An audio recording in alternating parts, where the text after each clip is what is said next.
Ruru. Hi, Sparky. Hi, Arky. Arawi Row. Delta. Delta, I talked with both Miles and Mythic a little bit about the cabin trip. I hope it was an amazing time from your perspective. Hi. Hi, hi, Matthew. Matthew, I thought I was very good at putting my chin onto your puppy belly. Thank you for noticing and thank you for complimenting. I was trying my best. Ooh, greetings from the faraway land of Vietnam. Mana, how's your trip going? Phelan. Hi, Phelan.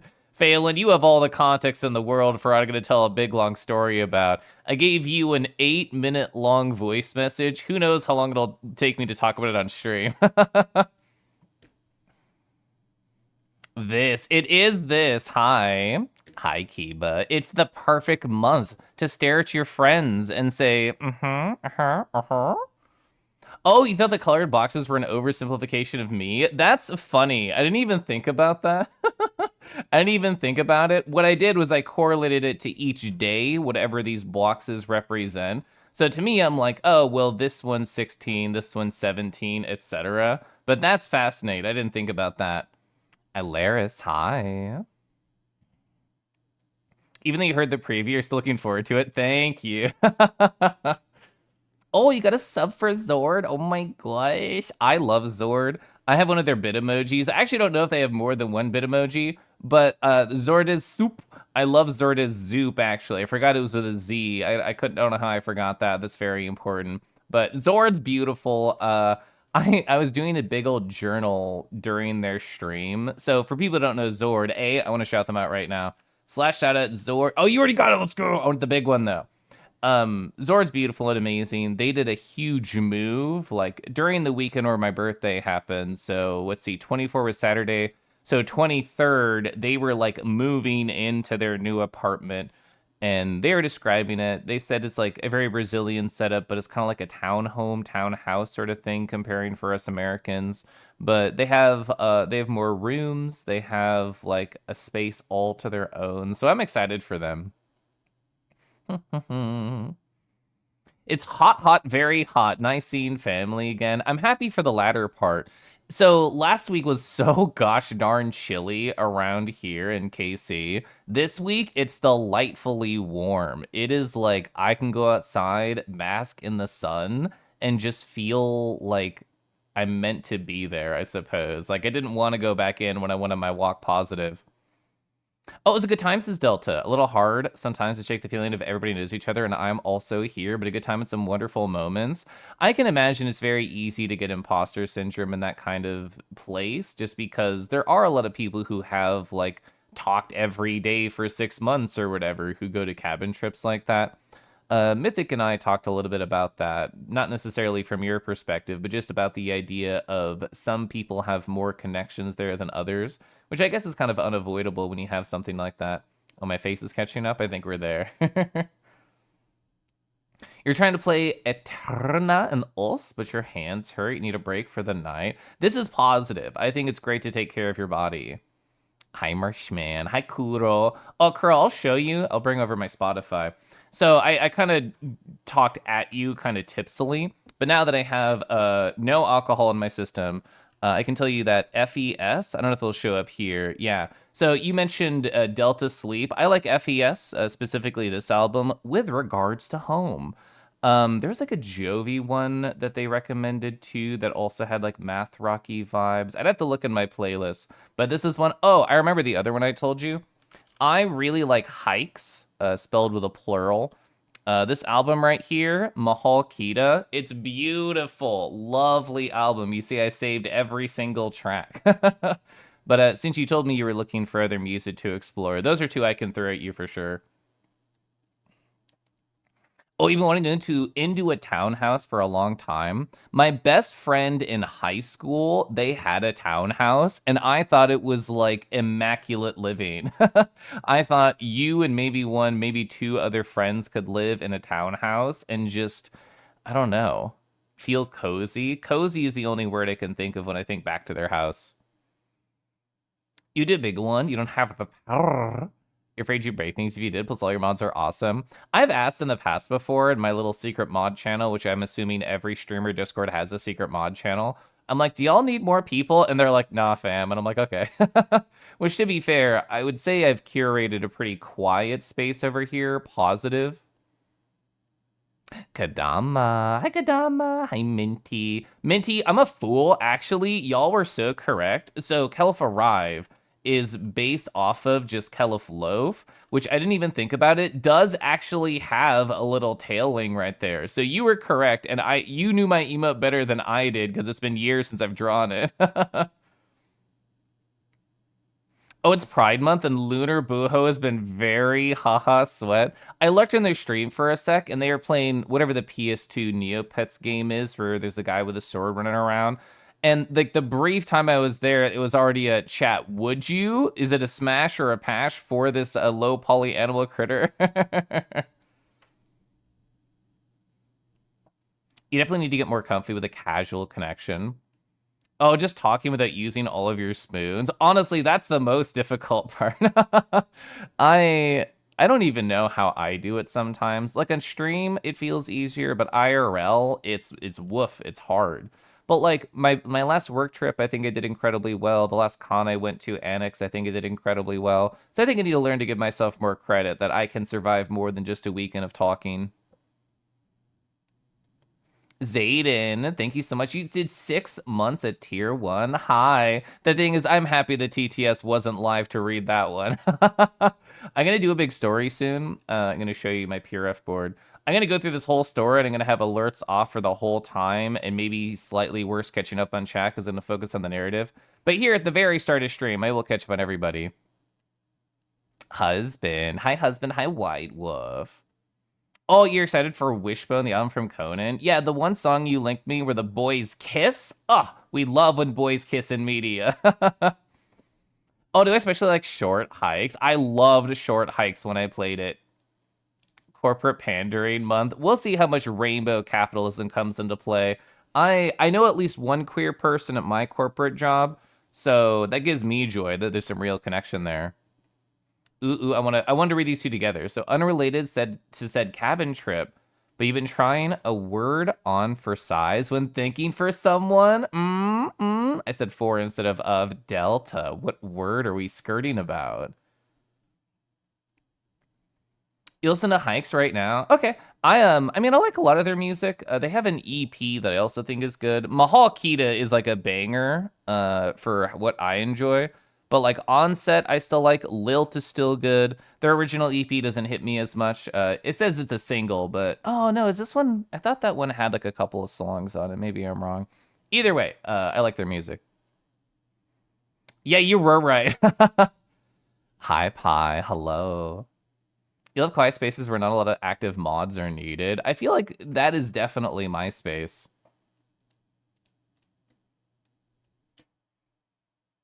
You gotta legitimately get a hold of it. I'm assuming it was PS2 because I just thought the graphics were too good for PS1 era. You know Tails too well. Yeah, it was Mahal Kita. Hi, Cadenza. Cadenza, I was watching my friend Tamayoti play through Legend of Legaia, and there was a character named Cadenza in there, and I did like a double take at my phone as I was doing dishes. I'm like, oh, it's not Cadenza in chat, it's Cadenza in the video game. Models pulled a muscle while dancing. Did you not stretch before or after? Hi, Kieran. Kieran, it sounds like you got bullied on Saturday. Can you tell me about that? I saw the photos. Eepy. You work at FedEx. I know we're going to have Mandated Pride Month stuff, corporation things. Tend to keep your stuff until they surround other queer folk. Yeah. Hi, Tifer. Tifer, I don't have any VR chat photos because I'm going to be talking about feelings and a big story. But I did take photos, as you heard, of your large, muscled, rippled back with galaxies. Evo, hi. So a word I still don't know if I'm ready for or if they are, but we're joining to this company. It's nice to think about. Delta, so the letter that my crush wrote to me for my birthday ended with a phrase that I think is perfect to repeat here, which is, let's keep enjoying each other. And I feel like that's exactly where y'all are. Hi, Drake. Oh, I see you were watching until you claimed that character name. Oh, it's all coming together. I missed their first stream of Legend of Legaia. Weirdly, I think like the story of Attack on Titan and the story of Legend of Legaia have a couple of weird links together, but that would be spoilers for both of the games. But I do still remember that when I had that epiphany. Show them if you want. It's a glorious show. You gorgeous space galaxy dear. So kind of the pool. We can go for the good. Check on her the boba. I love boba. Hope I'm well. I'm delightful. Probably gonna live for the rest of the stream. Hope you're having a lovely Sunday. So there's another thing I'll talk about later once I'm done with the big feeling stuff, which I'll start once I'm at the bottom of chat. But I did like a 70 minute journal, and it was all about essentially. So the quarter came to an end. Like it is now what is it? It's the second half of the year, so we're in the third quarter. And I was like, I'm gonna think more about like my wants, my sense of self, my like categorization of needs and affirmations of how I can reach those things that I care about. In other words, I sat down and had a very cozy Sunday, mostly about feelings on the floor, writing in my journal. So I was very soft.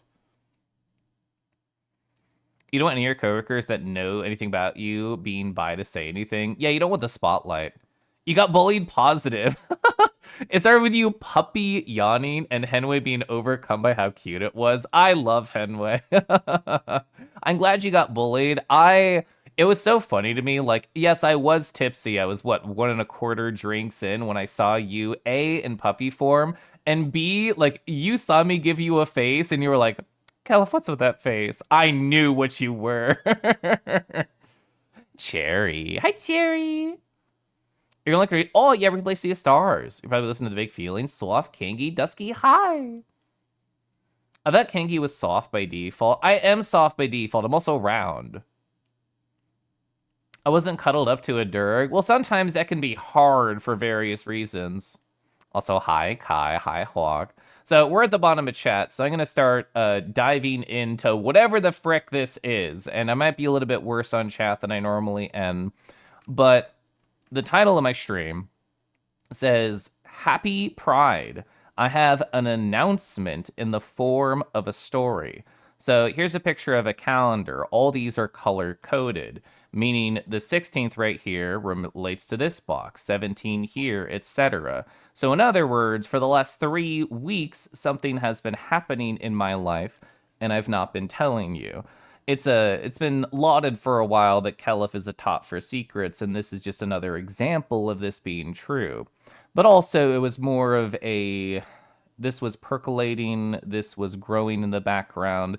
This was not a fledgling tree to sort of gawk at and tell you the history of. It was a seed being watered. It was being nourished in my emotional garden. So let's just go to the top. Gonna give a little bit of backstory because not everybody here may know. But this is cool guy. Their name is Crush. That's their first and middle and last name. It's everything. And I've been talking to them for quite a while. For people who have stopped by my stream and paid any modicum of attention in the last month, you probably understand that Caliph has a crush in his life. But there might be confusion, understandably so, of what is this relationship. I hear Caliph talk about a husband. I hear Caliph mention a crush. Does that mean that Caliph is poly? Does that mean Caliph has a boyfriend? Both of which are questions I've seen in chat and I have politely ignored before. And there's reasons for that. One, is my own personal business and I can talk about what I want. Two, it's complicated, like Facebook status complicated. Like, it's really important for me as somebody who is married and has been married for years that my husband and Mai's relationship is not going to be affected by anything that be coming into our lives, like positive, negative, anything. I want to make sure that we are safe before anything could possibly move forward. But I have to just call a chicken and say, gosh, it's been great getting to know this other guy. And I've talked a lot on stream about how this relationship has gone. I've talked about many sweet stories. I've shown like different photo shoots like this that we do in the middle of a VR chat forest, and it's a beautiful, simple time. And I've talked about a lot of different words. I told the story about how they came over to visit me and I held them and I kissed them and I got to experience time with them for an entire week. I've talked about how crush is the word. And I've seen confusion in chat and DMs with this with me and in VR chat with me of like, is that word really right? And again, I've been skirting that issue. Today is the day I talk about that issue. But it's been the right word, I will say. And even if I have told him that I loved him, and I had a whole stream like for 40 minutes talking about why that came about and how I shared it and their reaction to the word, that's kind of the last like big update that I've really given to the people at large, the individuals who watched my stream, the community, all of you right here. So here's a bigger continuation. So that was the backstory. I'm sure the majority of you here seen your names. I know you know I talk about my crush. But hi, way back last March 2024, 03:15. This is an excerpt from my journal. I approach the conversation like this. I've been journaling a lot lately. This is me talking to my husband. And this idea popped into my head. I'm unsure if it's a balloon of a thought and my head is in the clouds and someone needs to bring me down to the ground, or if this is a grounded thought that has legs, but I had the thought of, what if I dated insert crush name? This is my journal, so it's very just to the point. There's no redaction. I had to add redaction. Other redactions. And he let me know, my husband, this is again a long time ago, over a year ago. He let me know that he thinks my crush is very cute, very positive, and it reminds him of his own friend crushes he's had in the past, but he wouldn't feel comfortable with me calling this guy, the crush, my boyfriend. But I'm glad that I know what the boundaries are. We'll see if anything changes with time. So again, what is that, 12, 13, 14 months ago? Actually, I guess 15 now that we're in June. So quite a long time ago. And that is where my heart was at. It was a positive conversation about boundaries. I wanted to know if this was an avenue. I wanted to know if anything I was doing was making my husband uncomfortable as I got to know this crush. And that was always my first like thing I did. It was the order of operations. I journal about it, I understand my feelings, I approach him about my feelings, and when necessary, I tell the crush as well about my feelings. But that was the lead in. So there's all the setup. I'll catch up on chat a little bit now, and then we'll understand how my life has actually been for the past couple of weeks. You did mention you mentioned you had the ability to tell somebody acquired face tracker or FBT. I know. It took me like half a second to clock it. Gosh, dragon cuddles are the best. You're not biased. True. Crush, crush, crush. Hi, Volk. Is there like a pop song called Crush, Crush, Crush? Is that a Paramore song? I swear I've heard a song like that. Not everyone needs to define their relationships until they want to. Yeah, and I've thought a lot about the power of labels over these past couple weeks. Just figuring out, yeah. Hi, Pelanova. Hi, Felix. Put some emojis in personal notes. I have copied, well, you mean like this? Yeah, I definitely do text emojis. I do :3, I do :3C. I've done a winky :3C before in my journal. Ooh, true. Yeah. I love little faces like that. It's fun drawing like :3s, double carrots like this, or any other like, oh yeah, and stuff like this. I love this one. I love : right angle bracket. So we're gonna get into the color coded section now. So Friday. So how many days ago was that? That was 1, 2, 3 Fridays ago. I guess I have all the dates here, so I don't have to tell you, right? Yeah, I think I dragged it. I actually have this set up very specifically. Okay. So 2025, 05, 16, 3 Fridays ago. Oh, so speaking of Henway, these are all bullet points now, so I'll tell little stories on each of them. Henway was streaming Outer Wilds Blind. I was like, oh, I'm eating so good. I'm relaxing. Let's freaking shout out Henway, that nerd. / shout out Henway _ So yeah, they were blind streaming Outer Wilds, and for spoiler reasons, I can't talk about why I was very popcorn emoji, but it's always a great experience seeing that happen. And I was very jazzed. I wanted to stay there and keep talking, but I'm like, I need water. I hear my husband moved around upstairs. I want to say hi. I'm going to combine these two things. So I left my stream and I went upstairs. And we have a screened-in porch here. It's very nice. We're very lucky to have it. But also, pollen is evil, and anything outside, pollen is going to coat, and it's going to say, "Get near me," and start sneezing, nerd. And nature can be very mean sometimes like that, including to our beautiful porch. So my husband is upstairs, like there's like pillows and there's cushions and whatnot, and they all have covers, very intentionally designed to have like a zipper to like be able to take all of the covers off, wash them, and then put them over it. It's a good system for outside stuff. He was in the middle of doing that, putting everything back together, and I came upstairs. We talked for a little bit, and I told him, I want to go back downstairs and watch this nerd play Outer Wilds. And I turn around, and he says, Kelif, do you mind like staying upstairs for a second? Do you want to help me A, put this together, and then B, can we talk after? And I said, sure. So I put my drink down. I help him put together all the stuff, and then we plop down onto the outside furniture. And we have a conversation. And my husband has his arm around me. I've leaned into him. It's a beautiful day outside, which is why he chose to clean it this day. And he said, Caliph, that time when you talked about your feelings to me, about your crush, and you had this idea of what if I dated him, I don't really know why I reacted the way that I did. And now that I have had time and conversations with others, I believe I would actually be comfortable with the possibility of you dating this other boy. And in the moment, I think I was more flabbergasted than anything. I think I was like, what? Because again, this was a long time ago. I had accepted that the pace that I had been going at my life was the pace to go. I expected no changes, no like roadblocks or whatever. I expected everything to stay the same. So it was a very wonderful conversation. And of course, the next logical step is, well, when do I tell the crush? When do I tell them this door that I thought was closed is actually open? How do you have a conversation like that? How do you bring it up? Do you need to do it around like, I don't know, like a big event? Do you need to make it special?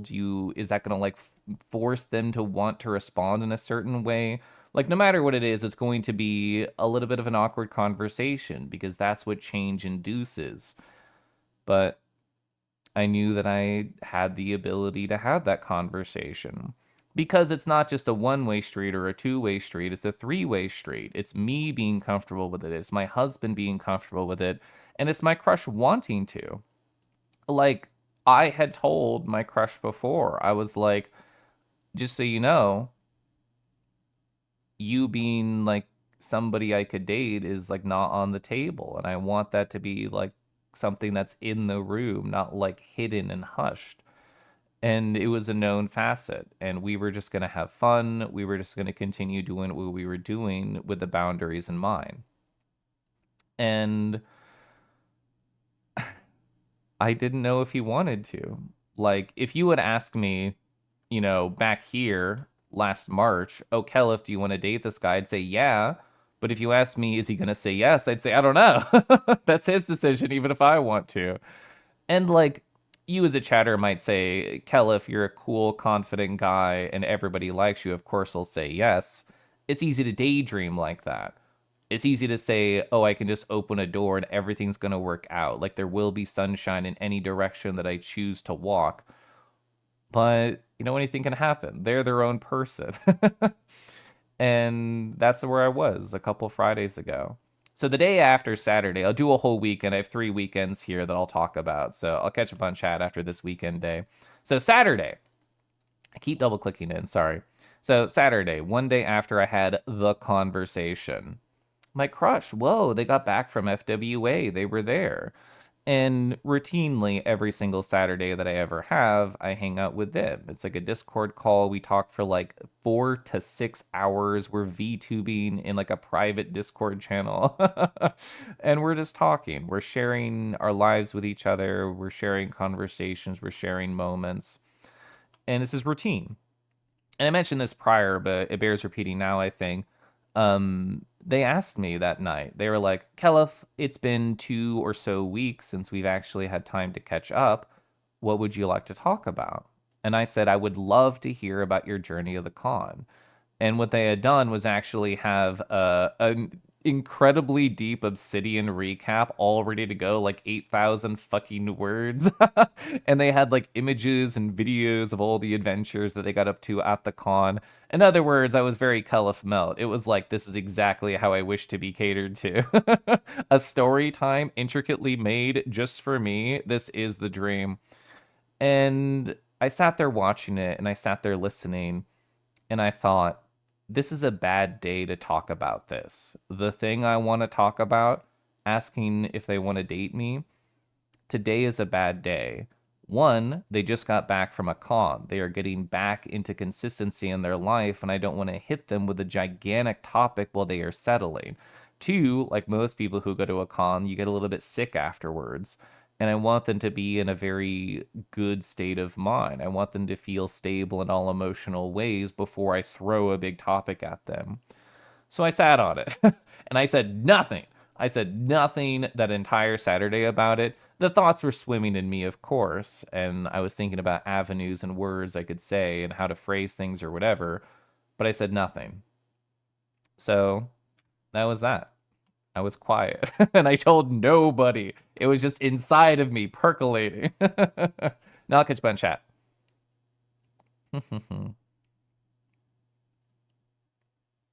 This is sounding super cute. I mean, we'll see where it goes. Only I know. Every time we like colon 3C, you think of the Nardo one. I like my Nardo one. Oh yeah, ISO, what is it? ISO 8601, I think is the name of the date format. YYYYMMDD. I'm a fan. Hi, Yuki.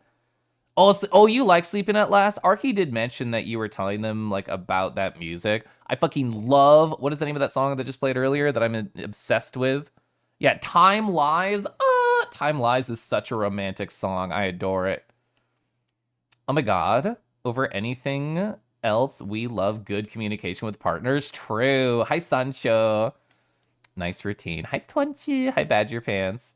Kelf being quiet explodes. Yeah. Coming for someone in a gay relationship. Yeah, Hurry loves Sleeping at Last. I love Sleeping at Last too.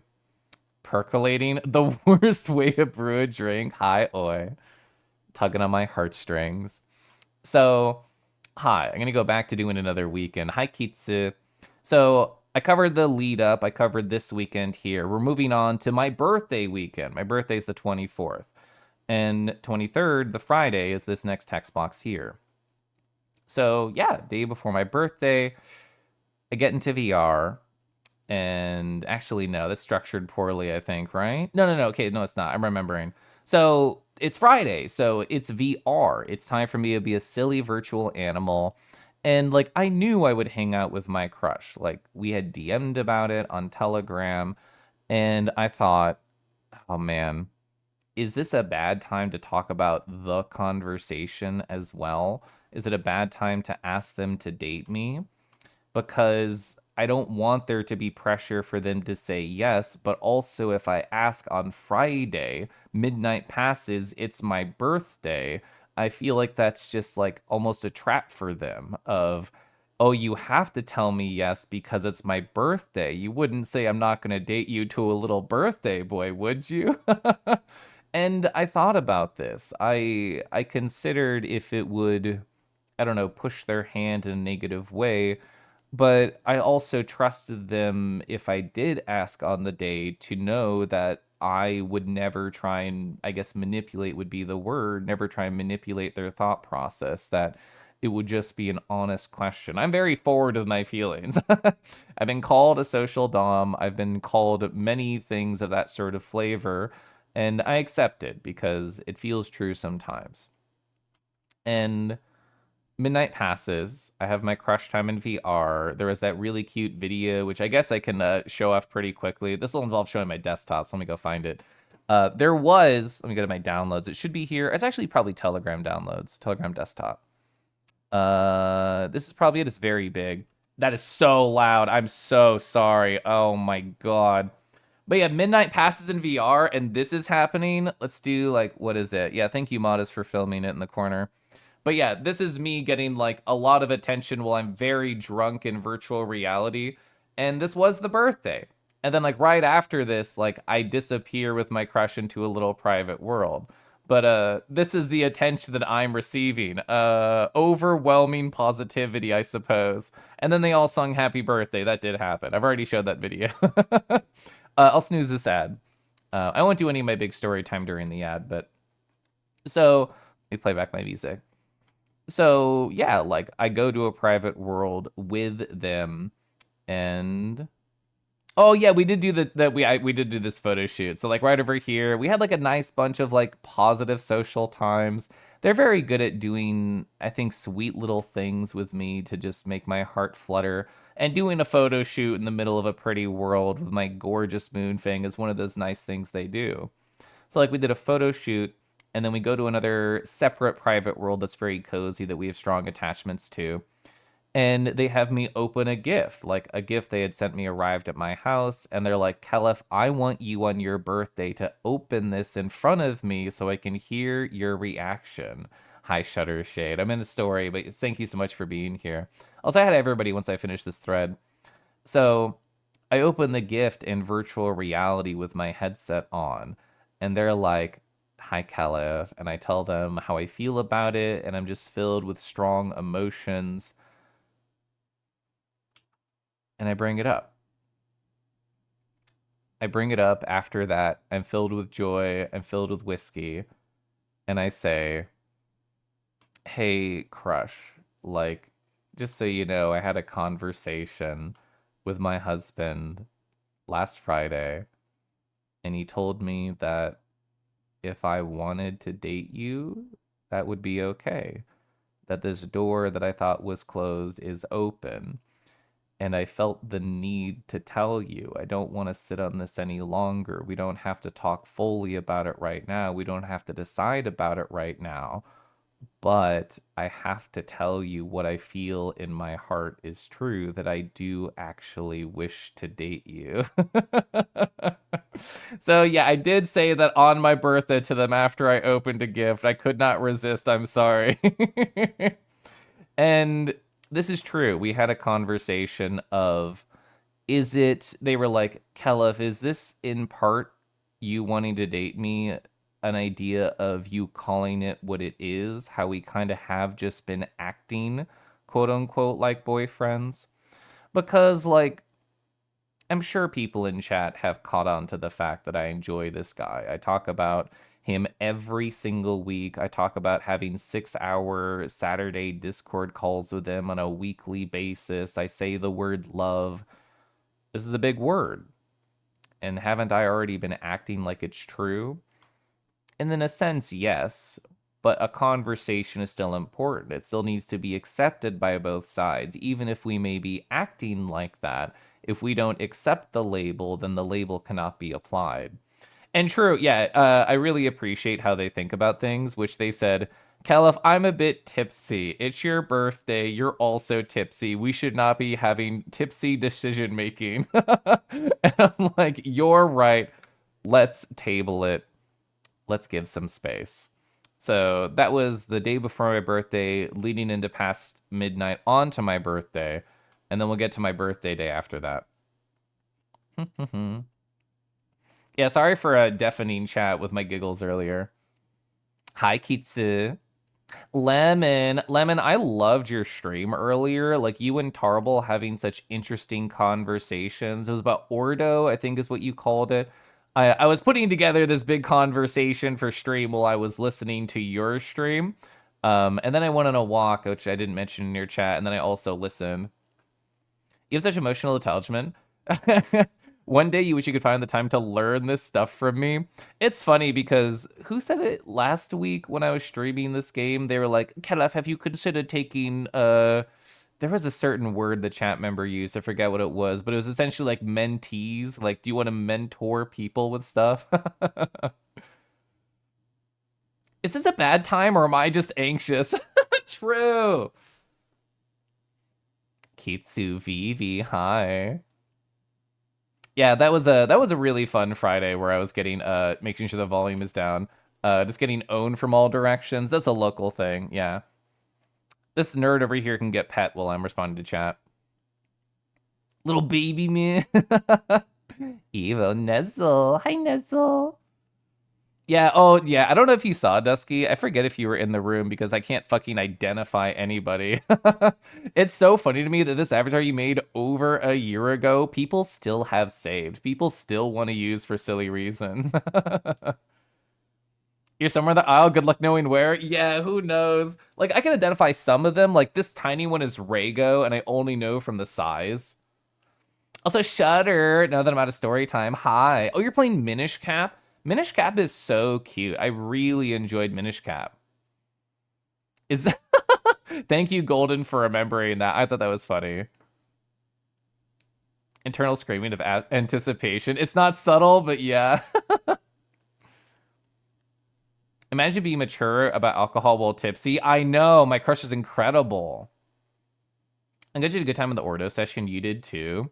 What I wrote in my journal is I said, I think Lemon is beautifully brave for doing designing in front of an audience with the participant. I wish I could be as brave as Lemon. That's what I wrote in my journal about you. Men tease. We love teasing men. Chad's going to be an ad starting soon. I wasn't going to continue my story until the ad was done anyway, because I saw it coming. Kengiguru, you call that Kenguru. Boba. Happy Pride, Boba. What if Kelef minions? I mean, imagining a Kelef in like yellow and blue. I've never been a fan of overalls, so I guess that makes me anti-minion to start. Acting boyfriend Kelef Crusher granted field commission to full boyfriend with all commensurate rights and responsibilities. The label itself actually changed the feelings a lot.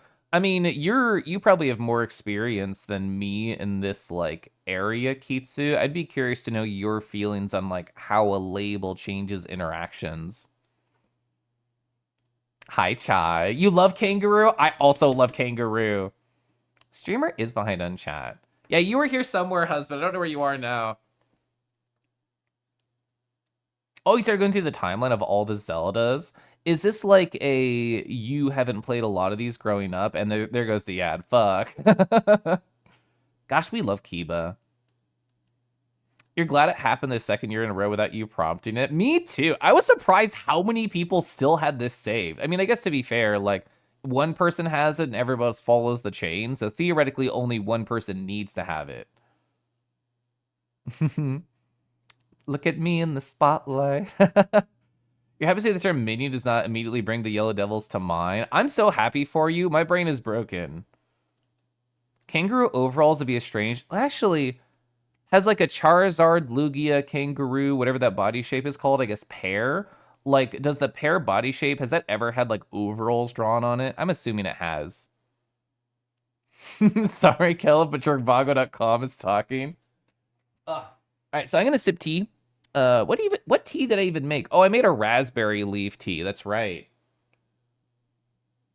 All right, so there's gonna be like 20 seconds left on the ad, and then I get back to my gay feelings. Oh, Kiba, thank you so much for gifting us up the chai. So weird. So the ad kicked in. You didn't get an actual ad. It's just repeating the streamers behind on chat of Kangaroo looping over and over. For Foxes, I saw you in the Friday instance. I didn't get a chance to say hi, but I saw like Lav. I saw Reed. I talked to Reed for a second there. You're glad to find a community where I can be proud for yourself in. You'll explain more what you mean next Friday or something. Yeah, definitely nibble my ear about it. There we go. Okay, here we go. So the ad's over. You've been in a big series tear with Zelda. Oh, well, no, just in general. Playing games you've been recommended for years. Recently did, Resident Evil 1 through 8 and finished all the MGs as well. The Metal Gear Solids. That's awesome. What I was going to say before the ad cut me off, I assume for you, is like, with Zelda specifically, is this all new? I'm guessing so, like, given your secondary explanatory comment here. I really like Minish Cap. Link to the Past is, like, my favorite, I would say, in terms of all the Zeldas that I played growing up. I didn't get very into the 3D ones, honestly. You're alive! Welcome back, Chai. Oreo, hi. Oreo, are you excited for the, the Mario Kart World, is what they call it, the Switch 2 Mario Kart? I saw somebody post in a Discord I'm in that, like, you're doing a big whole event with it. Silvers. Hi, Silver. I saw you too. Want to go talk to you. It never happened. We were both pretty busy. We were, but I still appreciate you. I like seeing you having fun and smiling. Henway. Hi, Henway. Henway, you made it onto my emotional story time just because something happened when I was talking to my husband about your Outer Wilds playthrough. Here's in the big streamer viewer tournament. That's going to be awesome. I hope a lot of people are getting Switch 2s like really early on. I know my friend Basky, Silver Mask, is like super fucking determined to like play that game all day when it comes out. Hi, Andy. I did not say hi yet. Hi, Andy. Oh, Basky hit you up. I'm glad. I love Basky. They're adorable. So I'm in the middle of like a story time right now, Henway. I was just waiting for the ad to be over. So I gave, because new people have showed up in chat, I'm telling a big, long, emotional story about my crush and about how my husband gave me, quote unquote, permission to date him, as in they are now comfortable with the idea of me dating my crush, and essentially how I'm approaching the conversation. All of this has happened IRL, but now I'm telling you about it, chat. So since the ad just happened and new people are here, on my birthday in virtual reality, I tipsily said I would love to date you to my crush. And they are a very mature individual. They said, I don't think we should make decisions while tipsy. And then space happened. So now we're caught up. And on my actual birthday day, May 24th, that's where we continue. So yeah, it's my birthday, all caps. Oh, I go out to dinner. I already talked about like the beauty of the dinner. I think it was on this Purif, yeah. Yeah, we went to like a delicious French restaurant called the Crazy Frog. It actually was called Le Fou Frog. And we got what? We got mussels, we got French onion soup. I got a Scottish salmon with a potato confit. My husband got like a gnocchi dish. We had a creme brulee. We had a cream cake, and then we had what I'm going to talk about next. So thank you for shouting out Crazy Frog. So that was my dinner. And I want to play you a couple voice messages for context. These might be a little loud. I tested earlier, but just as a warning. What's the first one I want to play? Caliph is drunk at FWA 2024.ogg. I think that's actually on this scene. Actually, where? I thought I had it right here. Oh, did I put it on my 2PZ zoom? Oh my god, did I? I think I actually did. I'm gonna just do it like this. It'll be fine. I did. Okay. So, Caliph is drunk at FWA 2024.ogg. Here's this one. I've had, I've had Malort. I've had Zaba, I don't know what it's called. And I've had some Screwball, and here we are at a party, and you're just so cute and so fun, and Thunthun's right there, and Golden's here, and Kieran's there, and Mora's there. So much is happening. I hope you're having a great, I hope you're having a great night. So it's just a collection of voice messages of me in the past being very flirtatious and just shouting my care about my crush to them with voice messages. We've developed this relationship between us where every time I go to a con or they go to a con, we just like send each other very sappy voice messages at some point during the night. Here's another one. Kella flirting at AC while cuddling. I should change this to say AC 2024, but yeah.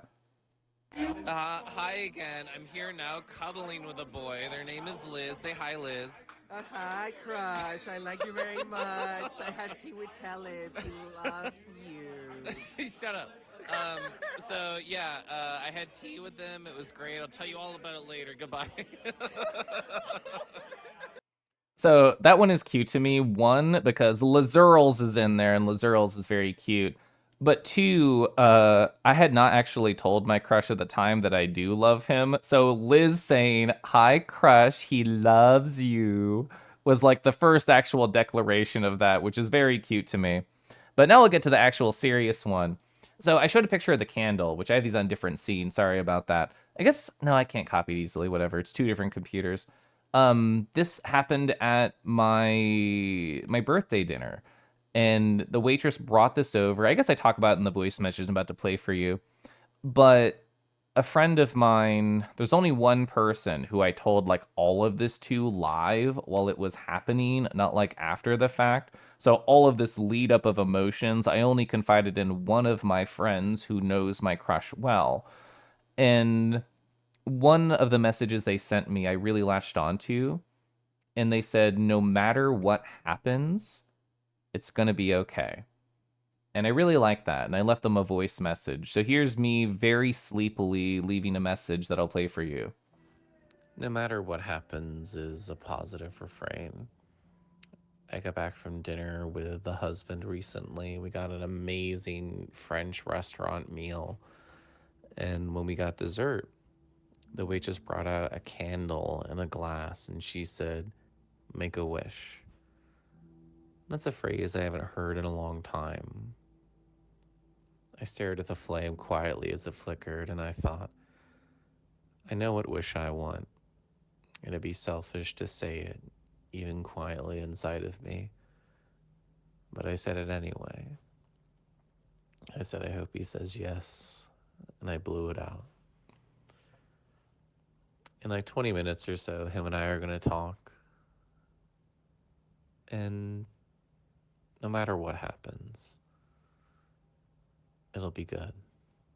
So yeah, that was me just leaving them a message. Like, I had to tell somebody. They were the only person that I told that was the wish that I asked for. I thought maybe that'll ruin it, given how wishes and candles are, that if you speak them to the air, that they will dissipate. But I had hoped enough of a buffer had happened since the dinner that the wish had made it to the heart of the individual. But I guess we'll only see with time. So yeah, that was no matter what happens.ogg. And then again to a Discord call, as I always do on Saturdays with my crush, the guy in question. And I check in. We talk for about, I guess I was really fucking tired that day, so I went to bed at midnight. Nothing to do with any of this. I was just sleepy. And a couple hours into talking, neither one of us had mentioned the loving elephant in the room. And one of the things we do when we talk on Discord calls is like we share VR chat photos. Like we give each other little recaps. We talk about what we talked about, who we talked with, very cute things. And at some point, there's screenshots of the time, of the conversation where I bring it up and I ask to date them. And I say, hey, I just want to check in. Do you want to talk about this yet? And they told me, Kel, if I could talk about it right now, but I think I need more time to form my thoughts. I can understand if you want to talk about it, if you need to talk about it, but to answer your question, I think I need more time. And I told them, while I may feel emotionally impatient, I rationally wish to give you this time. We can wait, and that's okay. and we did. We didn't talk about it anymore since then. And I was exploding inside. I think that's what this says. Yeah, I am slowly exploding. But like, I understand, like, I'm asking them a really big question. Do you want to date me? And I know they're exploding too. They don't have to tell me. I know internally that they are spinning, because how can you not? How can you not explode? This guy that you spent a lot of time with, this guy that you visited a whole week with, that you formed so many memories with since approximately October 2023, how do you not start exploding if they ask, can I date you? It's interesting. Friday, this most recent one, is where we'll pick up, but I'll look at chat right now because I know I did a lot. Yeah, the Zabuzaba. So context for the Zabuzaba, it was actually a drink from Dusky that is called Zambu that they brought when we went to, I think that was what, FWA 2024? The lighting in there? Yeah, it's so moody positive. This was not a camera bullshit trick. This is before I had my new phone. This is just how it looked. Yeah, the drunk con Califies. Amander Bweep, hi. Drunk me sounds like Rick from Rick and Morty. I am now never drinking again. Sleepy Kelef hits different. I don't know if I've ever played a voice clip of Sleepy Kelef before. Somber Kelef sounds so serious. Not many people get to hear Somber or Sleepy Kelef. It's rare. Sometimes it's okay to be a little selfish, especially with wishes. I would like to think so. I actually clicked on Kitsu's messages in case I missed any. So even if they're at the root, the same feeling, the label, the same love, it's complex. Definitely happy to give your thoughts on it. I guess it's a place you have a bit of experience in. I assumed you did, given how you talk about your like VR times in my Discord. No matter what happens, the OGG is amazing. This is all like a romantic movie. I have thoughts about that exact sentiment, but I'll get to it later. I wish my brain could actually listen to you talk like that. Exploded just a little bit, not too much. It's giving you happy tears. Imagine how I felt, Ilaris. If Kels is a sleep stream, I should read poetry. I think that would be cute. If I could ever, like, I guess intentionally induce tiredness and also keep my regular schedule, that would be a fun stream. I want to change my song. I love this song, but I don't want it for this next part. Oh, yes, perfect. Okay. So this is the Friday that just happened. We pick up. We're basically caught up to now. So here it is. A message from my crush on Friday at 11:40 in the morning. Hey, I was thinking, would you want to talk about things before the meet? When they say the meet, they're referencing like the Friday meet that I always go to. They're really considerate of my schedule, and I appreciate about them. One of the many things I like. I go on a walk after I respond. I tell them yes. I would love to talk about things. Because from my perspective, it's been 2 weeks since I've talked with my husband. It's been 1 week since I asked to date them. And here I am, wondering what's going to happen. So I go on a walk, and I bring no music. I bring nothing. I walk in silence, and I just bring my phone on Do Not Disturb, and I just type in my journal. And I'm imagining possible conversations of like how this can go. I actually want no music here, even if I love that fucking song. So I'm imagining possible conversations. I don't know if this is just like a trait of an anxious person, which I am, but I have to wonder. I don't expect a no. I don't expect a yes. I expect a conversation. Because, like, I know them very well. We've been talking very routinely for over a year and a half, close to like 2 years now. And when the whole love conversation happened, it was not a, I can't believe you said that. It was not a, I love you too, bro. It was a, I want to talk about how this makes me feel. And I expected the same thing, especially for a big topic. And we scheduled alone in a world 4:30 p.m. on Friday in VR chat. And something that I think I want to tell you, chat, is like, why do I care about the label? Why do me, Kelef, why do I care about the label of boyfriend? And I thought about this while I was on that walk. To me, it's about communication of intent. It's not just the communication of intent to myself that I care about this guy a lot.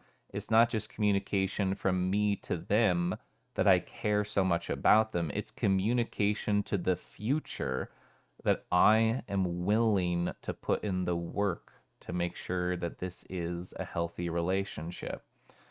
And that's why I like the term boyfriend. That's why I like the idea of dating them, is because I was ready to make that a definition. I was ready to be a part of their life. It was not necessarily just a fling in my mind. It had been too long. They had already outgrown the word crush in my head, but it was the only one that felt appropriate when I thought boyfriend was off the table. So we go into a world that we first spent time together in VR. Very fucking sweet. They actually on my birthday, I do want music now. Um on my birthday, like I invited them once it turned over midnight. I invited them to that world, the world we first spent time together, which is a very sweet world I've never seen anybody else use, but I really like the one that they found. And I brought them there, and they were like, Kelly, this is great, but I want to go do other things in other worlds. I have plans, but this is very sweet. But they bring me there. They bring me to that first little world. And we just kind of talk. Uh Knowing them and like I expected this too. We got distracted, like even before this happened. Like we just started talking about our days and our weeks and probably spent 20 minutes just gabbing before like the topic really got brought up. So they really just wanted to have a talk. They had notes prepared and they were seeing them on their desktop as they were talking to me, which I think is A, very cute, and B, very smart.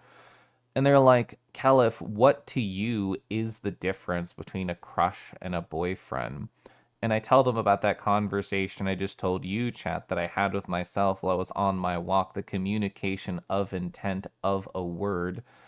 And at what point does somebody travel over from one definition to another in your brain? How can you even define that with words and not just feelings? Like, we jokingly talked about the idea of when you have a crush and you break up or stop talking or whatever, all it takes is like 1 or 2 nights in a tub of ice cream and you're fine. But as soon as you pass that, maybe you're a boyfriend territory emotionally. Once you need like 3 tubs of ice cream in 4 weeks, you know it's serious. So, yeah, why the term boyfriend matters to me. I forgot I put this here, but yeah, I told them the thing I told you. We talk about the idea that there are multiple definitions of love. The idea of the old, like, how do you even phrase the traditional sense of you have one love. If you tell somebody you love them, then that is somebody that you are going to be with for your foreseeable future. Like, this is your life. This is the future of love, and I am investing it, and I will be doing it until the day I die. There is no breaking it off. Yeah, the singular and everlasting. That's what Past Me wrote. And then the other idea of like love is a more fluid state of being. Like I can tell a friend of mine that I love them. I can tell a crush of mine that I love them. And I do think that the latter one, this definition of love is a healthier way to exist. And I have gone like through my own struggles of this. I remember a moment like we had a local furry friend come over. It was like a party. And the last couple friends who left, one of them, I think this is like 2020, one of them said, "Love you, Caliph."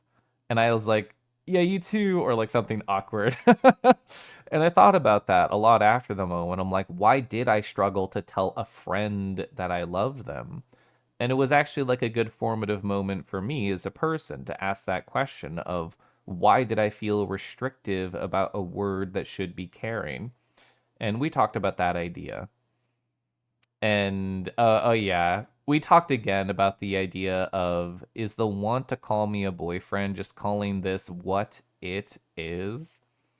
Selfishly a little bit. Oh yeah, I did say this.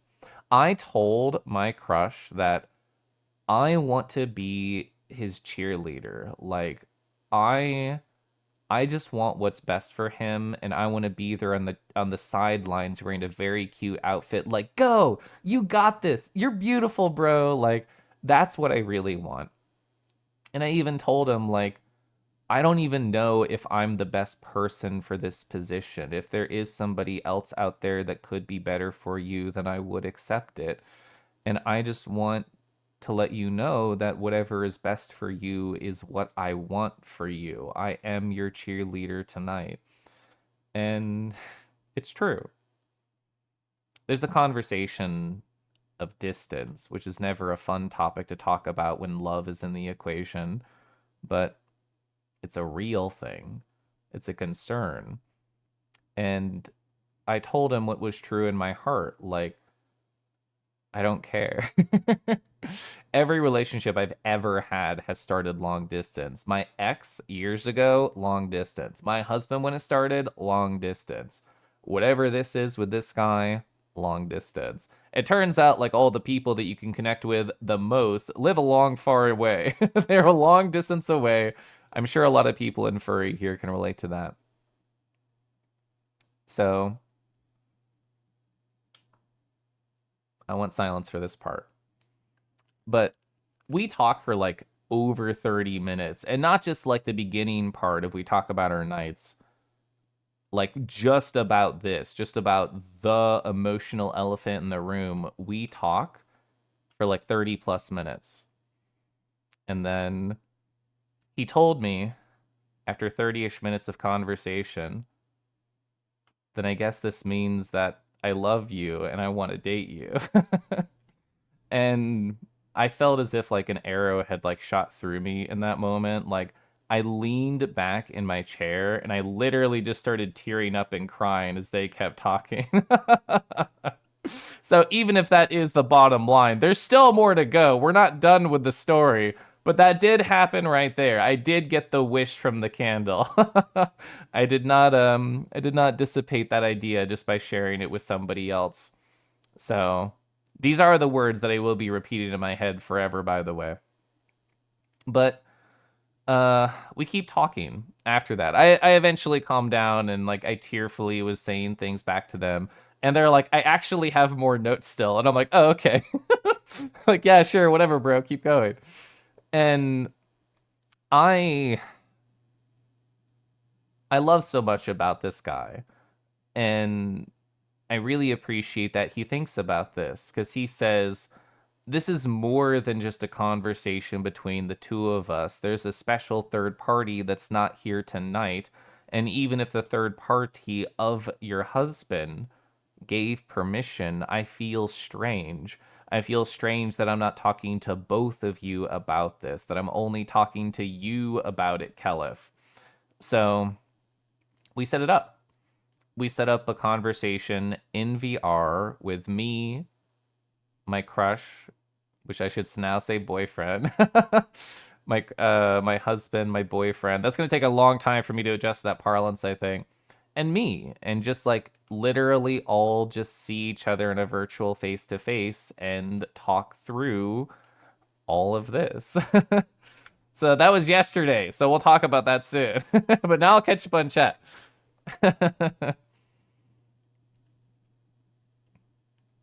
Oh, every time I say it's been, you think about that song. God. Oh, ellipses, heart rate 1,000 BPM. Yeah. It's been 2 weeks. It's been 1 week. Mm-hmm.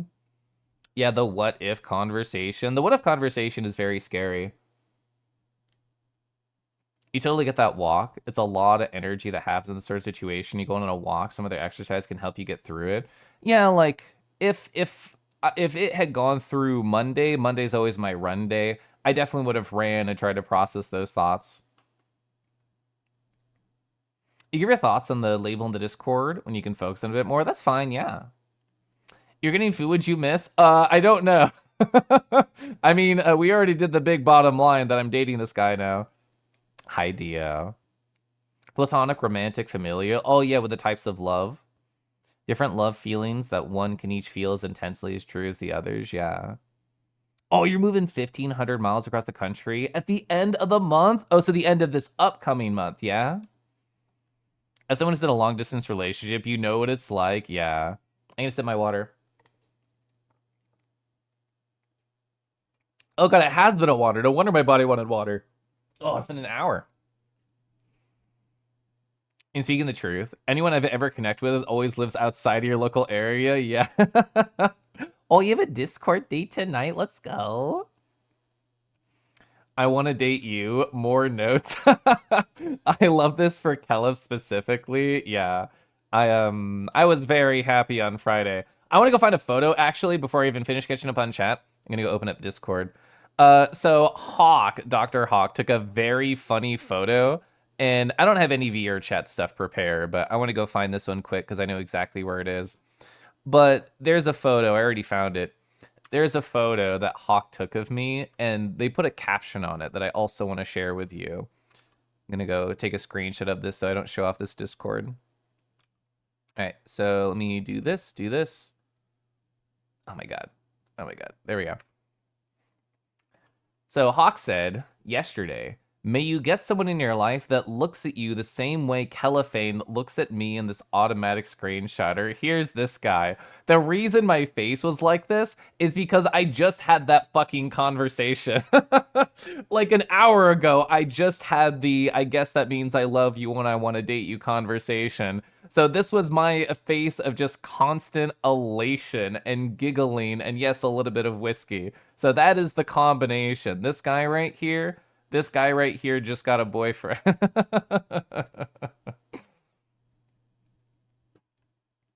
Oh, my ad's gonna start in like 30 seconds, by the way. Plus 2 the crush for delivery, want to talk to the husband too. It's like polyamory 101. I don't know if you've read it, Kitsu, but Snoogie was talking to me about a book called Polysecure, which apparently talks a lot about that stuff. Happy free Kelf. Thank you, Thea. Hi, Vince. You're making the realization that there was someone I cared about, reaching out to them about their feelings, was definitely nervous, but also reciprocated. Take a breather. I do need that in. All you've dated ever since. That's really cute. You're such a sweet, kind of romantic guy. Sorry, romantic. Thank you. I'm glad your relationship has continued to blossom so beautifully. I mean, when I chose my theme of love last year for my theme of the year, I knew it. I did that partially because I wanted to get closer to the crush who is now my boyfriend. And this year, when I chose the word nurture to define how I wanted to act this year, I did think about nurturing the relationships that I do care about. And of course, he was very part of that. Did I realize that meant that love would bloom in this way? No, but life is poetic like that, so thank you, life. Gosh, I love love. How you doing the Discord? Isn't it like !D or whatever? Yeah, okay, I had forgotten. It's been a while. Creature, formerly known as Crush. Hey, I love you and I want to date you. Chatter, hey guys, what's going on? Classic Twitch, though. All the smiles riding the high. Crush has evolved into boyfriend. Yeah, so I mentioned earlier, like at the top of stream, that I had left a long voice message to Phelan. It was literally like 8 minutes of me summarizing all of this, which of course on stream I'm much slower with because I can tell you all the details. It's like the perfect, I know! It's the perfect day to talk about feelings. It's the start of Pride Month. I'm so fucking happy. I didn't even think about it. Like, I was just thinking, oh, it was my birthday. And then it got, like, resolved at the next week. And then, boom, Pride Month. It was perfect. Literal, like, life could not be more poetic for me right now. This is the through line of Pride. This is sweet and good. Putting a lot in your mind, thinking about your own crush partner situation. I've had a lot of people, like, let me rephrase. I've talked with a lot of people about these ideas over the past, like, 6 months, Kadama. Essentially, like, how do I phrase, being in the middle of multiple relationships, either some matured and some young. And it's interesting. It's interesting to be on the other side of it now. I was going to go to another topic, but I know that's directly under this next box. The Discord. You're wondering if there's a Discord? I don't really advertise it very much. Like, it's mostly just there for people to post sexy pictures of dragons and to get announcements of when I go live. Like, I don't really try and, like, build a community there, which I just say straight up. Like, that was not my goal when I started. My goal really was just to, like, have a place for if people wanted to post dragons or to like get a notification to me, that was it. And it's kind of stayed that way.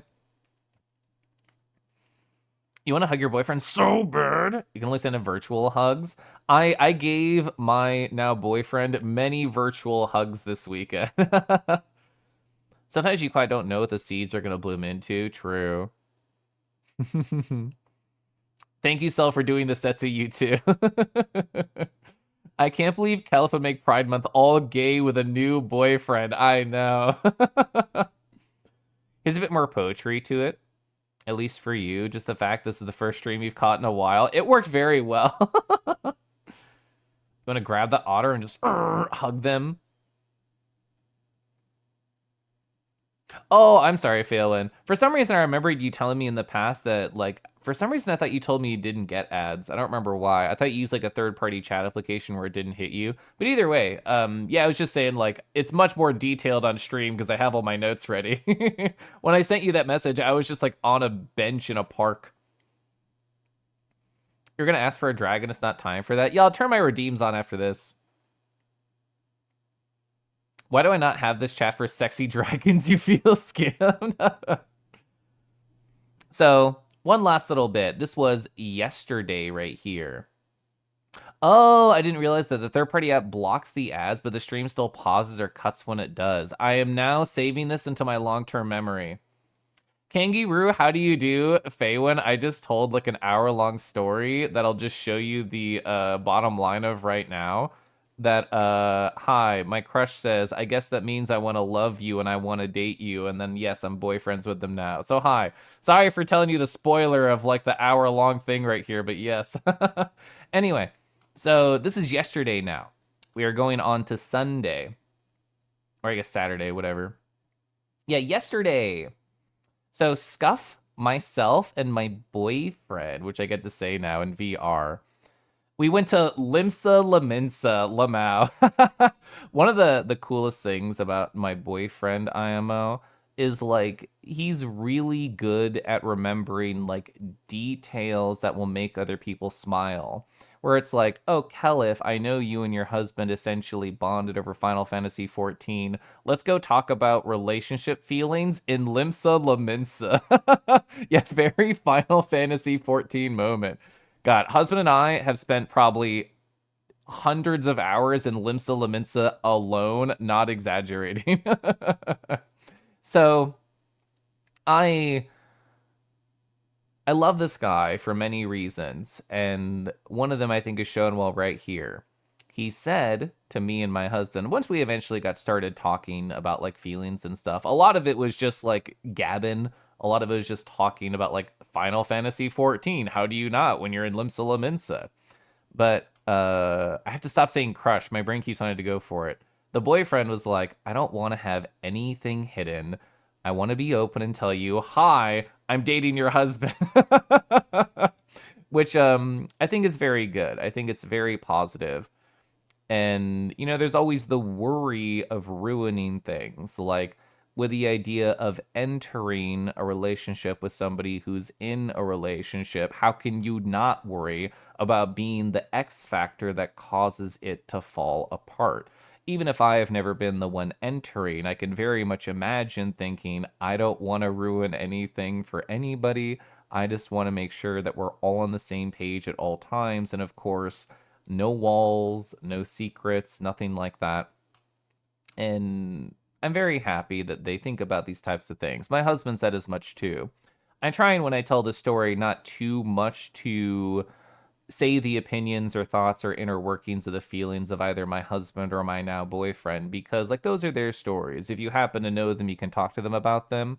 And I'll transition to that point later. But yeah, like the worry of ruining things, how can you not feel that?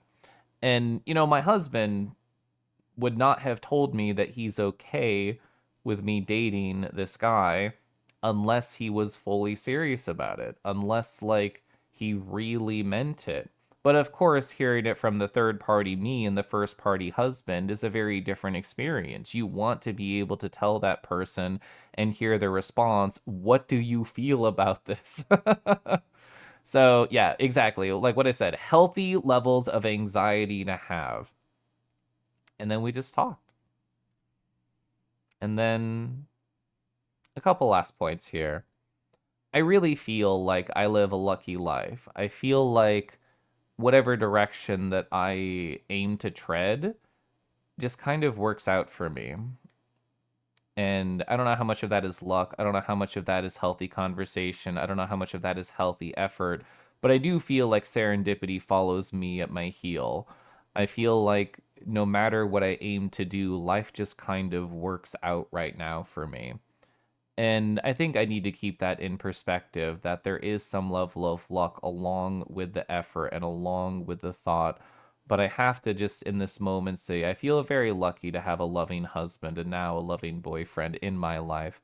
I never really considered myself to even want to explore poly feelings, period. Like, honestly, it always looked messy whenever I saw other people experiencing these types of relationships. I thought I would only ever see, like, the negative part of it and not the positive part of it. And to me, like, my husband and I were married slash dated for what, 7 years before this other guy just appeared and I started talking with them and I started feeling things for them. And I never thought I would connect with somebody in any similar way, but here I am. And actually, a point that I really wanted to talk about that I forgot to write down is on that conversation day right over here a couple weeks ago on the 16th. Like, one of the things that my husband wanted to check in with me with was I want to make sure that you're not going to this other guy for anything that I should be providing for you. Again, a healthy conversation to have. And I told him my internal truth. I said to my husband, I approach both of you for different reasons. To me, you're both beautifully, fully realized people, but there's only so much overlap that you two as individuals can have. I want to come to you, husband, when I want to go to cool restaurants and talk about food and talk about coffee and tea. And I want to go to him when I want to like go through all of these VR chat adventures and explore worlds. And I want to go to him when I complain about corporate Jira bullshit because they can relate to it. And I think that's also a healthy, like not putting all your eggs in one person's emotional basket. Like you're not going to relate to every person in the same way, even if you love them dearly. And like my husband, I will come to them for anything that I think they are well suited for, of course, anything of large importance. And my now boyfriend, I'm going to do the same for what I think their skill set is very good at and what I think they will want to hear about from me. I don't want to keep secrets from either party. That is absolutely not the goal. But there is the idea of I know what we relate on and I know what can we have fun doing together, and it's not always the same, and that's good. Yeah, corporate Jira BS. I can talk a lot with boyfriend about that. So one last little thing, and then I'll catch up on chat. So all of this to say, my like hour long of talking about all of this. So it makes me remember about a response that my now boyfriend, my used to be crush, sent to me. Cause context, 2023 New Year's, I was like, I want to write sappy messages to people who in 2023 for the entirety of the year made like a big impact on my life. And I only chose 8 people. Zord was among there, Cinder was among there, Basky was among there. There was just a couple of people who I thought like, I need you to know how much I care about you. And there goes the face tracking. It'll get up. There we are. It's like, I need you to know how much I care about you. So here's a sappy message. And I set it to send at midnight for their local time. I was very intricate about it. And I happened to be hanging out with my then crush in virtual reality on New Year's Eve. And I told them, because I told them very sillily, I'm like, you just got a message from me. You can look at it whenever you want to, even right now. And I won't show you all the things I wrote or all the things they said, but there's 2 things they mentioned that I think are pertinent for now, given all the context and all the journeys that we've been through since. But yeah, I don't know. This is their perspective. I don't know if I have had or have the social fortitude to really meet someone so engaged and interesting, but you really make me want to pull out more of myself. And speaking of repeating phrases, like this is a phrase that I've repeated in my head a lot. Like, I think me as a person, I care a lot about helping others do exactly that. Like finding somebody who is going through like a not perfect time in their life or they're struggling expressing themselves. If I can help that person become more confident in any avenue of their life, that is something that I truly enjoy doing to my core. So for somebody who I have been getting more and more romantically involved in over the past 2 years, telling me that, that's something that I hold on to dearly. And then one more spot here, and I'll catch Bun chat. This is the last part of their 2023 New Year's Eve message to me. I don't know how you hopped into my life, cute, but I want to keep this relationship going. You simply make me feel too good to stop. So if you're lurking right now, just know that you kept this relationship going. So yeah, there's my long story. There's my big long story, huh? Now I'll look at chat. Also, this song, A Whisker Away, speaking of love, it's about how much a guy loves his cats. It's so good. It's really cute. They're just saying all the different things they love about their kitty cat. I love it so much. I'm gonna replay this song. All right. Anyway, now look. I'm definitely behind on chat. You're so happy for me. You're grinning ear to ear. Where's that one face I had from virtual reality? Yeah, this is me. Gosh. You're gonna have to watch the VOD for the full story anyway. Yeah.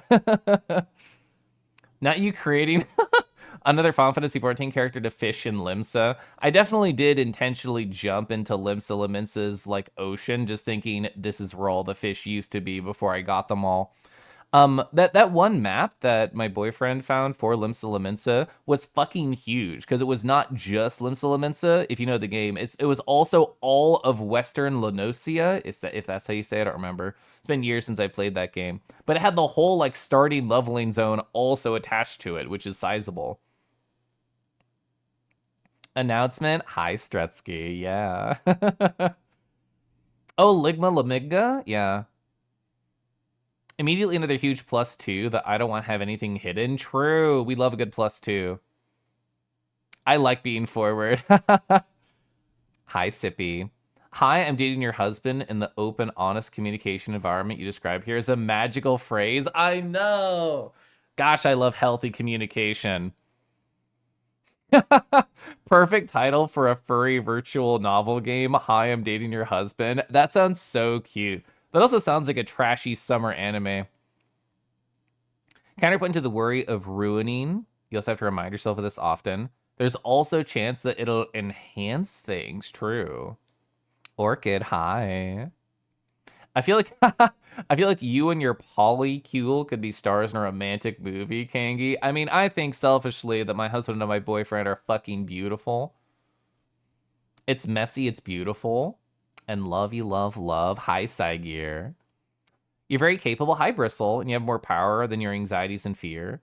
And the way you're really lucky, you also seem to work hard on many of these things. You have earned a lot of that. I think that was beautifully phrased, so thank you.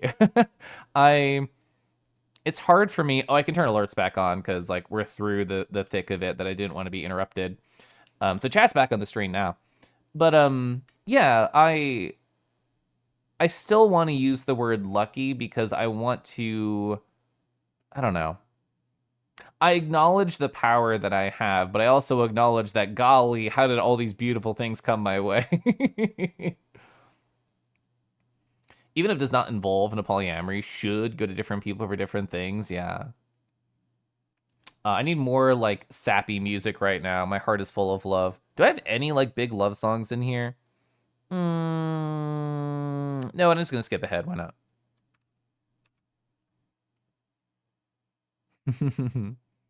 It's easy to forget that we are extremely social creatures and everyone needs more than one person. So, like, COVID fucking sucks and going into isolation sucks. But I felt like I had to contend with that of I have to go to my husband for everything. He's the only person I can see. And then realizing, actually, this is unhealthy and I need to reach out to more people on the internet so I don't overwhelm him. So, like, I had to contend with that during isolation.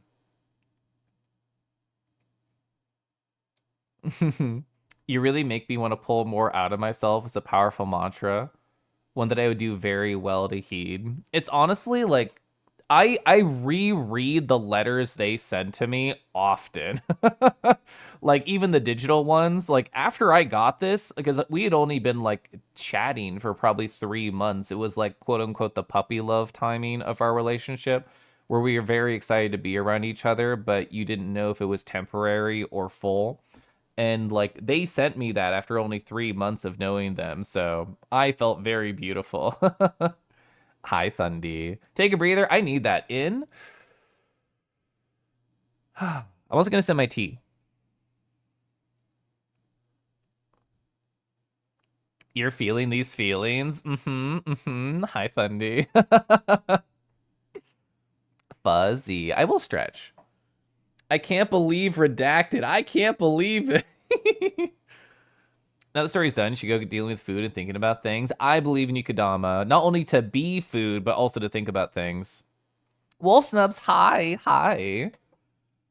You're very excited for me? Thank you. Gwim. Oh my god, so many people to catch up with. I gotta puff, and then I gotta rar. Okay, we're gonna puff.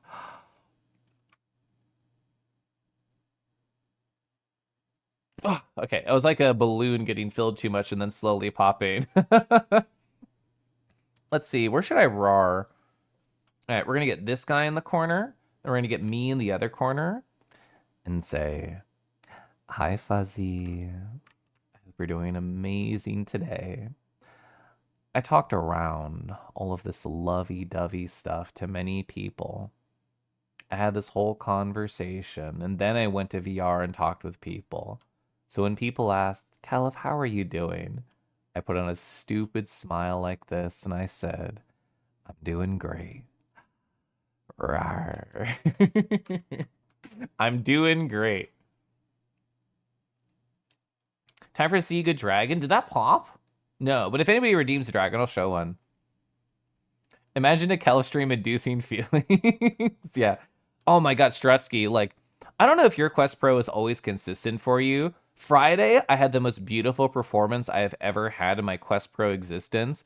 And then the weekend before, RAR, I was like, this is spotty and kind of sucks. So I was very happy that my feelings fused day was all full of love. Oh, actually, speaking of love, let's do a stupid lovey-dovey dragon picture. Hi, oh my god, you're going into a little photo op as a skunk with your feral dragon boyfriend. Oh, he's a little nervous.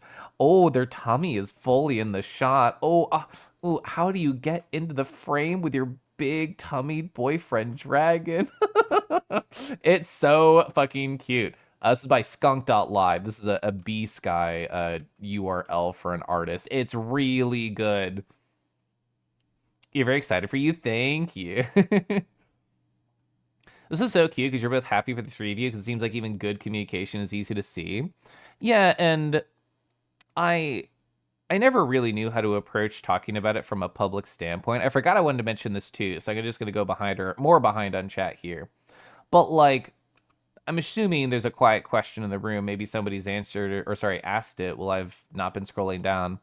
But the idea of, well, who is your boyfriend, Caliph? Is this an announcement stream? It was an announcement stream for that the crush became a boyfriend, but for the identity, I feel like I'll still keep it as kind of a public secret. My biggest possible worry on that front is I don't want anyone to only interact with them because they have a connection to me. In a perfect world, especially somebody who tells me such a beautiful phrase, you really make me want to pull more out of myself. I want people to see them for who they are first and to see their connection to me as tenuous, as secondary. People approach my husband occasionally at VR, at cons. It's a joke that he's Caliph's husband and that's it, but he's a fully realized beautiful person with so many wonderful details about him. And I worry about prescribing the same fate for this other guy that I love, who is not as well known as my husband. I worry he would only become Caliph's boyfriend, which doesn't help because that's the only way that I call him here. But it's an intentional thing for me not to put a spotlight on them. They've told me, like, Caliph, you can do what you want, and it's fine with me, but I still... It's like, what's the worst thing that could happen? To be slightly awkward to them and more people would talk to them. But I also worry that they would reduce him to something that he's so much more than. Very happy for you three. Thank you. Need to run for something. Thanks for sharing. Yeah. Snoogie, hi. Kel, if you'd love to chat with me more, congrats on these positive developments in your life. Thank you. Win, I would love to chat. Stories like this make me strive to feel love like that one day. after learning to be happy on your own. I feel like the Cell I know and the Cell I see around has absolutely seemed happier from my perspective over the time that I've known you. And I hope that to be very true for you because you very much deserve to be happy. We live in unprecedented Kangi times, yeah. You didn't catch this fish yet, Caliph? I want to let that fish catch me, Galley. That's why I was waiting. I was biding my time. I like the story time. It was cute. Congrats on the boyfriend. Thanks, husband. There's an element of natural chaos invoked to reinforce the word lucky being legit. That's true. Hi, Rick. Rick, I was making dinner before stream, and literally every suggested channel was all Celeste, and I'm like, I blame Rick for this. Rick's the reason all my suggested channels on Twitch front page are all Celeste on Twitch mobile. Nothing wrong with acknowledging your good fortune. Yeah, like I want to keep perspective. Like, I don't want to expect everything in my life to work out because it won't. And I think that might create like a negative feedback loop for me of like, what do you mean this didn't work out? Like, I want to understand that like, no matter what it is, it's going to require effort and just a little bit of luck sometimes. Thank you for sharing all this, by the way. You don't even have the words to explain how or why it's hitting you so hard. I love putting together these big story times because they're like, they're summaries of my life, not only to the current audience, but honestly to future me. Like, it's a diary. It's a public diary of just what I've gone through and how it made me feel. Oh, I fucking love Die With a Smile. Ugh, that was my #1 like repeated track last year in 2024. And like, I'm not even a big Bruno Mars or Lady Gaga fan, but that fucking song is so good. Just grinning, Kangi. You vanished last night, had a good long chat with a certain someone. Season of the Crush for real. Gwym. Hi, Gwym. Oh, you popped in for just a second. I was very behind when you popped in. I'm sorry if you missed my little pluffy for you. Truth be told, your friends, when you talk about the Discord a lot, they may make you feel that, making you be more yourself. I mean, what could be the greatest gift? What could be a greater gift that you could give someone is to make them feel more A, themselves, or B, loving themselves. Oh, you played Mahjong Soul with some people and had fun. Another puff for Twunchu. That was 6 minutes ago. I'm 6 minutes behind on chat. Wait, where's the thing? There we go.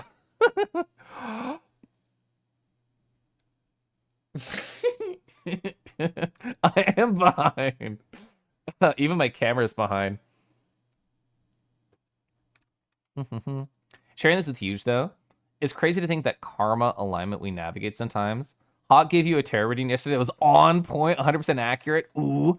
I need to bug this person named JC, and they told me they're going to send me a tarot deck. It has not arrived, so I want to bully them just a little bit of just like, hello, hello. I'd love to do a tarot reading for me. Yeah. Oh man, I'm that far behind on chat. Yeah, I'm back at the redeem from what, 7 minutes ago. You just saw this. I'm letting it load. Just as PNG. Oh, support your local puppy cule. That's very cute. The K Dogs Coalition. That's by Simple Nix. Simple Nix. That's so adorable. Blomp. As the skunk, you would treasure these photos. They're very cute. I want to make sure that I have the artist name in here.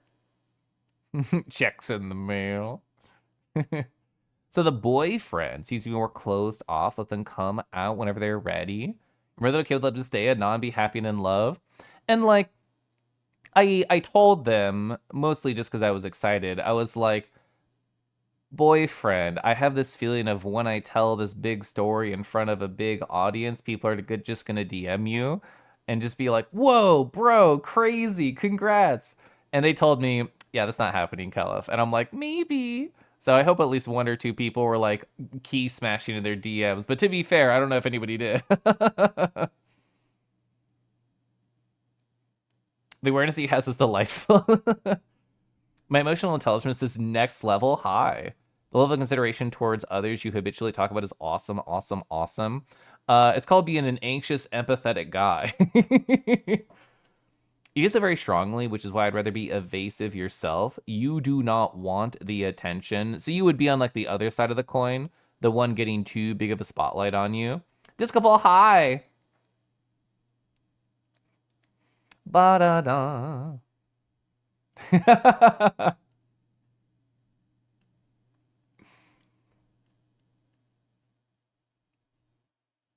Cal Squish. Thank you so much, Disco Paul, for the 26. I hope you're amazing. Cal, it seems you love the Celeste category. Here's 30 other Celeste streams, literally. Still low-key blushy for wanting your thoughts specifically. I mean, my brain is a tendril of connections. It's much like my Obsidian Vault, which, side note, I'm still fucking behind on chat to have more things to talk about. I actually combined all of my different vaults together. Context. My Obsidian Vault, I had a gigantic personal one that I share all the time. And I've had other ones in the past. I've had like a vault for my job that I left. I have a vault for my job that I'm currently at. And I had like a professional development vault. And then I had like a learning in public one. And then I thought, fuck it. It's too much. Just throw them all together. Combine them. So hi, this is my new Obsidian Vault. There's different colors for other stuff. All this green stuff over here is click. Yeah, that's all like click thingies. That was like me preparing for certification. All like the FF7671 stuff is like all of my personal connections. So my husband and my boyfriend and his close friends are there. And this is like, it's things I'm researching for possible like an article that I want to write because I want to become more of a writer. So like, here's like all this stuff that is, it's even bigger than it was before. Anyway. Cal, if I think chatting with you could help me develop a better version of me, gotta chat more. Henway, I would love to chat more. You're very silly. Oh, you love it in a Mahjong Soul? I feel like Mahjong's been taking over the furry community positive. Boyfriend crazy? Runs your boyfriend? I mean, Strutsky, I had like that long talk with you one night about how much I freaking loved my crush and now I'm here. So to you, I just imagine you're like, yeah, that's not a surprise. Whoa, I'm at the bottom of chat. Whoa. Creature should have to battle your boyfriend to chat with me on Fridays. Ooh, so I can tell my boyfriend to get like a bouncer outfit and put it on and say, ooh, are you on the list? You're not on the list? Get over here. Punches you. You have to take off now. What this is very helpful for you also. Certain parts that were very impacted and validating. Thank you for sharing just intimacy with us all. I learned a long time ago I like to be vulnerable, which is why my naked pouch is always outside of frame to remind me to stay a little bit naked for everybody, mostly emotionally, but a little bit physically. It's like Scott Pilgrim but gayer, true. But I don't have 7 evil exes. I only have 1 ex that I want to fuck off. It's so cute hearing you call them your boyfriend now. It's like, it feels good. I mean, I have to admit, of course, I'm a lovey-dovey guy, and this is romance at its core, is saying love and boyfriend and all these things. But, like, I told them yesterday after, like, them and me and my husband talked, I told them, like, I don't want you to feel like you have to say things to just make me, a romantic person, very happy. Like, I don't need you to go like, oh my god, boyfriend, I love you, boyfriend. How's your boyfriend day going, boyfriend? Like, I don't need that to feel joy. Like, I would be happy to keep interacting at the same pace that we were previously interacting. I just wanted, again, to communicate my intent towards myself, them, and the future. It was not my intent to, like, try and transform them or change them or really change much of anything about how we interact aside from the fact that there's love there. And, like, I don't know. I think it's easy to get in your own head of like, oh, the label's different. I have to act different now. I have to do boyfriend things instead of crush things, which we talked about that. But like, I don't want to force upon a thought of change. I just want to force upon a thought of comfort, which, yes, I did put the word force and comfort in the same sentence. Don't worry about it. Moonfang. He he misunderstands the memo and dressed as Cyan from the Bouncer. I both love and hate the Bouncer. Like, that was such like a good but also shitty game. I'll battle him, but just end up taking VR pics, be a normal Dio and VR meet. Oh my god, Dio, I didn't save them, and I already mentioned it in chat, but the 2 photos that you had of Felix of them noticing you / getting you are so funny. Speaking of VR times, so I had basically an ideal time this morning watching cartoons, just laying on the Flareon friend, vibing with their conversation stuff around you. Kind of a passive participant the entire time. Has physically told me he wanted me there, so that helped. Really scratched your pet feels. Speaking of like just being quiet, yesterday was very nice because, so obviously, like, my husband and my now boyfriend have met before. The boyfriend like stayed at my house for a week. You can't avoid that. And that was part of the reason I wanted them to visit. I wanted them to get some FaceTime. I wanted us to get a meal together and just have a basic conversation. And yesterday in VR was nice because I got to see the 2 of them just interact. Like, I was very quiet during the majority of that time because it was more about them getting FaceTime. Like, I would interject with my thoughts or feelings or my little jokes or my little giggles or whatever. But from my perspective, it was mostly just them talking, which is all I could want. You have to smooch them more now? Say less, Thundy. Kelf lives life constantly. Like, I showed you my pouch, please respond. True. In the past, one of the bits I've done is just put a censor bar right there and then bring it up and show chat occasionally. Chat, there's going to be an ad starting like 10-ish seconds. That's the thing. The label's different, but you don't need to act different because the same actions just feel different. That must be true. I do agree with that from what I know right now. Like, I teased them after my husband left and the 2 of us were still in Limsa Limensa in VR. I was like, I pulled myself up in VR and I just pet their face and I'm like, so how does it feel? Your first full day as my boyfriend? And they're like, it kind of feels the same. And I said, good. Did you get the Moon Fang? The biggest debate is the colors. To be more like the Vernier or the Kalmar palettes on the Winter Paw. I don't know. I mean, my first thought would just be like throw them on the model and find out, but I don't know what would feel better. Yeah. You love the Redeem and Landran stream, the bouncer. Felix just looked at you and said, target acquired. You became a giggly mess. I love when Felix gets me. You support Happy Kelef, thank you. Just a little guy interjected just a little. She'd equated to that feeling of a cat laying on his lap. It has much attention as that too, and it was so nice. Gosh, we love attention. So there goes the ad. Chad, do you want to see how much of a fucking hipster I am? Look to the bands I listen to on Spotify. Do you see this? 26 monthly listeners on Spotify. I don't know how I find these types of bands. I just like start listening to one and then I look to another album that's similar. I look up people who are on a band and see what else they've done. And then I reach here. Spotify knows that I'm a fucking hipster. And I think this song is great. Like, I'm going to go find the lyrics for it because I looked them up earlier today. What is this? Moon Wake? I'm so bad with names. So clicking over here, opening up my Obsidian, and then going to Moon Wake. I haven't written my feelings about this. Oh, I guess I did a little bit. Like, here's all the lyrics of this. It's so nice. What was it? There's one part I really liked. Yeah. Remember all those times we spent out in the desert just to see the stars? Let's take these memories and play them in our minds forever and play them on repeat.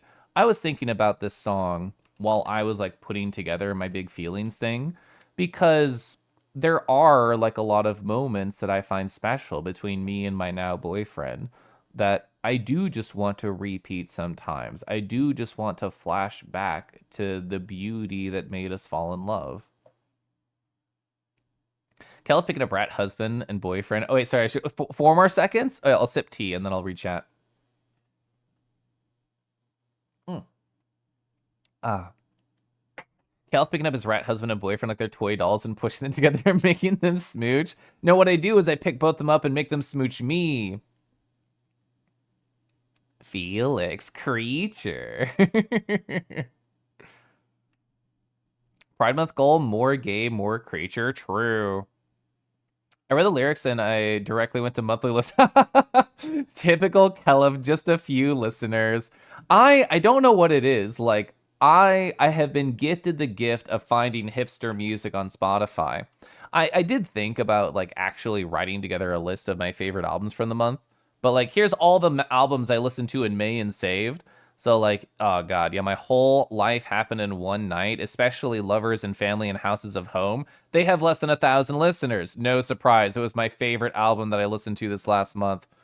Dead Weight, I loved this album so much. Less than 1,000 listeners. I think they also do too. Like if I click them, yeah, 445. Like I don't know how I get into this. I mean, I'm thankful. Actually, Soot Sprite has like a lot of people who like them, right? Yeah, 10,000. Look at me, 11,000 almost. See, I'm not that much of a hipster. Let me go back over here.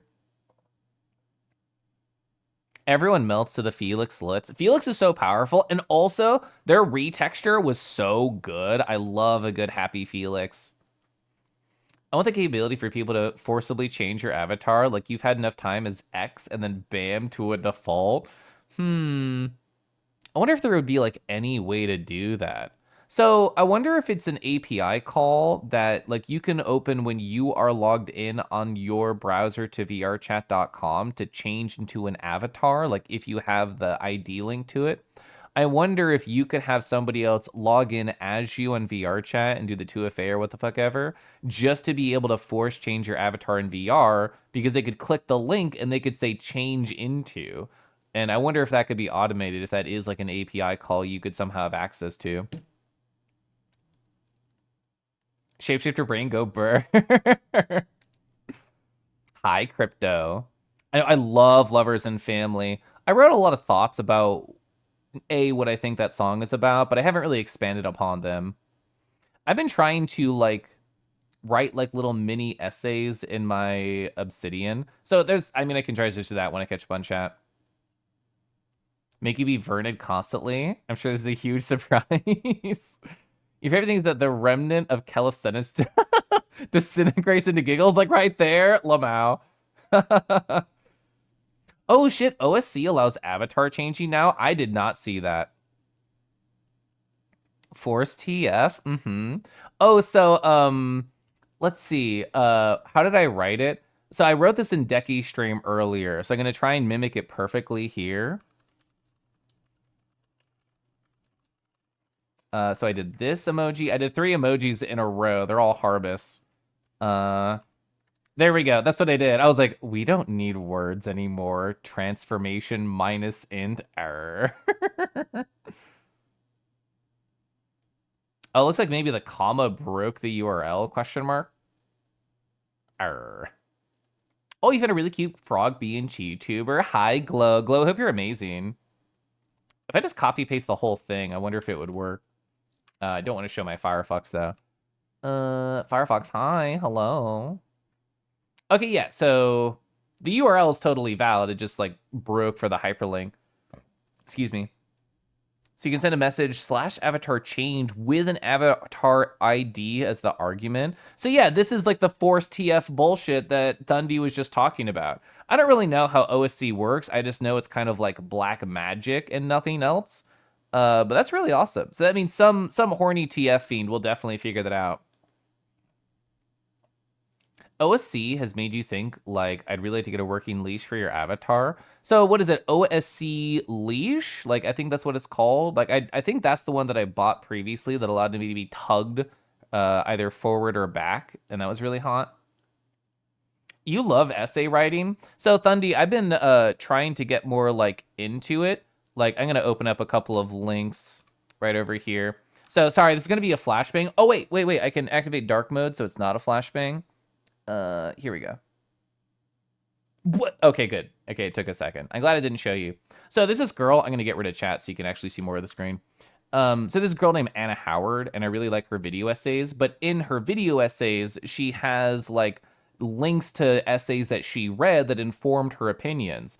And then I've just been going through and like reading them. Like, there was like one that had a really interesting title that I don't know if I have it open right now, if I already found it. Oh, it was over here. Yeah, it was in like this area. Sorry, there's all these like flashbangs. Yeah, research is a leisure activity. I want to read this. Be more confusing, actually. I want to read that. So, yeah. It's been interesting trying to become like more, I guess, more of a critical thinker about the things that I care about by just journaling about them and like writing little mini essays for me. Like, I don't know if that'll go anywhere in terms of sharing it, but I like the idea of just having these little mini conversations of self.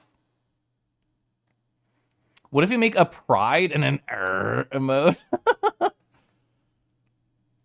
Oh, a lot of your stuff runs on OSC. Oh, so is that kind of how the vest works? You have writing a clean and concise, bottled up and delivered ideas and proofs. That's part of the reason I've been trying to get more into like making sure my Obsidian is like very clean and like everything is really linked together and I have like really concise tags. Oh, so eye tracking vests and some other items has some interactable Leonardo that run on OSC. That's so cool. Oh, so PJ will have a very specific memory, I think, of like, actually I have a picture of a calendar on my big recap thing. So I think it was this Friday, I think it was the 16th, where I drunkenly told PJ, I was like, oh, I think I just mentioned it around them. And I was like, oh yeah, I have like a big conversation that could be life-changing that I haven't had yet. And PJ's like, you can't just say that. And then I'm like, okay, bye. And then I giggled and I ran away. And then that's what I told my whole big story about here. I think there might be the only person around who stopped by that I did say that to. I mentioned something the previous week, yeah. I did casually say that. I was a little tipsy, but I did just say, oh yeah, I'm about to have like a life-changing conversation, but I can't tell you anything about it. You don't want to be more confusing. Do you have trouble keeping up with yourself? Oh, so Thundy, I want to show you, because you're talking about essay writing. What did I call this? Yeah, like right here. So I do this, and then I do this. So what I've been doing is, since I finished reading How to Take Smart Notes by Sanka Arens, and I've read stuff like Building a Second Brain by Tiago Forte, and Atomic Habits and Getting Things Done, and all these like cool books about organizing information and notes and all that sort of stuff. What I want to do is like make little mini essays for me, or just like summarize other ideas that are atomic, aka they are singular and not overlapping, put them all onto like a big Obsidian canvas, and then use this as a way to write a more like defined article. So like these are all notes that I wrote based on content I consumed. This is all about note taking because that's what I care about. And these are all things that I wrote down because I thought they were fun. And I'm like, how can I like write a little thing about taking notes at work? How can I form an article? How can I like make this very accurate? How can I break down complex ideas and put them simply? I'm not done with it, but I'm just kind of playing around, and I like the idea of using this as like a workflow, because like part of How to Take Smart Notes was inspired by The Slip Box by Nicholas Luhmann. And I was like, oh, well, part of the reason the Slip Box is interesting is because it's physical index cards that you can organize like on a table or whatever, like on a desktop. You don't have that digitally. Oh, wait, I have Obsidian Canvas, so I can just say, oh, actually, I don't want that one here. I'm going to want this one over here, and then change the connections and change the flow of ideas, and that's going to change how like I write the final article. So all these are like embedded. Like if people don't know how to embed notes in Obsidian, you just do the exclamation point and then the note syntax. But I think it's a good idea, and I'm going to be using that for the future. I can't believe a little greater than Tipsy Caliph wouldn't spill the details. I feel pretty good at holding secrets in, even when I'm full of alcohol. My color-coded calendar to note connection is very intuitive. 10 out of 10 good viewer experience. Thank you. I felt very good about it because I haven't really structured a like emotional recap in a while. I guess to be fair, the big recaps of big life events take time to happen, but I thought this was pretty good. I was happy with it. Oh, you ran into Tiago in New York? Really? Sometimes I wonder if an essay article is even a good format. Maybe the format of my notes is actually the best. I think it's a very interesting like take on it. I think I like the idea of sharing the canvas with somebody and like just letting them consume like my raw ideas.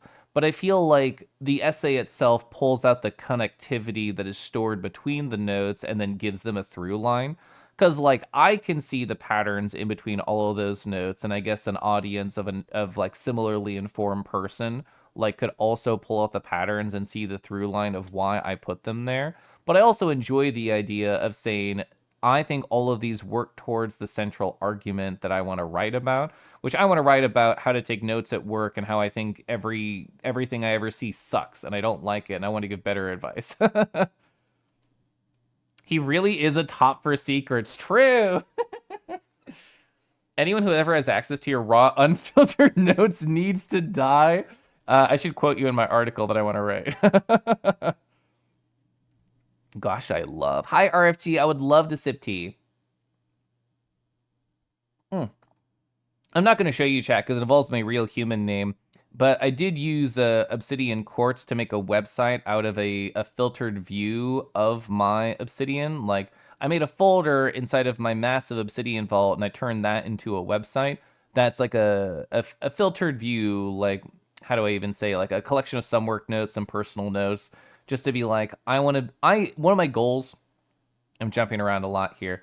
One of my goals right now for 2025 is to embrace the idea of learning in public, even if nobody looks at it, just the idea of having a website that has my ideas on it, even if they are kind of only semi-formed. I want to get over the idea that everything I have to make and present is very like structured. And I guess streaming goes like directly against that idea because it's very like free flowing. Even if I do something like this, like I'm still going to be talking to people on the fly and it's going to change the flow of the structured presentation. But I don't know. In terms of writing, I don't like the idea of feeling like it has to be a fully finished article before I share it. The other part of essays articles, they should be direct. They lose some of the fringe interpretation of the context of the name and form and size and brevity. The notes footnotes will bring in tantalizing thoughts or alternatives to keep the thoughts growing rather than just purely informative. But a good essay article should have hanging things for the readers to jump from. That was phrased very hotly. You've thought about this with all your personal, emotional, sexual, social growth that you find yourself putting out for others as guidance. I wonder if it'd be beneficial to try and collect these positive form than writing in just an open forum of a Discord. So I'll give you my opinion, but I'll see if I can find an example before I start talking. I think this is the best way to find it. Yeah, perfect. So this is how I've kind of been structuring my notes recently, and in terms of like writing little mini essays Sunday, is so I watched this video earlier, Anna Howard, How to Fall Down a Curiosity Rabbit Hole and Reconnect to Your Creativity. And while I watched her video, I'm like, oh, here's like little sections right here that I think are interesting. So a step that I haven't done that I'm going to show you right now is I'm like, I think this should be one note. Research is fun. Here's my thoughts about that. Finding your niche if you want to advertise yourself. I thought that was interesting. Starting with curiosity and then linking to other notes. It's like, oh, okay, well, I could have a note called Start with Curiosity. I could say Note Composer. I could put it into a little note and it'll directly link. And then I can like add some tags to it and make it interconnected inside of my wealth of information. And this is how I've like been building over in that thing that I just showed off, like me preparing to do like the canvas, is all of these are like interconnected. So like when I wrote a note like in my voice about the note stagnation, it has like other links to it. It's like, oh, well, I wrote about this because of this article and because of this video and because of this book and because I think traditional note taking sucks. So the idea of like disparate atomic notes that have connections that form a story that you can see once you have a pulled out camera view, that's kind of what How to Take Smart Notes is all about. So in other words, like, oh, well, all of your advice is going to have like different theming to it. So I like the idea of having here is one specific thread that's like a small note. Here's another thread, a small note. And you can connect these disparate ideas and form like what you were telling Matos, like, oh, it's like, here's an essay of form thoughts that are built upon these thought patterns that I have. The NCC is happening is powerful, but the capture that feel is important. So when I read Building a Second Brain by Tiago Forte, the acronym they use is CODE, which I really like, because everybody knows how to like capture, like write notes down. but it's harder to know how to organize them or distill them into like summarized information and then extract value out of your own notes. So it's like you've already done the capture process. You've already written down all the advice. You've already thought about it. It's just time to organize it, not only for future you, but for future others. You feel like you've never been with hotkeys in application? I'm actually so sexy with the hotkeys. Like, I could open up Blender right now and probably just remember some things off the top of my head, even though I haven't opened it in months. You know what I'm referencing? There's such good personal work being done. I think you just showed is awesome to capture each vignette that's happened as we experience and learn. Exactly. Delicious. Hi, Scott. Hello. So I'm going to sip some tea and some water, and then I'm going to tell like a fun story. Wow, it's already been 2 hours. Oh my God. I cannot believe it's been 2 hours. But then I'll tell a fun story and then maybe eventually like get over to coffee talk. So speaking of like different things that I've consumed recently, I'm gonna go find a URL and then show you. Side note, I fucking love in Firefox this update where you can just drag tabs onto each other and then they just form a folder. So I can just say, oh, here's all my YouTube bullshit that I want to get back to. Here's all my music bullshit I want to get back to. Great. I love it. It's so good, the tab groups. So there's this girl named Lexi Merritt that I learned about from Anna Howard. And they have something they call a Big Paper Planning Day. So you can look at this at your own leisure if you are curious about it. But, oh, sorry, I put dark mode on. It makes it impossible to read. So light mode warning. There we go. So I wanted to think about this today specifically because today is the end of a week. Today is right after the end of a month. It's the start of a month. It's the start of a quarter. It's the start of Pride Month. And my life is changing because I now have a husband and a boyfriend as opposed to a husband and a crush. So in other words, my life is going through a lot right now. And I think it's good to impart some structure into my life. And I heard about Big Paper Planning Day and I thought it was interesting. There's a video there that talks about it, but I'm just going to show you my notes on it. So the what she suggested, and I'm gonna talk about the general idea, and then I'm gonna talk about how I personally approached it and found value out of it, so I can give you my sort of personal lens on it. So the basic idea of Big Paper Planning Day, which I think is interesting in general, is once a quarter, which is how she phrases it. Didn't mean to close it. I meant to edit it. Oh, there was an extra asterisk. That's why it fucked up. So every quarter, if you want to like organize your wants, organize your needs, organize what you want to do in like these next couple months, hey, you should just write down 11 things that are on your mind that you want to make happen by the time those 3 months are over. I really like this thought too of you should write it from a diary perspective. Like, I have accomplished this. I know that I have the ability to be able to do this. How will I feel once I accomplish this goal? And then ask yourself, how can you actually be that person? Ask yourself why. Why do you even care about this goal? Why is this interesting to you? And once you ask yourself the question why, ask it again. Is that really the core reason that you think that goal is interesting? An example for me, like I, in the next 3 months, wants to actually get the certification that I need to get for my job for them to be happy. Oh, surface level, I want to get it to make my job happy. But is that the full story? Well, I want to get a certification to prove to myself that I can study for something and then actually get it. Is that the full story? Well, I want to get it because I want to be able to consume all of this information and organize it in a very easy to consume way so that if I ever need it in the future, I can like answer it. And like, I think that's more of the core of the reason why, as opposed to making my job happy. But I can only get to that if I like ask it a couple times. I have my actual journal here. I wrote this all out physically earlier over the course of like over an hour. So there was a better question I wanted to choose. That was just the one that I thought of at the top of my mind. Yeah, so relating to what Thundy was talking about, one goal that I wrote down that I want to do in the next 3 months is to build up my public knowledge garden, just like my collection of Obsidian Vault notes, with personal notes. Currently, it's only professional. And the first thing I wrote is, I just want to share what I talk about with others and be a part of the conversation. But I think the real answer of why I want to do that, the core of the why, is I do want to think more deeply and to grow my own personal critical thinking skills. Because if I ever want to like learn how to teach people more professionally in the future, even if it's just creating YouTube videos or like a Udacity, Udemy, whatever course, I need that skill to be stronger than what I think it is right now. Yeah, like neuroplasticity, true.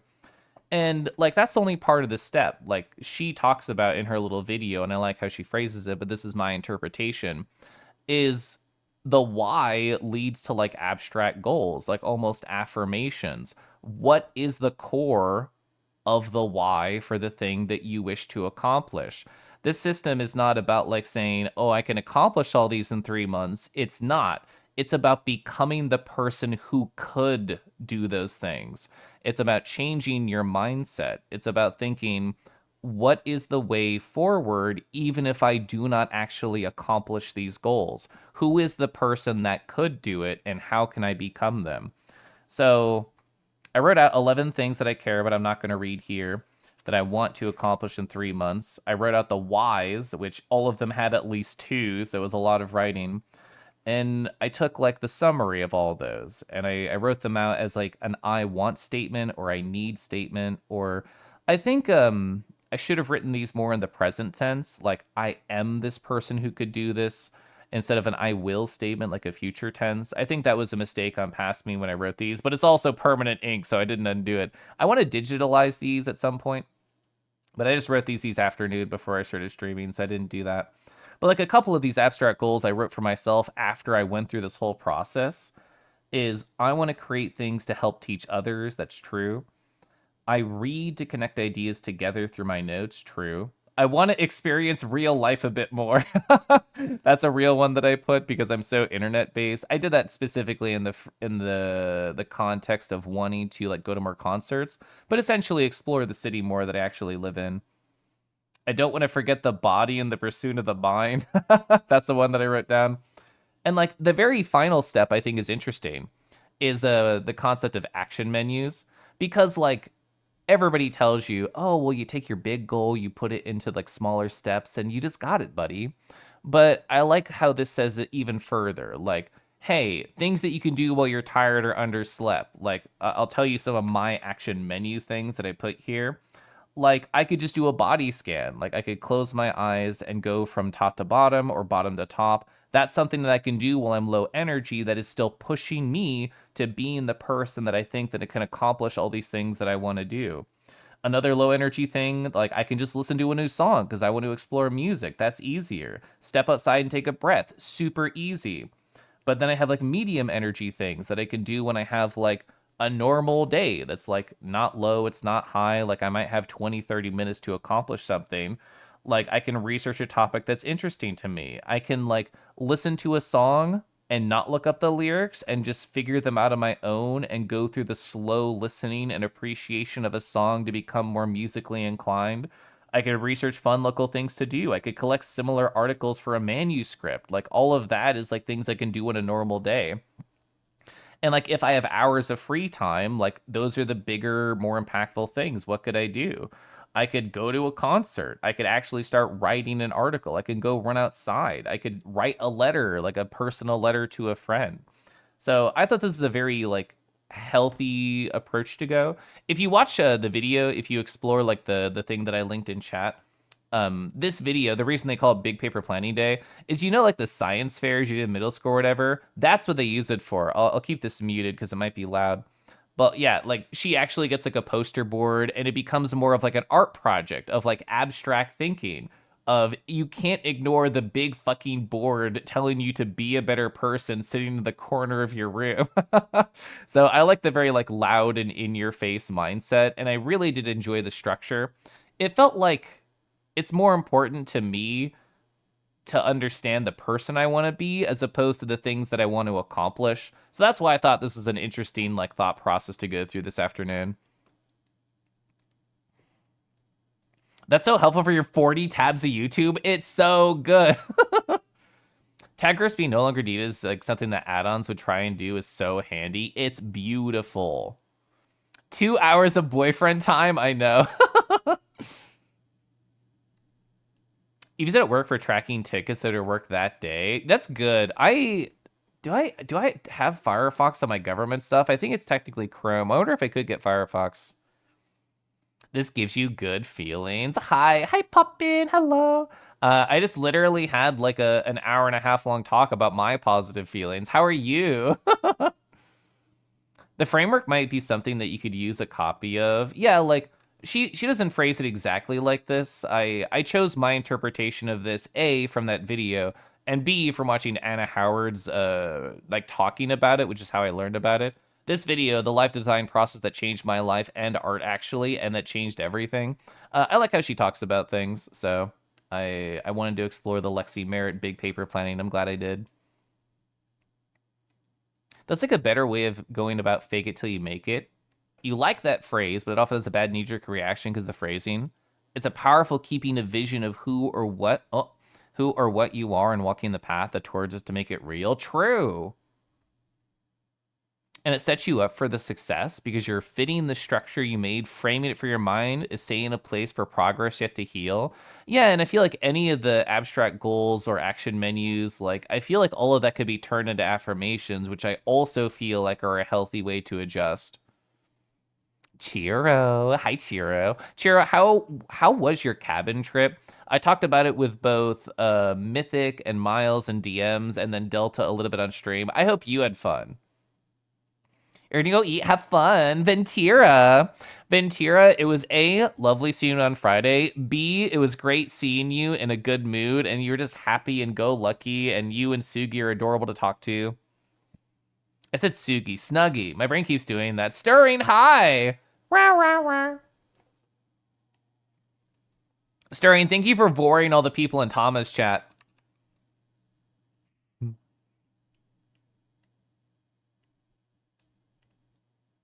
The 9 dance is actually so cute. I have not seen that one. That's adorable. Stirring, thank you so much for the tier 2, the 45 months. I hope you're doing wonderful today. Thank you, they were Tamesty. Did you fucking see a Food Skis Vor redeem on their channel? Oh my god. So you're gonna go through these feelings right now. Manifesting the energy, actively pursue them is a bit spooky, but I gotta act if I want it. I think that's true. And like, you're gonna enter like an amazing part of your life with the school stuff. So I know a lot of change is happening for you. A lot of change is happening for me too in a different form.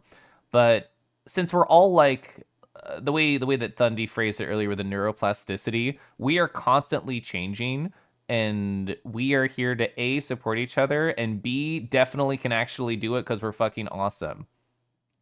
Pursue your feelings, yeah. We have to shape our world. Time keeps marching. We have the pause to accept our reality, yeah. You were called. It was just Snuggy appreciation time, which is all the time. I wish it wasn't raining as much during the trip. You also wish Stirring hunted you in the woods. Honestly, now that you mentioned it, I also wish Stirring was hunting me right now. Stirring, just so you know, my window is on the south side of the house, and you can break through it really easy. You're too nice? There's no such thing as too nice. Oh, Thundy, I was told a story probably 2 years ago now. Of a friend I know from VR and Twitch who came to visit in KC. And we went to dinner. They told me about how they went to BLFC one year. I don't know what year it was. And they went to like a quarry, and it was at night, and everyone was just like staring at the stars, and it was a beautiful thing. And then somebody put a tracking collar on somebody else. They were told to run and that they were going to be hunted in the quarry. And the quarry was near like a forest, so they ran into the woods, and it was we're going to track you down because you have the collar on. So good luck hiding. And the way they phrased it, my friend was like, it was a delightfully horny time. You'll just let yourself in to live my crawl space unnoticed. Oh, thank you. It's dirty in there, so it'd be nice to have someone clear it out. Imagine being a quarry in a quarry. That's the perfect emoji in response to what I just said, Mars. The haha elf. Okay, so you're distracted writing anything into Discord. You turn in to hear the talk of neuroplasticity. You know, it's quite the same. Your friend Raina gave you, that was an amazing analogy for how we change over time. Tell me the analogy. You can't stay for long. Hi, Rago. Hello. Rago, there's a whole big story here that I could summarize, but I feel like you would just enjoy the big blab instead of the summary. But yeah, it took me like an hour and a half to go through the story. Lamau, yeah. I mean, I do have more stories I could do, but it's also been, what, 2 hours and 14 minutes, and I would actually like to play Coffee Talk, so I think I'll just shift any of the other stories to another stream. You'll be watching the VOD. Feel free to key smash once you realize what the topic is. I'm thinking, what do I want to do? I didn't actually open Steam on the other computer. Chat, I didn't ask how you were. I was so busy, like, prepping for my big emotional story time and then telling you about Big Paper Planning Day. I didn't even ask about you. How was your weekend? How's your, like, upcoming week looking? Makes out with you? So she said that your sense of self is like a crucible full of molten metal. That metal is the self, and over time we add things to it and see if it melds and become part of you or burns away if it doesn't. I do like the idea of being essentially an incorporeal beauty that is so hot I can either burn up the things that I don't love or envelop the things that I do love and make them part of me. So when someone stops adding things, stops trying to grow and improve, the metal hardens and starts to become brittle. This is a beautiful analogy. I'm going to open my video game, Coffee Talk. But so what would the boy Fwenth? What would boy Fwenth even do? Because they're a public mystery. Envelops things I love and makes them part of me. Is this vor? I think it's technically absorption. Is absorption a subcategory of vor? I actually don't know. I imagine it is, right? Like of the hierarchy of horny. That's true. It just makes Hops Handler go question mark. I'm writing this idea down in my to-do list. That's very funny. All right. Boy Ferenf. And then Hops Handler equals question mark. Hmm? Hmm? Ooh, it could do like a random amount of hms or hus. The hierarchy of horny. That lets you describe nested horny relationships. Oh, I just kissed my stuffed animal. They're beautiful. Chat, it's going to be an ad starting, and oh God, should I just do my break right now? It's almost, yeah, it's like 2 hours and 20 minutes. Whatever. I think it's actually a smart idea for me to go stand up and stretch my legs because I've been talking for like 2 hours. We won't be able to play like a bigger ad, unfortunately. But yeah, I'm going to go stretch my legs right now. I'll be right back.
Ba, ba, ba, ba.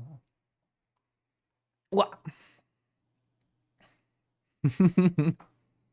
Chat, you gotta you have to find the mysteries in your life and dispel them. Strutsky has told me. They were like, Caliph, I cannot stand not being in on the secret, in on the joke. I must know these things. So I imagine they become a very good sleuth.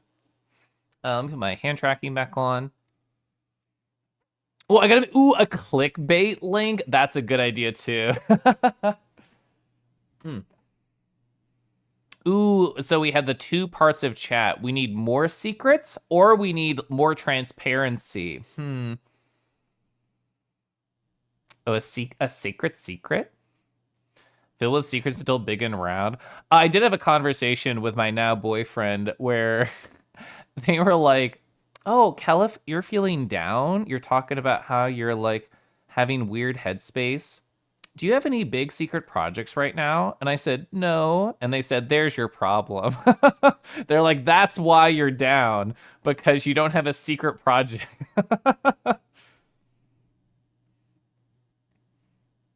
Oh. Chaotic Dragon 2330. Hello. Is that how many years you've been waiting to follow? I appreciate you finally did it now. You make me feel special. Sheila had an analogy. Yeah, it was really cool. So she actually brought it up to you when you were describing a question if you were a system still in the fence. Ugh. Still in the fence about that. When I brought this despite your earlier gender feelings, sometimes boy, sometimes girl, might just be a girl. She sent you an image of a crucible. That's very funny. You never in your life felt so supported in a single picture. Flexing your OS int tradecraft. I'm assuming this is a Minecraft thing. Boyfriend. Yeah, Chira, I just did a... Where's my giant PRF? I just did like an hour and a half story time about how my husband told me, hey, I actually do feel comfortable with the idea of you dating this guy. And then the entire like interaction and how that whole story went. It was cool. You can be transparent about having a secret. I have it at some points on my stream been like, there's something cool I can't talk about right now, chat. Oh, you signed for pottery classes? That's awesome. I love that. You said they were likely a contestant in your game show. Yeah. All right, I'm gonna go over here now. No matter what happens, Oh my it's God, a positive no. refrain. No, tired, horny Caliph. I forgot that was left on. My bad. Gosh. I did. I got a boyfriend for Pride Month. It was great. Whoa, yeah. It was like a minute-long voice message I played for chat earlier. It was actually a serious voice message, but I just sounded horny and tired. So we left off in like the middle of a day because it was late and I wanted to go cuddle and kiss my husband. But what just happened here on the last time that we stopped off and played this game, I need to update my category, 1 second. Coffee talk. Oh, I messed up. Coffee talk. And then what do I want to say in the title? Announcement made, smile. Sipping coffee. Wait, I have to say C-A-W-F-E-E, perfect. Surprise, no matter what happens, OGG. Vampire is your favorite guy right here. I like Gala. I think it's cute that they're covered in band-aids. Hyde, the vampire guy in the center. They are very fun. But what happened on the last day is there's a couple characters here. Actually, I have pictures of all of them because of the Toma to Chill. So yeah, Lua, she was actually just in here. She is a succubus, and then she's dating Bailey's, who's an elf, and they're like in the middle of deciding whether or not they will, they won't they, because their families are opposing. And apparently, if an elf's family doesn't like them, they can take their immortality away. So therefore, if Bailey's chooses to date Lua, they're not going to be immortal anymore. So it's a big fucking decision. Oh, okay. I can't read any of this language here. So favorite things, lover of the bright moonlight, believer in a life without a fight. Oh, big fan of art and poetry, beautiful. So they work for a 9 to 5 in a trading company by the day, going poetry readings and museums on the weekends. Enraptured by the forbidden fruit? I thought it was forest, I wanted to say forest. I can't believe your awe undertone is the pause guy. I love how the pause guy says things. Need to hop off. Really glad you stopped in and got to be asked for and given your thoughts. I liked your thoughts. Thank you for sharing. The Crucible analogy was very cool. Thank you for that too.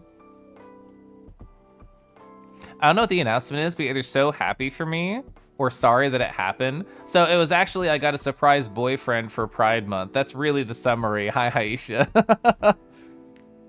So I think that was the only exclamation point here. So what happened on this day? I just mentioned the context with Bailey's and Lua. Hyde, the vampire in the center. Actually, I'm not even showing my mouse, so that might be hard to point out things. But Hyde in the center here. They had a conversation with Lua, and they were very like straightforward. They've been alive a long time, and they've learned to be blunt over that time.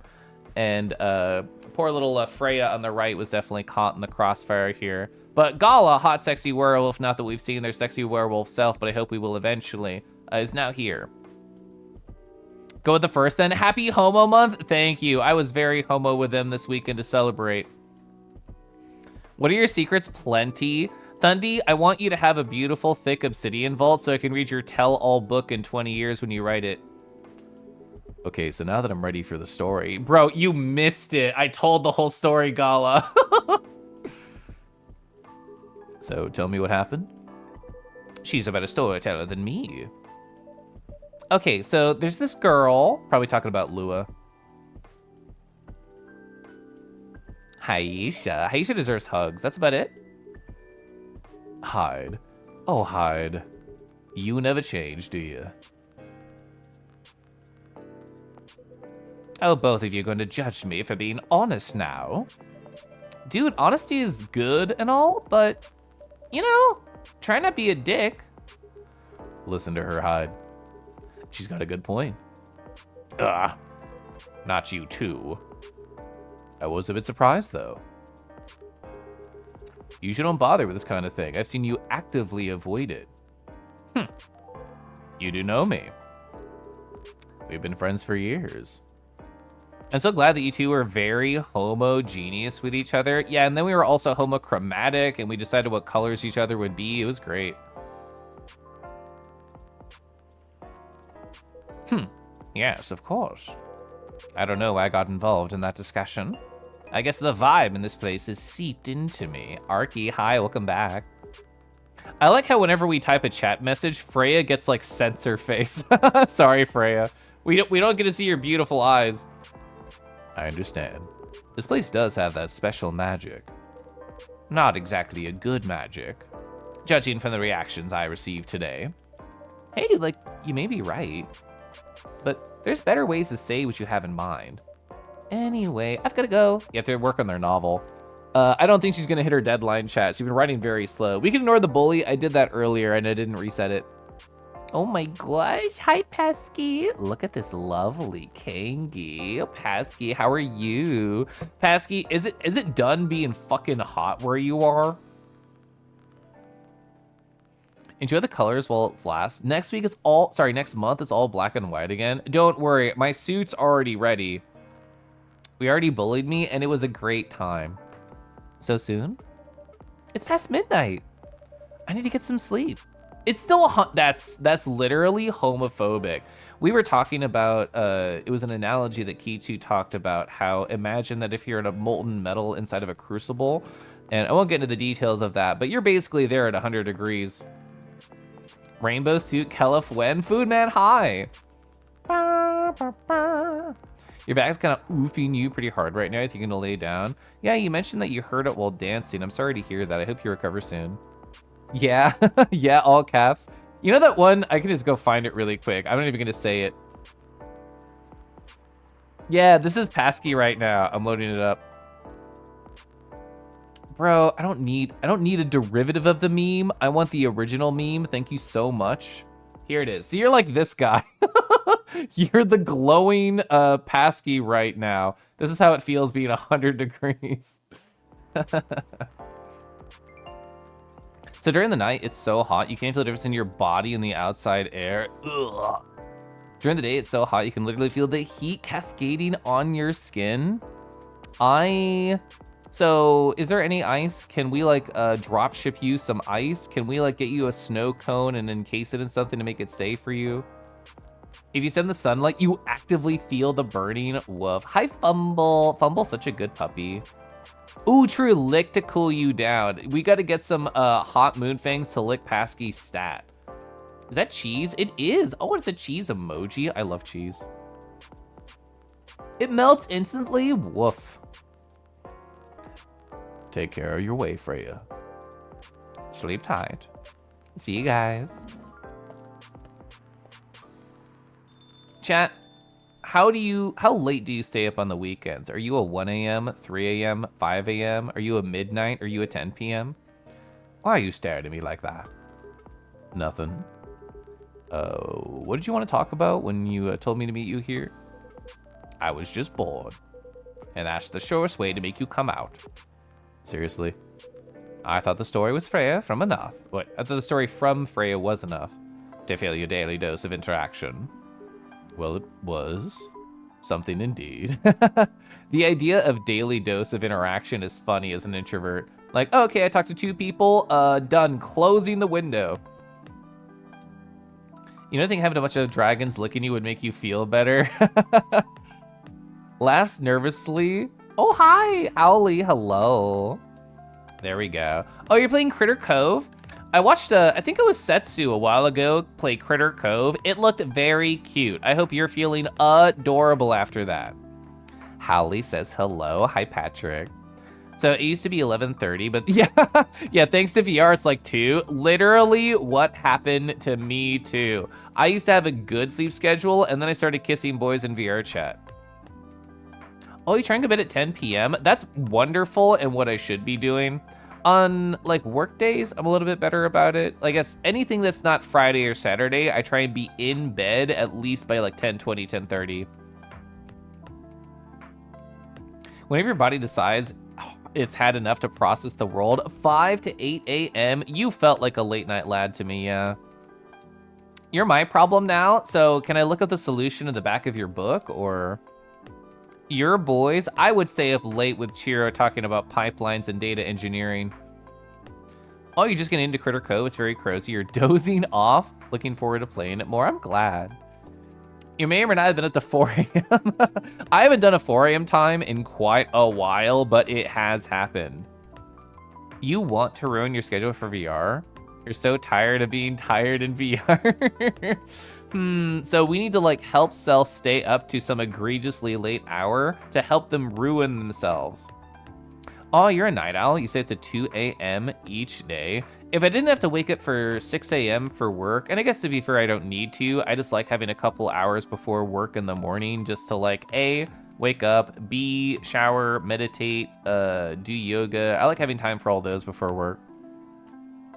Talking about pipe with Chiro, I'm sure they know very well how to lay and organize it.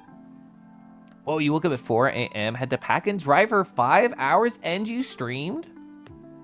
The benefits of ruining your sleep schedule for the past 5 years. Haisha, do you think you're gonna circle around at some point? Like you're gonna have like a random 9 to 5 day and it's gonna feel very strange?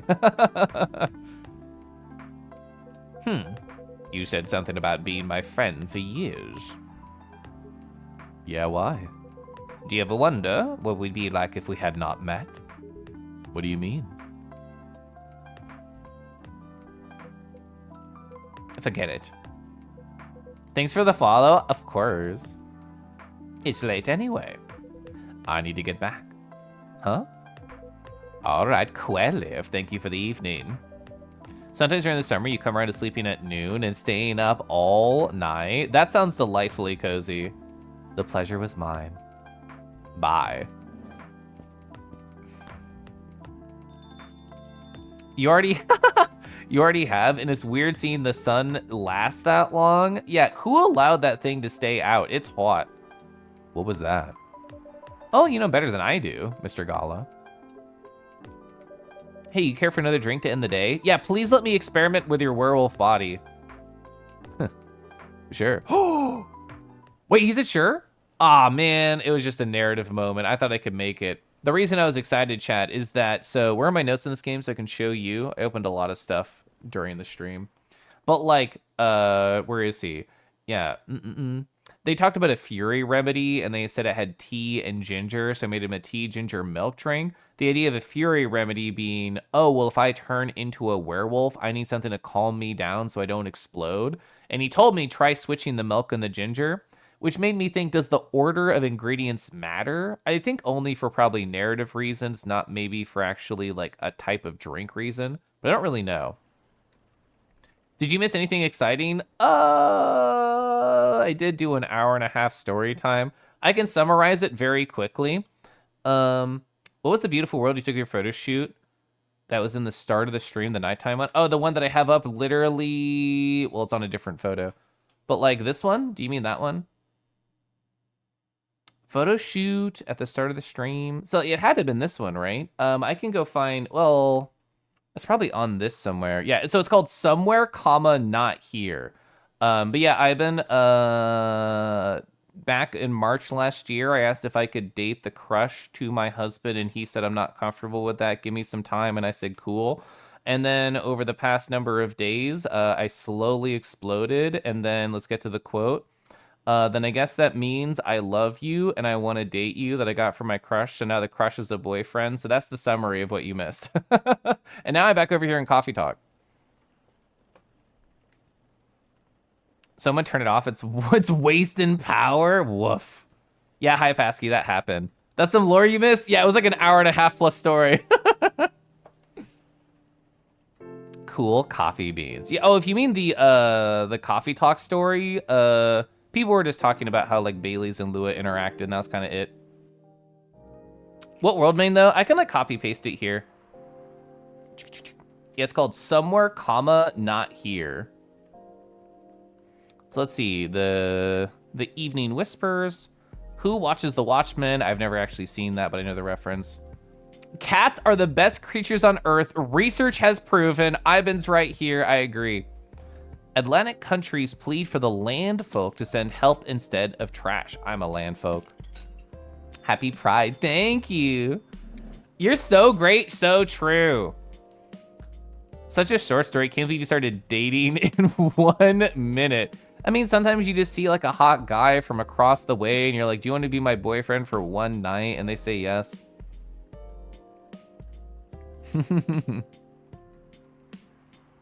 Oh, so you have a new router that works for the headset. You can do VR now. That's awesome. Basky, hi. Rah, rah, rah. You do normally do it offline.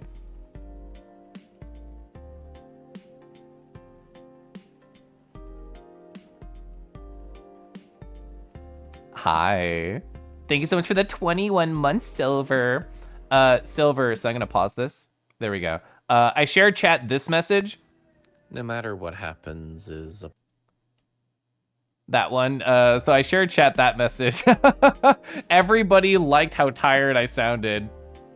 Howley, thank you so much for the Prime. Hello. Oh my gosh.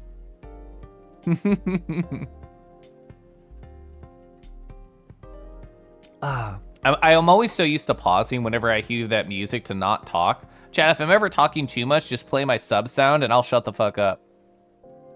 Tired? Tired you is actually quite nice. This came up on my last stream, the idea of like how much cuter is a boy when they're tired, and people had various answers. Some people said anywhere from 2 to 10 times, and I think Lupin was the one who said they're like 1,000 times cuter. So cute, I think. Yeah. I love when your button slips. Evening Whispers time. Again by Freya. I'm assuming they're the only one who writes them, but I will be curious if there's a secondary author. Eepy Wool could be cute. You're less cute when you're tired, because that's when I get depressed. So that's when we need to give you love and attention and many pets. So this is called Swipe Right to Outer Space by Freya. Hello there. I'm a female alien. So you call us, right? From a planet located in a galaxy the humans call Andromeda. I'm here to make sure my kind can survive longer and spread farther across the universe. That's what was written on her dating app profile. As a sci-fi nerd, I didn't need to think much about swiping right, even though the profile she was using for her profile were just cosplay silhouettes and weird artsy spaceship-like photos.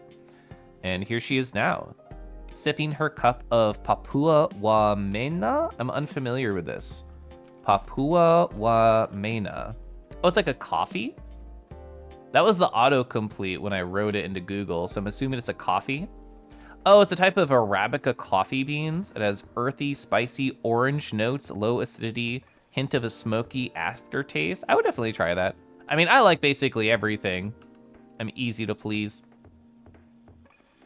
Looking exactly like the dream girl I've always fantasized about. Dark bobbed hair, thick eyebrows. Oh yeah, like this? There we go. Sharp eyes, a never-ending smile directed right at me. So yeah, I came to this place like 168 hours ago, and there were 12 of us, and I'm the lucky one being located in a place with such fantastic drinks, she says. After some time spent explaining to her about her task as an alien. I love sci-fi, but this might be too much. She hasn't said anything about her job, where she was really born, or any normal stuff. Maybe she's crazy? That must be it. She's such a perfect looking girl, that can never be perfect on the inside, I say to myself. So what's your plan? Are you going to release a story as a novel, a comic, a game, a movie, I ask her. What story? The story you've been telling me. Oh, I can drag like this. It's like a fucking phone. I don't know what I'm thinking. I was grabbing the scroll bar, I'm sorry. The story you've been telling me. It sounds like it'd be really popular if you adapted it to the right medium. Well, I've been telling the story through social media and dating apps. That's not enough. It could be adapted to kind of mainstream media. It could be rich, you know, and famous. Famous. Does that mean more of your people would know about my people and your mission? Or our mission, I should say. Definitely. An exposure like that should be easier for us to meet humans with high quality seeds. I guess. So when should I start? Suddenly, my phone rings. It's my best friend. Pardon me for a minute. I need to get this. I say to her as I answer the call. Yo, dude, who the hell is that chick you're with? She's freaking gorgeous, man. My friend's excited voice meets my ear, an overly loud whisper I'm immediately suspicious of. What? Are you at our local coffee shop? Yeah, bro, I'm lining up at the counter. Do you see me? Oh, yeah, there you are. You lucky bastard. Where'd you meet that beauty? I always love it when they grow their hair super long and color it like that. What do you mean? The chick, bro, sat right in front of you. She looks like my ideal girl, long hair, all rainbow colored. Ooh, big eyes, cheekbones. I put down my phone and stare at the round cheeked girl in front of me with a strange mix of emotions. Why are you looking at me like that, she says. You really are an alien? Yeah. That's what I've been telling you the whole time. Ugh, well, fuck me. Oh, finally, that was my task all along. So my place to yours, and please no protection. Bites up. One day I'll get the power of Phantom Sense that like Torrent Dragon has. It's so funny. I'm gonna shout out Torrent Dragon. Torrent_Dragon. So Tor, I think they're streaming right now. And if you do this command in their chat, you can see them go like, ah. Although I guess maybe on Ace Attorney streams, I think they might turn that off. But when you can make the bite sound happen, they flinch every time. What was the announcement? Asked Praline. You're late and gay, happy pride. Oh, Praline. I may or may not have told a 90-minute long story about how my husband told me, hey, it's actually okay if you want to date this guy that you've been crushing on. And then me actually telling them, me giving them space, me slowly exploding, us having a very long conversation and them telling me, then I guess that means I love you and I want to date you. And that was the whole thing. So yeah, I have a husband and a boyfriend now. So hi, Praline. Thick eyebrows. Oh, are you Eepy? That makes sense. I love this Eepy emoji. That's cute. Putting the drama in Andromeda. Ba-da-ba. Wink Wong. Oh, it's mod only in Ace Attorney. Thank you. Welcome to Polyamory. Hi.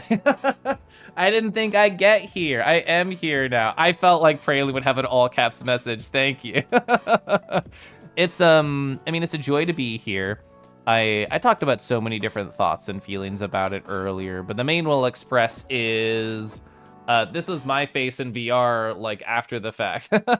Just constant big smile, grin, ear to ear.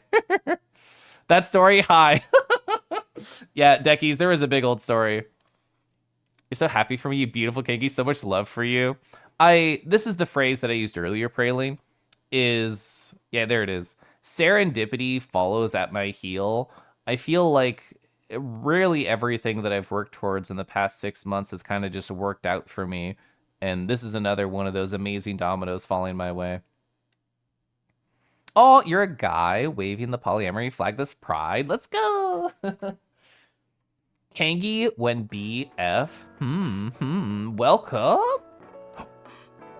Huh. Welcome. And it gets smaller. Hello there. Good evening. Good evening, sir? You shouldn't assume. Ah, the usual Earthling linguistic problem. I see that the story was related to this. We'll never get used to it. Is it okay if I call you sir? Definite. Oh, I love how their mask lights up. That's really cute. Definitely. Money. Hi, money. Yeah, the beeping and booping too. It's also cute. You can call us whatever you like. We do not mind a bit. Hey, do you want to order anything, sir? Oh, yes, we have to communicate our order. Pardon us, please. Oh, the little, you can see behind the text box briefly, but they have the bottom fingers. What do you recommend? Oh, not be able to taste the difference anyway. Yeah, do you have a mouth and can I see it and can I touch it? What do you mean? It is all right. Forget it. What is the most expensive drink here? We've never seen prices about anything. Anyway, we're in an ad, so I'll pause. Thank you, Felix, just like that.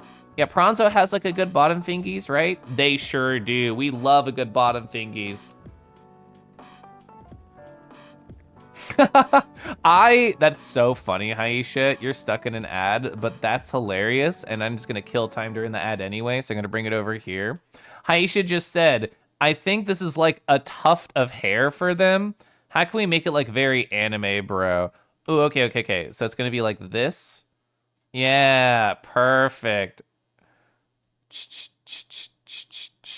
Yeah, classic. Sick 'em. Oh, did you bite them? Well, actually, well, no, the mods can activate it, yeah? So I bet Deckies could have done it.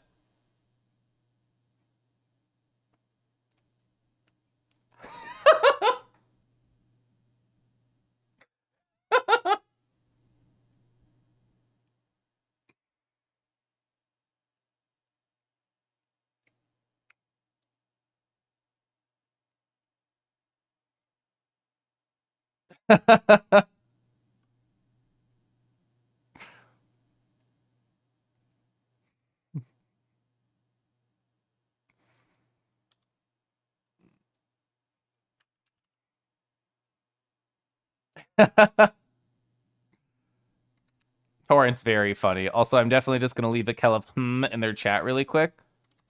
There we go, and now I close it. And now I leave. I'm not even gonna look at what they say. Oh, yeah, PJ's fingy, so good. When you hold yourself to a standard that lets you spread joy and light, the same energy follows and comes back to you. I'm glad the light you produce in this world comes back to you so abundantly. A, that's beautiful and thank you. B, I want to go look at the DM and read it verbatim. So I told a friend about this. I've been telling a lot of people about this. But how did I phrase it to them?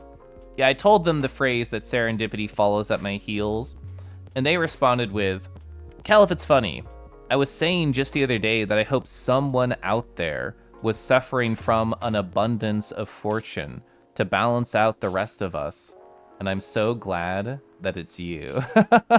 Which was incredibly sweet. Thank you, my friend PJ Chilled, for telling me something so poetic. Had to follow them really quick. It's a great community effort to bully Torrent when we see them. Oh, Aisha doesn't want the squishes. Can I take the squishes? Zayden, over here, please call on me. I de-ripped the dragon's entire stream. Good. That's always the goal of a streamer, friend. Their mask looks like my... Oh, that's true. It looks like the galaxy. You're so right. I still have that old Pure F open because it was from last week. But yeah, The Galaxy. Oh my god, if I could make this for them. This is tea, technically. I have my coffee one over here. Where is it? Yeah. I could make this with like the soft stars in it and everything for them. What's the most expensive drink here? Hey, everything's the same price in the coffee shop. You I interrupted his efforts to kill an orca big time. Beautiful. Really?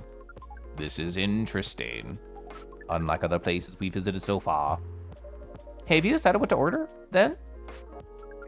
We would like to order anything. Anything? Anything. Okay, so this is really an excuse for me to experiment with whatever possible recipe I would like to look for. So let's think about some question marks that we might be able to fill in. Like, this looks like a little cinnamon drink, but we don't... Oh, we do have cinnamon now. So... what would that be? Would that be like tea, milk, cinnamon? And that'd be like a little delicious drink? Let's try it out. I mean, I actually have a couple of things that I can, like, how do you say trash? I can trash them. Ooh, Shy Adeni. Well, I was about to look it up on Google, but I remember the game will be kind to me. I'm gonna serve it, sure, I've never heard of this. All right, before I look at you, you told me anything, so I'm assuming it's okay. A sweet, spicy chai latte from the town of Aden, Yemen. That sounds delicious. You deserve, you deserve so much love and laughter. I laugh all the time thanks to my husband and my crush. You don't want darkness to ever cast a pall over my days, but I know that when they do come, they will not last. There's so much light in my life, and it warms my heart to see a blessing someone who truly deserves it. That's why I made this emoji, because, where is it? There we go. The darkness can't touch me. I'm ensconced in light. It keeps away the demons. It's, thank you. I will sip tea, actually. That sounds perfect right now. And then I'll respond.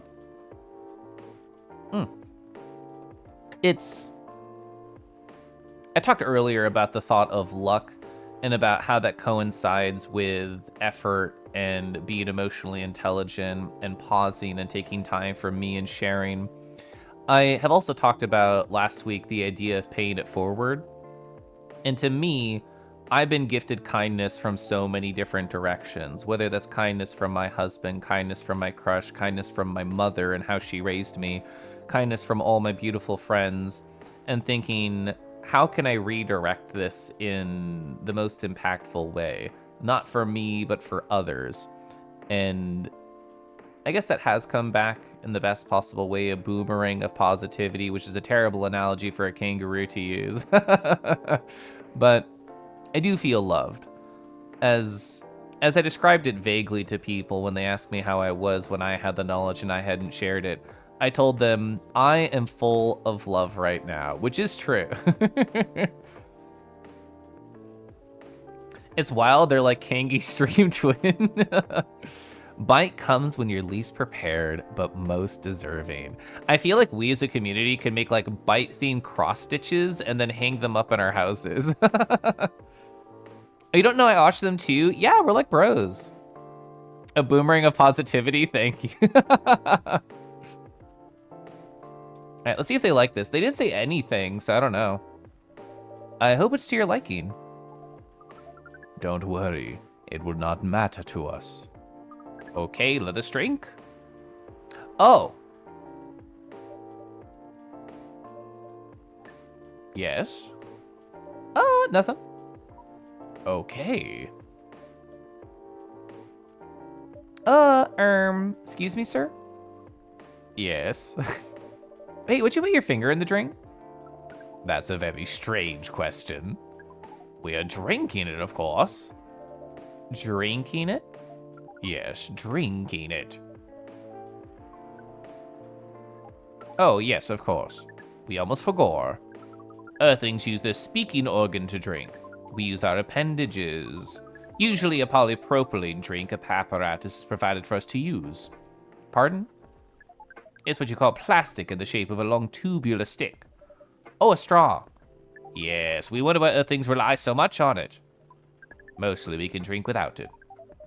The plastic stick apparatus was provided on 87.76 on all drinking encounters. It's become one of the biggest single-use pollutants on your planet. Don't remind me.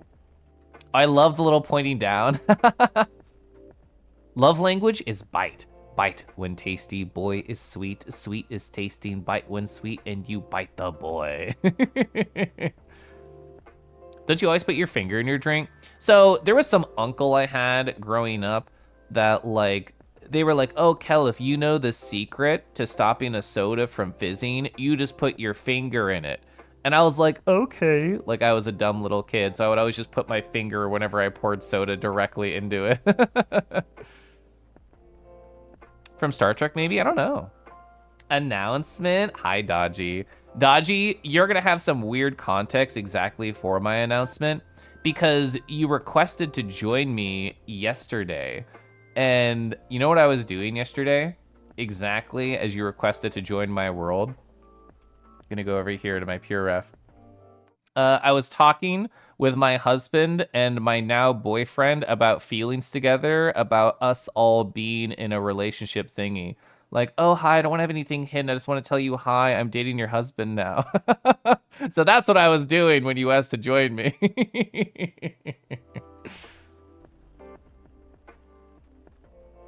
Lovely, big caps, lovely, agree.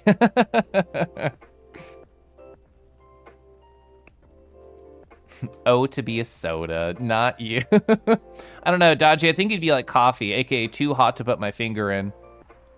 Limsa la Mensa. Yeah, my husband and I really got to know each other through playing like Final Fantasy XIV and Warframe and other games, but specifically those two a lot. And like I keep wanting to reach for crush. I have to adjust. My boyfriend is like, I think very good at deciding where to take people, like in a way that will hit them in the feelings, like good at thinking about ideas of connection. And they're like, oh, well, Kelif and their husband got to know each other in Final Fantasy. I'm going to choose the starting town. One of them, Limsa Lominsa, is the prettiest one. You want to play with me? I've actually not played 14 in like a number of years. I did put probably 1,500 hours in that game when I did. I should use the rest of my paw. I don't actually own a long rubber glove, so I don't think I'm ready for it. That's what Glow Possum artist taught me. You ready for lots of boy crush and crush friend? That is going to happen. Oh gosh, when boys crush me. Anyway, how do you drink with a straw? The same as we just did. But thanks to the plastic stick apparatus, we do not need to put our appendages in the liquid mixture you call drinks. Nitrile gloves are easy to find. I guess that means that I don't have to not paint my nails or trim them or anything. It's very convenient. Perhaps convenience takes higher priority in Earthlings' decision-making processes. It does. I see. I guess people won't suspect a thing if you put your hands on a straw. Affirmative. Hey, by the way, you said you just arrived? Where'd you come from? Far. It'd be too complicated to tell you all the details. But we can tell you one thing. We have a mission here. Please treat me as or file them. I've never taken a part of this style of adventure, but I absolutely would if I ever did.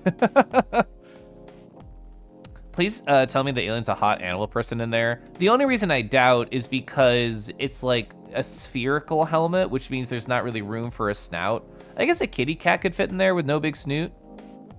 Boy, crush and crush friend. Your considerations are acknowledged and frightening.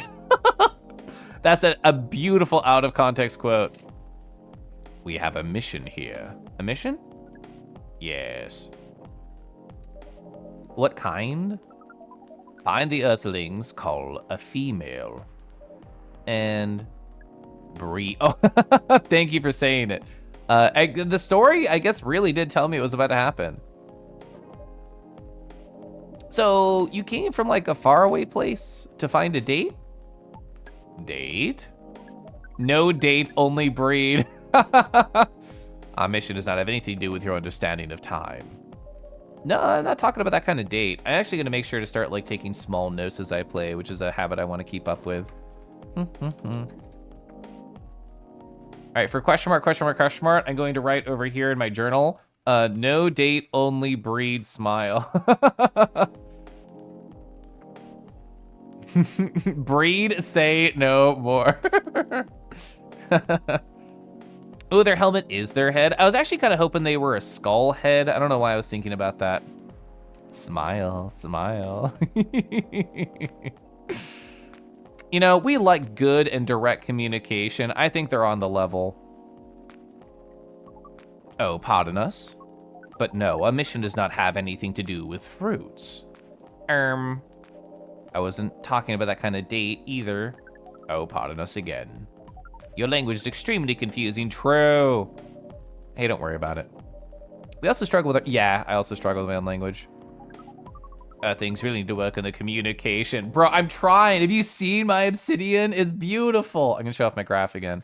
Alien, look at my beautiful graph. It lags, it's so beautiful. Tama, hi Tama. Tama, how does it feel to be a low poly critter punching other low poly critters? It's gonna be hard for you to say anything on account of, you know, the secret. True.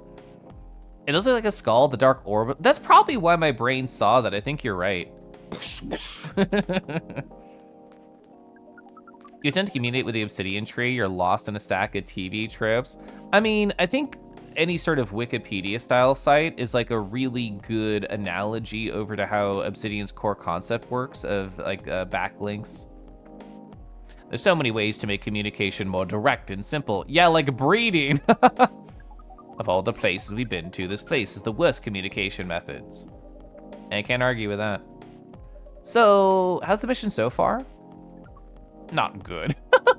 I like the idea that they just want to find someone to breed and they can only fingers point emoji. This is literally like furries right before a con gonna be like, ooh, I'm gonna get you so bad. I'm gonna do kinky thing 1 to you and kinky thing 7 to you, and you're gonna get so owned. And then they meet at the con and they're like, oh, like, hi. Like, whoa, do you want to go grab a coffee? We're using this unique communication application. According to our data, it's the biggest source of breeding interaction on Earth. Although the success rate of breeding is not as high as the interaction. Uh-huh. Then you turn to be the dom, you know, the pain. Yeah, we were talking about the bottom line earlier. This is a different interpretation of that. Hey, I never heard about... Wait, are you talking about a dating app? The system uses a fire symbol as the sign. You are talking about a dating app. Chat, I've never really done traditional dating. I've never done like... I guess I've made like an eHarmony profile like fucking 12 years ago or whatever. But I never got like real dates on there. I just like, I guess, learned how to describe myself. All of my relationships like came out of just meeting cool queer animals on the internet. But again, we found some contradictions in the application. What do you mean? According to our understanding of the application, it requires the person interacts with it swipe left or right. If you swipe left, it means you do not want to breed. If you swipe right, it means you want to breed. Well, sometimes you want to breed their body, sometimes you want to breed their brain, you know? And when two interactees swipe right between each other, they can commence the introduction to the breeding process. It didn't go well, I assume. Woof, woof. Elf, I will knock your brain up so hard. Well, my ear's right there. It's waiting, Dodgy. Most of them started communicating with very big letters on the communication platform. They said some words that cannot be considered proper. I mean, that's a good way to treat Nier. I don't know what to say about that. I mean, I say go off, Queen. But you did say most of them. Some of them actually did not get mad? Oh, some of them are laughing with text, like a haha. Did you get to meet them? I read that immediately as did you get them? We set up meetings. Many of them did not appear. I mean, there's monster fuckers. You could, well, I don't know if you'd find like a female to breed, quote unquote, to use your phrasing. Did you fucking get them? What happens in the coffee shop stays in the coffee shop. Exclamation point, get. Yeah, have they tried VR chat? There's a really good hookup culture there, true. It's you. You're their monster fucker. Chat, what's your favorite monster to daydream about being a monster fucker for? I saw a really good Nargacuga picture earlier, and so Monster Hunter is on my brain. Isn't everyone in this game a monster? I mean, I think technically you're correct. Is Freya? I actually don't know if Freya's just human. I'm assuming we're just human. But we've seen, what, succubi, elves, wolves, vampires, and now whatever this creature is. Ooh, pocket monsters, true. Narga, I did Galley. Wonder which one? I mean, they were just like hunting for some orbs or whatever. Ooh, Kofu sculpted a very kissable Zenogre recently. God, Kofu's so hot and whatever they touch is hot. Yeah, that honestly, yeah, in this game, human is a monster, true. Oh yeah, Georgie is a human and they're also a cop, so kind of a monster. You're heading to bed. Good night, everyone. Good night, Lemon. You want the kind of monsters that turn you into an urban legend? Hot. Grisser. I actually don't know Grisser. I'm just gonna Google them. Firefox. Oh, I love Mizutsune. I accidentally went to fucking Telegram and searched for Grisser and not Firefox.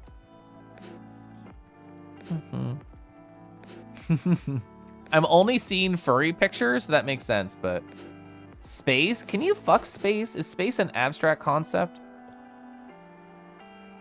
I get confused with the way they communicate.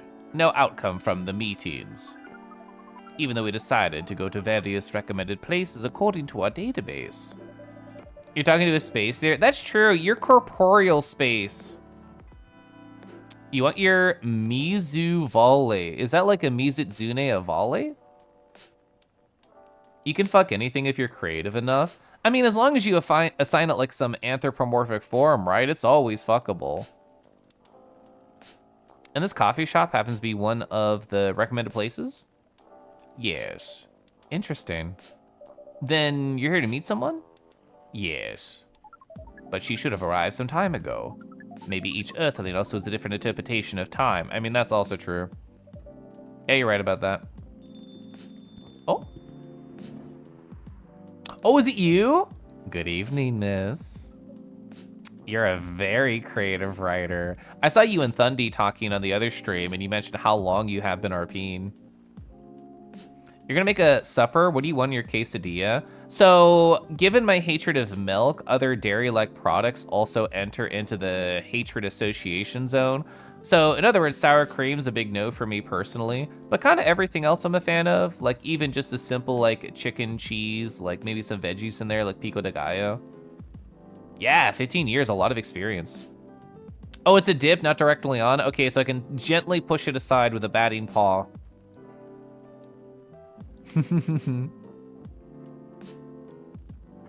Evening. Hey, would you like to order something? Cafe latte, please. I don't remember the, I'm assuming it's coffee, milk, milk. Would that be right? Hey, yeah, coffee, milk, milk. Let's go. It's evil to put that shit inside of them. Honestly, a lot of the reasons that I don't want to go to, like, I was gonna say Mexican, but I really mean Taco Bell. The reason I don't really like to go to Taco Bell, we can do latte art, is because it's like, I don't know if sour cream's just gonna be hidden somewhere, and I'm very like, oog about it in my brain. Oh, it's coming for time during your adulthood. That's awesome. You miss your old ass. Oh, Gaia Online forums? God. Gaia Online sticks out in my brain because it's the first spot ever that somebody on an internet forum told me, your parents aren't right about everything, and it was literally life-changing for my understanding of the world. I always think that's going to be a good spot, but it's not. There you go. It has to be below the center line. Good enough for the game. Yeah, sour cream not equal to crema, true.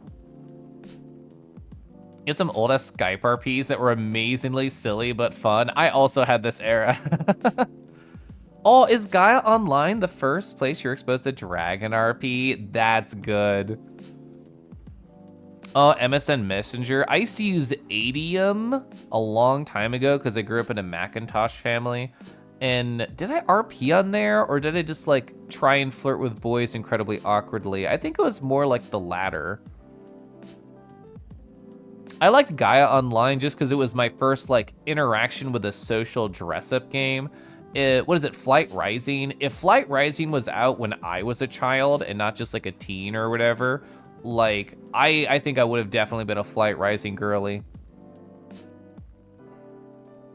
One great thing about your parents' voice when you're 2 years old, if you're not pretty quick that parents and adults can be wrong, true, you do internalize that. Zat.com, I don't know that one. I was aware of IRC, but I never like interfaced with it. RP on AFD on IRC. Oh, I did hear, I've heard a lot about Mux over the years, but I also never touched those. Flight Rising had one of your favorite RPs. I just like the pretty dragons. Ooh, excuse me. So MSN had a feature where you could doodle right in the app and send it via IM. That's so cute. I didn't know that. You never heard of any of these websites besides Skype? They are older websites, I will say. Just kind of a brief. Oh, Neopets. I love Neopets. I was such like an awkward child. I never really wanted to socialize. Gaia Online was an exception. And also, I don't know if anybody knows this reference. Post Secret, they just would like do postcards and talk about internal secrets that they were ashamed of in an artistic form. They had forums, and I talked on those forums 5,000 years ago, it feels like. But yeah, Post Secret and Gaia Online are the only two forums I think I really chatted in. And then I think I just got like more internal and like I just didn't really talk anywhere. Post Secret, Post Secret, everything makes sense now. I feel like it is very me core. Good. Glad you like it. That would do it. Close never get any of these. Oh, Club Penguin. I also never interfaced with Club Penguin. Bites. Is this payback from Torrent's perspective? Did Torrent say, like, go bite Kelif right now for causing so much trouble? Are you here to read again, miss? Yep, you know the drill. Hey, please enjoy your time. Exclamation point, maybe. Can I help you with something? Oh, nothing. Pardon us? They are tilted this way, yeah. They actively flinch. It's crazy. Their Phantom Sense is like on another level. Oh, Club Penguin gave you your elementary school friends that came in clutch. That's really cute.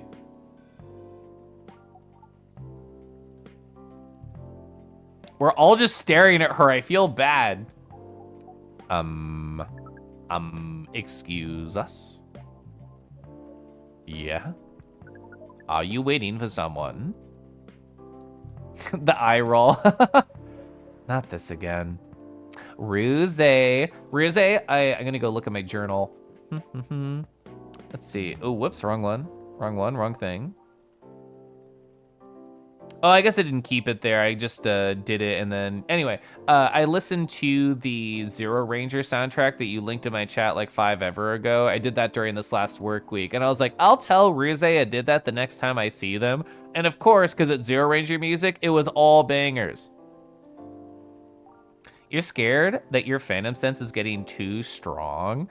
I mean, I suppose there's negatives to any of these feelings, because I was about to just tease you and say, how could that be bad? And then I remembered a conversation I had with a friend with very strong Phantom Sense. And they said, Kelif, it doesn't feel good to be able to feel people walk right through me. And I'm like, yeah, you know what? Actually, I understood. Yes, this could be bad. Oh, where Magnus was part of the Club Penguin party team. We had like 2 hours worth of reminiscing in Harvest's Discord, drew the fancy maps. That's so cute. Zara knows, hello. I saw pictures of you and a pretty kitty. I hope you had a delightful time. Oh, you were doing, what, like a Jackbox stream and they were on your bed? I lurked there briefly the other day. I hope that was fun too. Gosh, I love Zero Ranger music, I know. I'll Phantom Sense all over you, Kangi. Please give me some of your power. Like, I occasionally feel like a nice warm tingle, but it's hard to tell if it's the boy that I'm with making me feel butterflies or actually I can feel their pets. gosh. Pure bangers. You don't have a hint of Phantom Sense, or a hint of sense, Phantom or otherwise. I've met multiple people who on desktop VR chat tell me they get Phantom Sense in response. And actually, this relates back to an interesting conversation I saw in a Discord a couple days ago, where, so the reality and physicality of kinks in the furry space is interesting because a lot of the things that people are interested in, of course, cannot be conceptual in reality. And there's the thought of, why do some people have more fantastical kinks and why do some people have kinks like related in reality? And a thread that caught up in the chat that I thought was interesting was how well you can imagine things, like how good your internal, what do you call it, like the opposite of aphantasia, like you can imagine objects to incredible detail. The stronger you are on that sense, the more you can imagine the apple, maybe the more that you can get into more fantastical kinks. One of the people I know who on desktop VR chat tells me they have Phantom Sense also has more fantastical kinks that they enjoy. Me, a person with aphantasia who can't see shit when they close their eyes and try and imagine things, it's just all pure black. I pretty much only have things that I would argue are rooted in reality. I don't count looming. People can be taller than me in real life, even if they're not furry.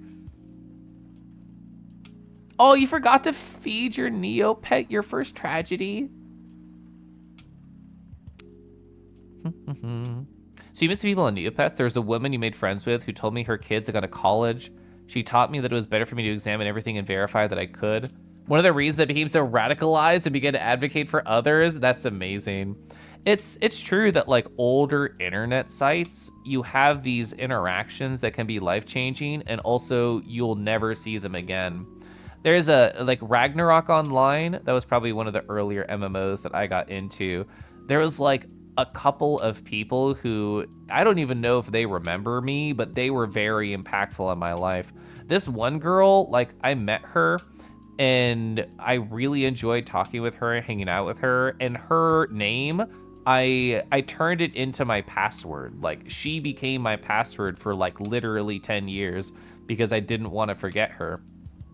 And I mean, I can't remember really anything about her at this point because I was what, like fucking 13 when I played Ragnarok Online or something like that. But I don't know. It's interesting to think about where these people are. Like, there's no way I could ever find this person. Like, they don't have the same username as far as I know. I've searched up what is now my password, or what used to be, I've changed it, and is her username. Like, I don't think it exists anymore. Like, I've looked for it on the internet in the past, but I guess it's been years. You had a very good time. It was a lot of fun. Good. We love a good time with a good boy.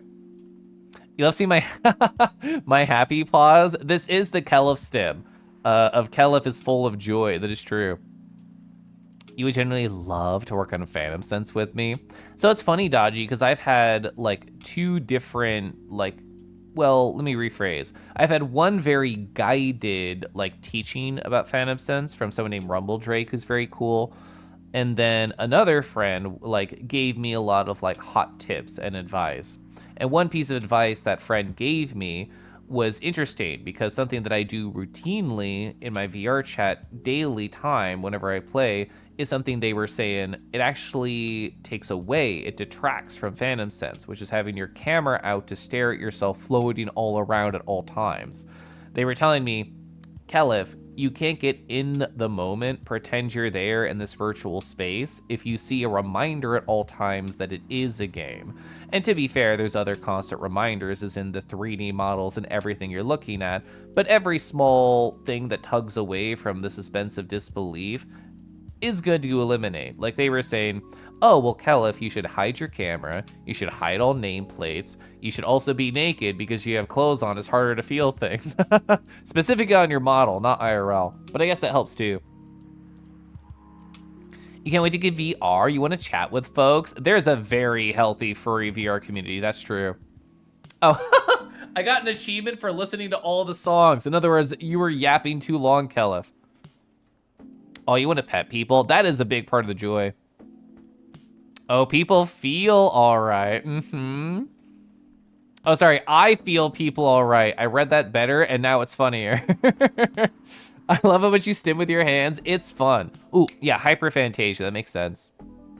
You have Phantom Sense on desktop too, says Ruse. It's weird because you've been playing games for so long. There comes a port where you don't see outside. That's true. Yeah, you don't see outside the monitor.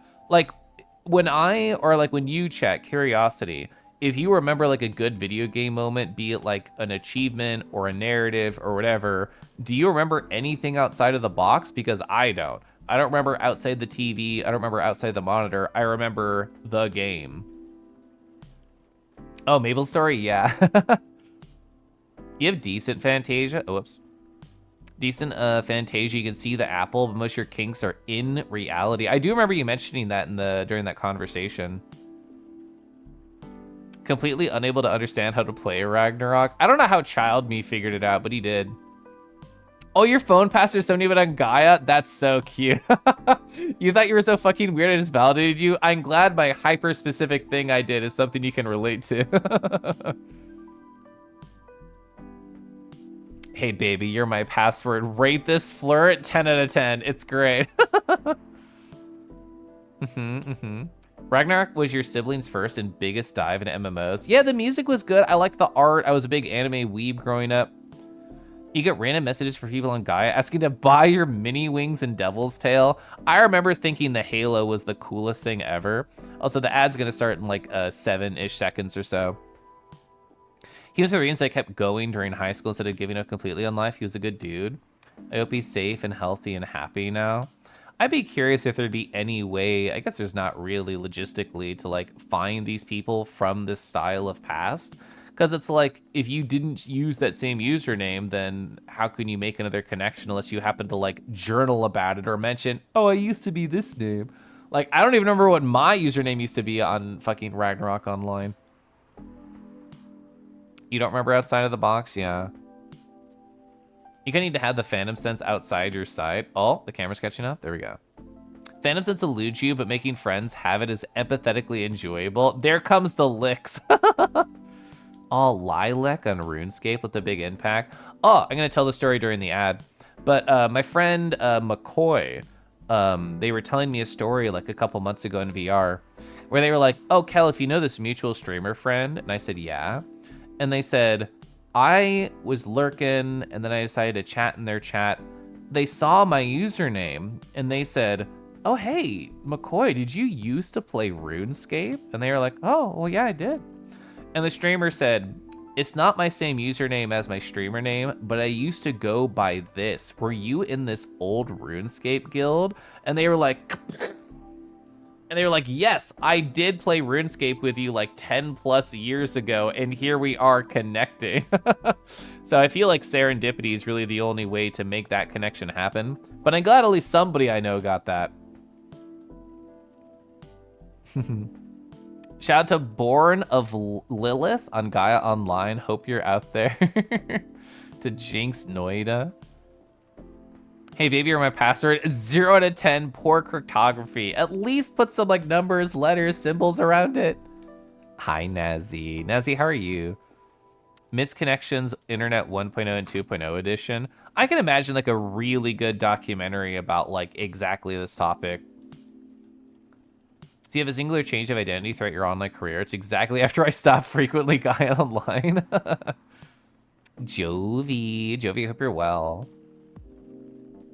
Oh, and that's actually so interesting, Faye, when I didn't think about it. I guess I never really questioned why, like, you didn't change your username once, like, people started calling you Faye when and not Evil Snowman. But, yeah, this is your connection to that older age. Imagine being as serendipitous as Kelif. So I don't know if other people feel this way. Occasionally, I feel like I use words too much and I ban them in my brain. A word that I used to use all the fucking time that I don't use basically at all anymore is swimmingly. I promise I found a way to use it in a lot of conversations. I would be like, oh, nice to meet you. We'll get along swimmingly. Oh, that sounded very threatening, but you know, I said it more like gentle in the past. And I noticed, I'm like, Kelif, this is a weird word, and you use it all the time. I'm worried serendipity is becoming my new swimmingly. You can't imagine what it'd feel like to meet someone you used to play video games like a decade ago. Like, there's this kid named Clam, like actual kid. We were in high school. So like we were both Halo addicts, and they were like the first person that I ever met from the internet IRL because I drove to their place. I was like in Virginia. They were in like New York State somewhere.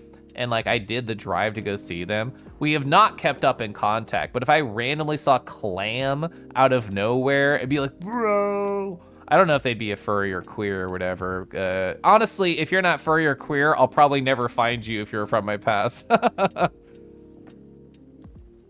reminds me of one of the times I was in a PS PlayStation party with some friends I made on Fortnite. Got to witness two of them slowly realize they knew each other IRL, but the same school and karate class. Whoa. You word is bitches and has always been bitches. JXN or Blue Lloyd for so long. You feel like you need to move on from when you get in transition. Yeah, like I used to have like a different name on Tumblr when I used Tumblr, which I mentioned Anna Howard videos earlier on YouTube, and she always posts Tumblr memes there. Fucking Golden and like Bug Husbands and other people I know are very Tumblr pilled. Honestly, Tumblr was so cool. I don't know why I really left Tumblr. Oh, black and white. Imagine Kala finding you. I mean, I found you at Anthrocon. Tumblr was, oh, actually, was it the porn? It was probably the porn. I was actually like sexually exploring myself. Let me rephrase. I was in a realm of sexual exploration, like during Tumblr as well. And like, I felt like that was a big hit to me of, what do you mean I can't actually try and like interact with people in DM and like, you know, share porn in this environment in a health selfie way? Like, fine, screw you, I'll go somewhere else. So whenever I see an old Tumblr mutual, no matter how little we've spoken, you always go, hey, yeah. I've had a lot of different strategies over the years, like at cons. Like, I've been doing cons since 2017. And like, how do you approach somebody that you've barely talked to? And I feel like my strategy sometimes is just walking on up and going like, oh my God, Twitter mutuals, and just holding up my badge. I can't really do that now because I don't use Twitter or other standard social media right now. But it is fun. It actually does work well. Oh, your whole Tumblr got nuked and you left. I have no idea if my old Tumblr is like archived at all. The porn bands moved on to many sites since, which does suck, yeah. Ran out of time for Tumblr. Honestly, that's a good point too. Like when I used to have my movie theater job and I was less creative of a person, so like I really spent a lot of time consuming and not creating, which is not a judgment statement, it's a factual statement. And like I would do like a long shift at my job, like a 10-hour shift, and I would get home and say, I want to see every Tumblr post I missed, and click through like 50, 60 gosh darn pages of Tumblr posts because I didn't use the infinite scroll, I used the pages. I guess I didn't even press that or scroll, I just did JKL because that worked on like Twitter too when I used that of going like J down a post and then K up a post and L like and R retweet. I do really like using the keyboard commands and not scrolling. You still reblog stuff when people link you cute art? You don't surf the site?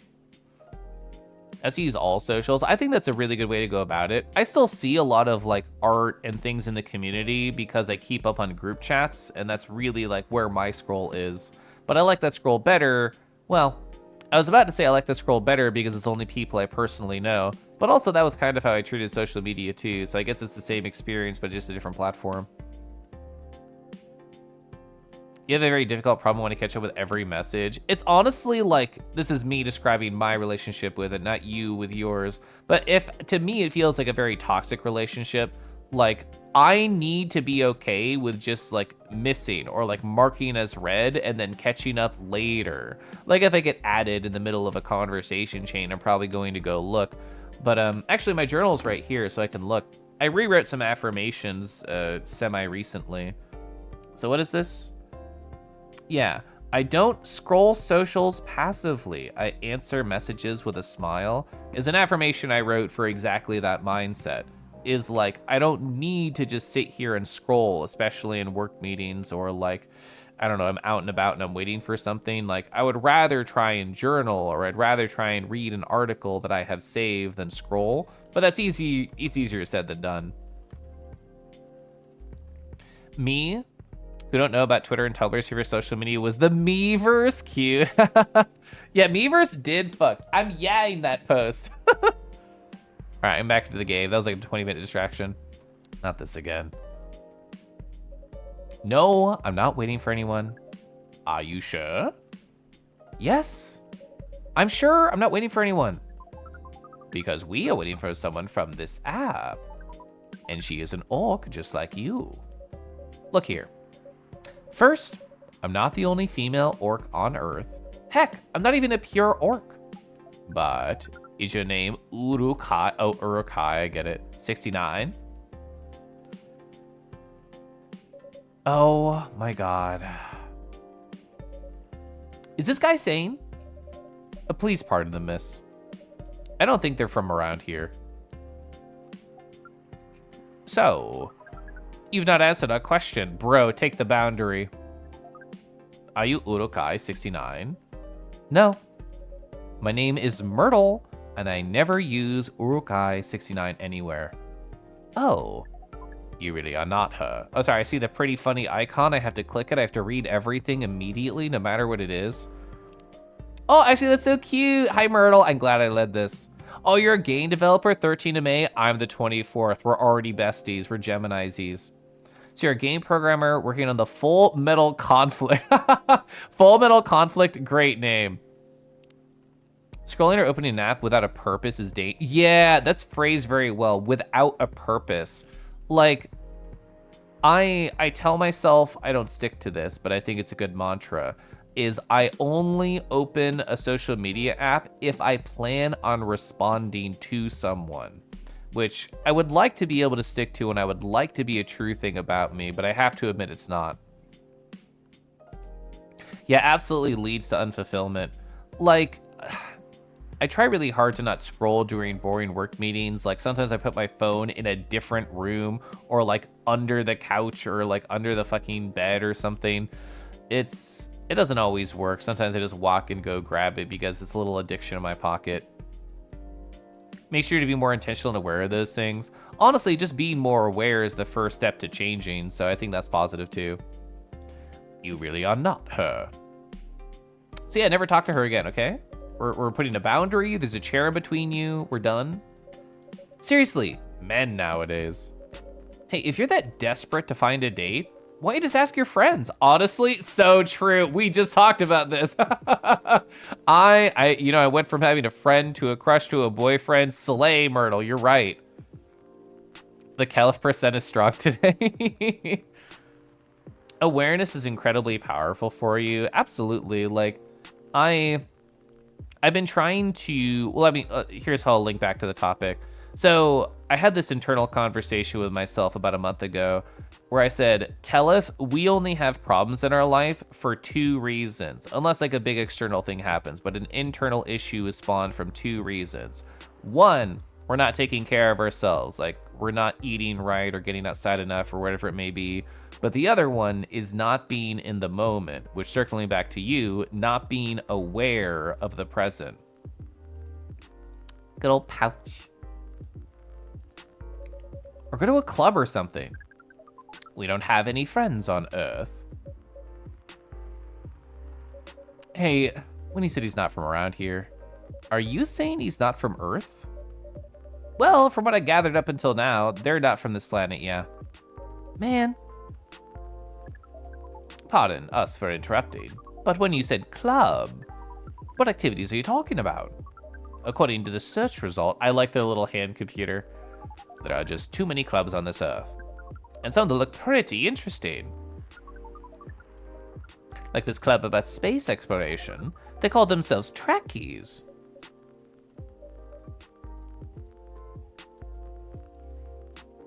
I recall you mentioning you have like your checklist of self-care. I do, yeah. Hey, forget everything I said.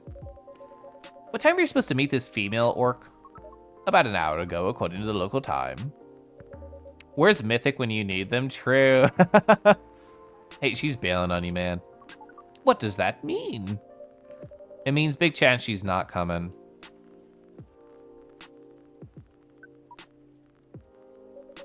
Hey, sorry to be able to break it to you. She's probably right, sir. Hey, have you tried contacting her? We have. She read it according... Oh, yeah, you got left out of red. Did she reply? No. Ooh.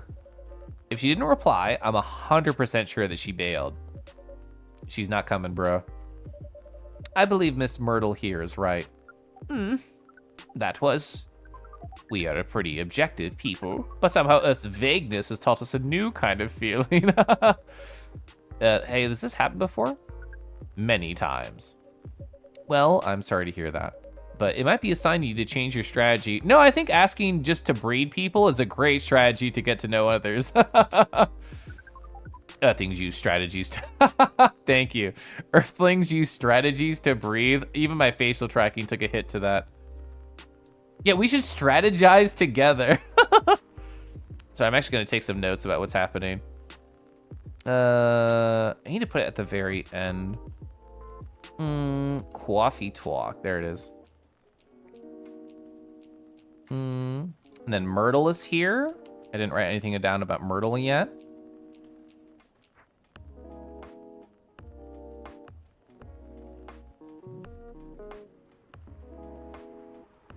There we go. Hello, my name is Felix. Your son is cute. Would you like to breed? Everybody's typing 1 in chat. Tactical breeding. You know how Steam has like an influx of porn games? I sure hope there's one called Tactical Breeding out there, where it's like a Fire Emblem clone, but all the animations are like flirtatious, but when you kill them, you actually fuck them. Somebody needs to make this game stat. Oh, wait, no. Okay, so I have it. I know the design of the porn game of Tactical Breeding. What you do is you have a percentage health-based system where they lose a certain amount of health and then a piece of clothing comes off. So slowly they get more naked, and then when you kill them, you breed them. And it's actually, yeah. It's a really good game, but it's too awkward to explain. Like, the design is incredible, but the porn is very forward. The most complicated strategies to breed, in fact. You think you have speed run on YouTube? I feel like a speed run of tactical breeding is the opposite of gooning. Yokai never ceases to amaze us. If that's the case, we do not need to be here anymore. Any percent? Any percent? You can say if you like. Oh, well, it's okay. We need to report back immediately. We will visit this place again in the future. Oh, the armor stats are just how many layers of clothing they have. Ooh, what if you wanted to make the game more complicated where you can choose where to aim? So they're like in full plate mail, but they're also just wearing like a jock strap and no armor around the thighs. So if you can somehow like hit just the, what do you call it, the elastic of the jock strap and then reveal, then you win. You stepped away for a few minutes. You feel like you missed something. Hi, Fumble.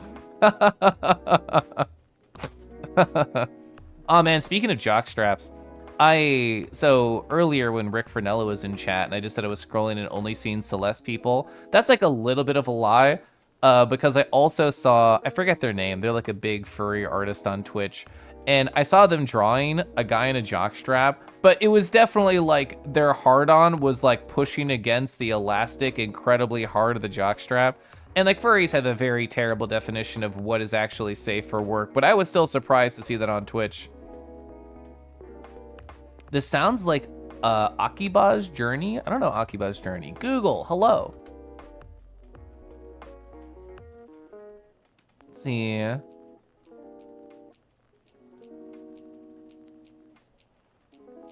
Akiba's Trip, Akiba's Journey. Oh, on Rick's stream? Oh no, I formatted that badge, you're right. So I stopped by Rick's stream earlier because I like them. And then today, every single thing on my phone app was just Celeste suggested. So when they stopped by my stream, I'm like, Rick, you've poisoned my algorithm. Jockstrap, you say? You were cooking? It sounds like whoever drew the jock as well. I wonder if it was Frostbone, question mark? They draw a lot of like horny bullshit on Twitch. You just spotted where the iPod is in this game? Oh, actually down below, I didn't even notice it. I've just been yapping. Tee-hee Frost, tee-hee. You have a very nice place, owner. So you want to breed people and you're calling me owner? I feel like you're gonna fit into this fandom great. Please call me, no, go back to owner, it's fine. Thank you for your time, Quelliv. And thank you for your input also, Miss Myrtle. We will definitely study the breeding strategies of Earth. Sure. It's called Norm, by the way, like the breeding norms. Although you can just use strategy as the keyword. We will keep that in mind. Okay, then we're off. Hey, take care on your way. Okay, now Myrtle can have some peace and quiet. I'm sorry about that, girl. Whoa, boy, who the hell was that? Breeding Norm? Who's Norm? They're the lucky guy. Yeah, flashback to the Twitch art TOS change was an interesting day. The clips that came out of that were bonkers. The alien's gonna get sucked straight into the manosphere. Hi there, Freya. What is an astronaut doing in the coffee shop? Drinking and waiting for their friend, apparently. What kind of friend? Laika the dog? A date from a dating app. I should have been here. What does their date look like? Well, the date did not show. They got stood up. Ooh. Poor astronaut. Why didn't they remove the astronaut suit first before going on a date? I mean, everybody likes a man in a suit and they slowly dress down. I mean, showing off your job is pretty common, but it doesn't have to be that literal, you know? I know exactly the clip you're talking about, Haisha, and it's so funny. Like, they're just watching, like, them draw this veiny cock, and they're like, oh my god, bro, whoa. RFG, thank you. Would love to sip tea. You need someone to take off when you start stripping, Freya? True. I love a good furry in a suit, I will say. It was cinema. Ooh, I gonna stretch? RFG, I hope your night has been well. I don't think I asked you before because I was in my big story time and then I was distracted.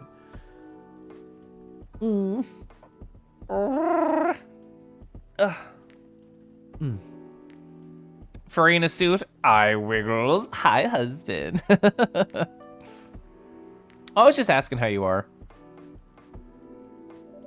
I don't think they're an astronaut. Not in the usual sense.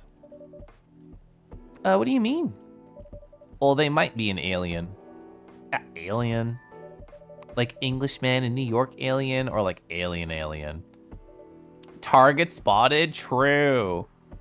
That's why I have rat emotes. It's true. Well, the rat emotes used to be on my channel and then I put them on, well, I gave them to him for his channel. So now they're just on my BTTV. It's true. Felix has been wrecking my husband positive. Outer space? Probably. Or the other dimensions? I don't know. Whoa! Like, super wow? Like, I mean, I know you get a lot of different visitors here, but whoa! I had a good day. Did a lot of self-care, worked on a personal project, had a lot of energy today compared to most days. I love to hear that for you. Oh, you saw you saw the Kelif rat? No, I think you just had a rat sound I didn't know about. No, I just had a husband. Feels got you so overstimulated, you completely went to the zong. I feel like if you ever, like, if you go in on a Saturday thinking, oh man, I have insomnia, I don't know what to do, I'm so awake right now, I had a coffee too late or whatever, you just walk into Felix and say, hey, do you mind? And they're like, it's okay. I'm too dizzy, can I have a break? You? I mean, I also got by Felix, but they love getting me and I love getting got by them. Life is never boring here. That's why I'm writing about it. Oh yeah, how's it going so far? The writing? Yeah, the writing. With the capital T and the W. It's going pretty well, actually. Nice. Zonkin fun. Yeah, we love a good me. May I see it? That's what it sounds like to me, like, Don't give me a break, I don't deserve it. What do you mean? Like, can I read the draft that you've written so far? No. Please don't. Why? It's not good enough. Hey, be more confident in your work. You know you're a good writer. I mean, I literally read your Evening Whispers earlier today. Besides, if you're not that confident with it, maybe I can share some feedback. Break this rant. Break this rant. The writing localized all in your book at this time of day, at this time of year? You're right. I actually have prepared a printout of the draft. So you're planning to show it all along? I wasn't sure about it. Is it the first presentable draft anyway? Come on, I know the drill. Writing something of several paragraphs is much easier than reading something of length. I super agree. Like what I was showing off earlier to Thundy in chat was like, I'm gonna hiccup. Was like, I can just bring it up again because I think it's still open. Yeah. So I've been trying to keep like a lot of my notes atomic. So I'm planning to eventually write like some sort of article about taking notes at work because I really hate all the notes I see from other people and I just kind of write down my feelings about it. But to plan for that, I wrote about a bunch of like disparate things that aren't like super big. They're just a couple of paragraphs long. Then I have like a canvas view that's organizing all of my thoughts and how I think they should link together to actually like feed the article at large. But I think the majority of mine are like, yeah, just like pretty small, a couple paragraphs. This one's too big and I should split it up. I don't like how big that one is, but the rest are pretty tiny. Oh, writing, not reading? Yeah, I think both are true though. All right. Let me get out of my bag. Be honest with your feedback. I will. Cal, speaking of notes, what was that book? Oh, I have a picture of it over here, I think. Yeah. So this is the one that I just finished reading, How to Take Smart Notes. But other stuff that I've read recently that I probably mentioned on stream is like Building a Second Brain by Diego Forte, Atomic Notes, Getting Things Done by David Allen. I mean, I guess you just turn around and look at my shelf, but I imagine this is the one that you're referencing. I really liked this one.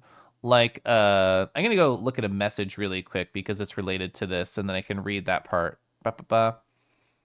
Yeah, so there was like an Obsidian tutorial that I talked about in stream and linked recently, and they talked about it in there. And they were like, oh, How to Take Smart Notes was like a super impactful book for me, the guy from the video. And my friend mentioned that. And I said, oh, yeah, like it has a lot of similar concepts to Atomic Notes, Building a Second Brain, duly noted, all of which I've read. But I think like how they formed all the information and how they approached it was more impactful than the other books I read about the topic. So yeah, I really like that one. You derailed the stream? That's the point of talking on Twitch, is to derail the streamer. Speaking of writing, you need to find like new reading materials. It's been a while since you went to your local public library. I was talking on the other stream of like, I got a library card and I still have not used it. You're not a writer yourself, but you remember going way too long, having to write a backstory for your D&D character you're gonna use. Surprisingly fun. It is fun. I'm trying to like, all right, I'm gonna phrase this positively and correctly. I am writing, so I am a writer, and I'm trying to become a better writer. I feel like I am good at voicing my thoughts and connecting opinions, but I want to get good at sharing that in a written form. And that's part of the reason I like note-taking. Like, that's why I want to try and write about that, is because I feel like I can talk about it, because I've read a bunch of books on the subject, and I feel like I can write about, like, my tech stack, and not just in forms of a documentation. I guess I don't mean in terms of just pure entertainment, because I don't read articles for entertainment. I read articles to learn things or to go, wow, bro. That's why I read articles, so I think that's what I would like to create myself. Now will you hand it over?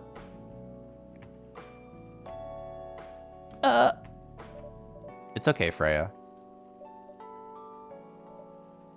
I can feel you structuring that first part in your head as you spoke. I know. I think that's part of fun. Is I actually had this conversation with my now boyfriend. I'm gonna sip water. It's been too long, and then I'll say that.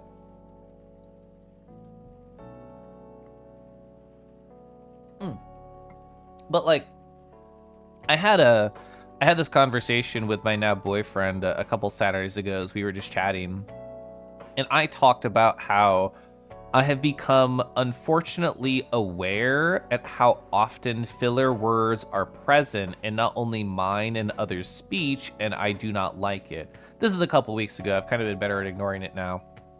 But there's like one, I was gonna say character, one coworker that I have that has a lot of like, oh, you know, you know, and I can feel like almost all of those are highlighted. And I've introduced some of these in my speaking right now because I'm thinking about it. Any like, any ums, any ohs, any so's, any ahs, it's like there, it's all just filler stuff that's not necessary. And it doesn't matter because everybody does that. We are all connecting our ideas live. Like you said, you could hear me structure it, and that's true. I don't have a perfect structure already ready to go. I'm finding it on the fly, and that's the beauty of brains and talking. But my boyfriend, I think, had a very smart response to that. They said, these filler words are proof that you are thinking. They are proof that you are showing that I care about what comes next. I want to introduce at least a small pause to ensure that I say the thing that I want to say. And I thought that was an interesting perspective. You know, that's literally half your vocabulary. It's like, I don't listen back to my streams very often, but sometimes I do. And anytime I notice a filler word, I think to myself, how is a way I could try and work around that and not actually use it as much? But that's much easier said than done. Yeah, the brain buffering noise is true. One challenge of writing that's often overlooked is the initial hurdle of writing the good text, and the other needs to adapt to a target audience with understandable terms. Yeah. Part of the reason I liked How to Take Smart Notes, and this might happen during the ad, like the ad might trigger, I mean, is they say, imagine that you had a put together draft and all you had to do was edit it. And now imagine you already had all of your sources and all you had to do is write the draft. And now imagine all you have to do is read the sources and take the notes. Essentially, you are creating whenever you're taking the notes that are connected in the way that I take them, such as atomic style notes that only have a single topic. All I have to do is put them on a screen together and then just start writing. And that's kind of the mindset that I'm trying to take. I'm reading separate articles on different things, or I'm watching videos or writing down disparate ideas. I'm putting them all in a single spot to connect them, and then I am writing from them, and then I will trim the writing or edit the writing. And I thought that sounded like a really good workflow, and I wanted to try it. Ooh, I said that right before the ad started. Let's go. That's really beautiful. Yeah, it's like a perspective that I want to keep in mind more. Sorry, I introduced more there. Your speech class trying so hard to remove all the filler words from your vocabulary. Yeah, maybe academia is the problem, because I also took a speech class that made me very anxious. Trying to get rid of the filler when you're in court has been such a journey in your life. Yeah, you actually do public speaking, which is its own like can of worms. If only I could emit modem noises from your mouth and you were thinking, yeah. The ad cutting you off right before you said the word ad, perfect timing. Beautiful. All right, stuck to the script. Hoofed. Here it is. Thank you. Now, let's see.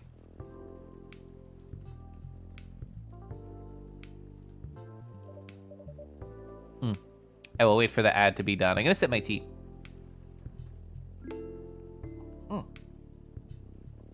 Oh.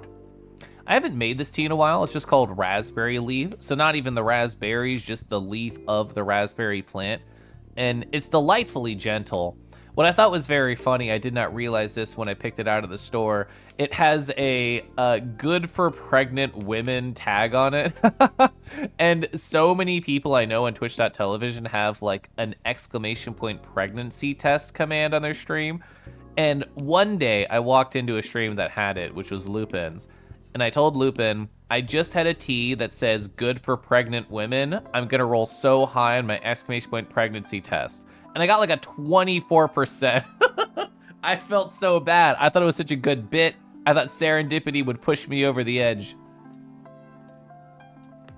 Fuck you, Lexus. Hey, how was it? How was it?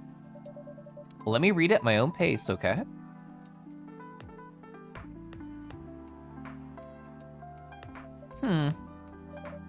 What's wrong? Is that bad? The main character? Oh god, is the character badly written? I don't think the character suits my personality. That's because you're not the inspiration. Too bad. You have a prime example standing in front of you every day. A prime example? You? Pregained? So no breeding? So fucking sad. You're like the most mysterious person I've ever met. Wait. I think someone's coming. Yay, the draft. Give it back.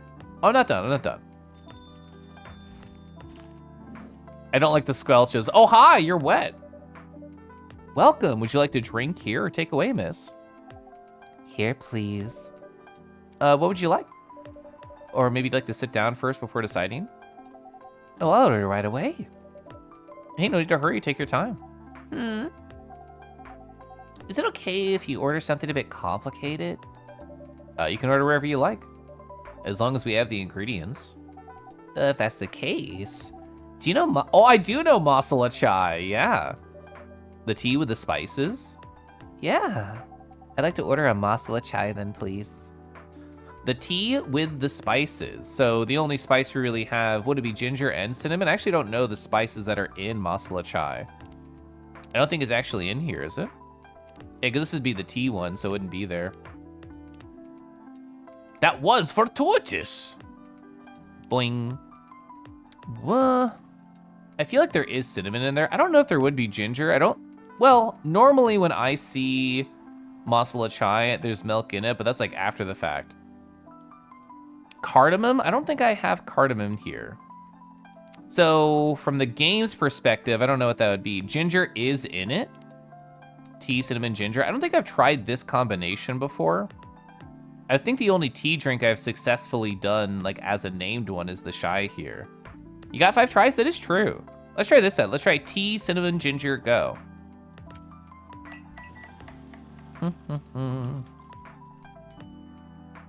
Cinnamon ginger tea makes sense. All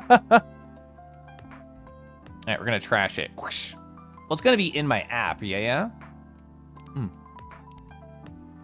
Well, I guess it wasn't like a name drink, sorry. It does not lie. Maybe clove? So what are my options? I have regular tea. I got cinnamon, which I feel like will need to be in it. I got lemon, I got honey, and I got ginger. So we just did tea, cinnamon, ginger. What happens if I double up on cinnamon here? Yeah, I did learn that order matters. That is true. That's why I'm like taking little notes over here on my side. So, and just thinking about the different order of things that we could do. I feel like, given the information I have at hand, I should give this a shot before I go double cinnamon. I'll try double cinnamon after this because that's more of a standard flavor as opposed to the ginger in it. So tea, ginger, cinnamon. We just tried tea, cinnamon, ginger.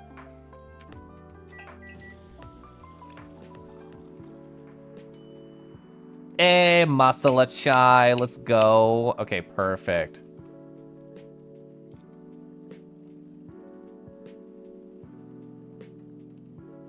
Oh, whoops. Perfect. Coffee, yummy. Coffee, so yummy. Chat, how do you feel about decaf coffee? I have occasionally daydreamed about doing it, and then I have, I think, one time, like, bought some. And it is nice in the sense that I can make some at night and enjoy something similar. But also, it's not nearly as beautiful as having freshly ground coffee in the morning with actual caffeine. Bites? Ah! Arr, arr. Oh, yeah, like the star anise. You accept it begrudgingly. Arr. Oh, wait, sorry, I have to add my Arr. I was playing around with my Moonfang facial tracking, which I do at some point when I make a VTuber out of, but I haven't yet. And when I first got the Moonfang, my boyfriend teased me and they said, Kelif, you literally can't not smile in it. Like, can you even look sad? And I said, no. I've learned how to look sad in a Moonfang, and I've learned how to, very heavy quotes, look angry in a Moonfang. It really looks like the It's just that You can't stop. I mean, your smile, just like my smile, is so beautiful on the Moonfang. You should buy my husband more, true. Cafe de Ola. Ola? I don't think I have, no. You drink freshly ground decaf coffee regular in the evening? Honestly, that's what I should try, is like a freshly ground decaf and not just like a pre-ground decaf, because we have 2 grinders in the house, so that'd be easy to do. Good decaf is just as tasty as good regular these days, IMO. You know what I should try is like the local roaster that I always get my beans from. They do occasionally have decaf beans. It's all just like what's in stock that they put on the shelf. So if I ever see it, I should try it out. Strutsky always bite you, true. Decaf coffee has less caffeine than regular of the same brand, yeah? Oh, if you put milk and sugar in, it's mostly the same. I usually don't. I would say like 1 coffee a week I have like cream and sugar in, and otherwise it's just pure black.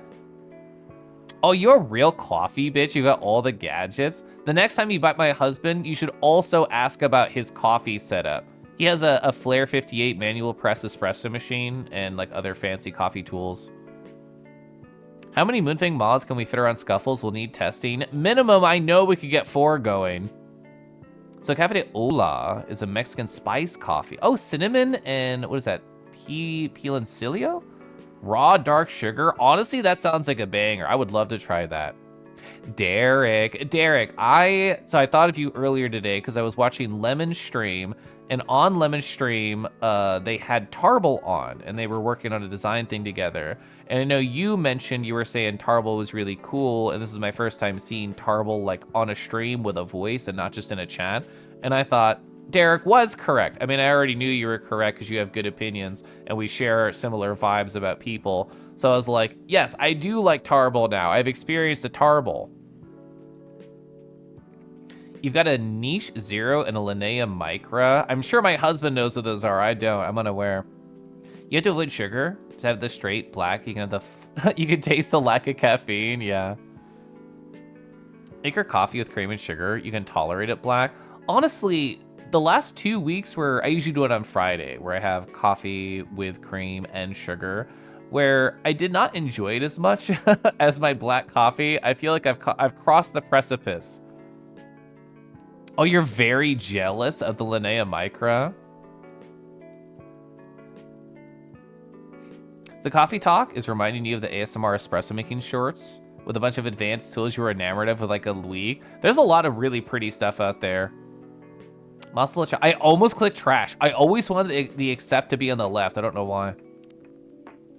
I have very few things, but I like to have very few very nice things. You going to VR with all of your stuff in the way that you did makes more sense now. Literally just got a voice call off them a second ago. He's really sweet. Unfortunately, only caught the end of the stream. You're doing chores today. I told Lemon when they stopped by earlier, what I put in my journal was, Lemon designed a video game with Tarble on stream with a bunch of different thoughts leading into it. And I think there is beauty in the bravery in designing in public, and I wish I was as brave as Lemon is. A friend once walked into your apartment and asked, are you like skipping town?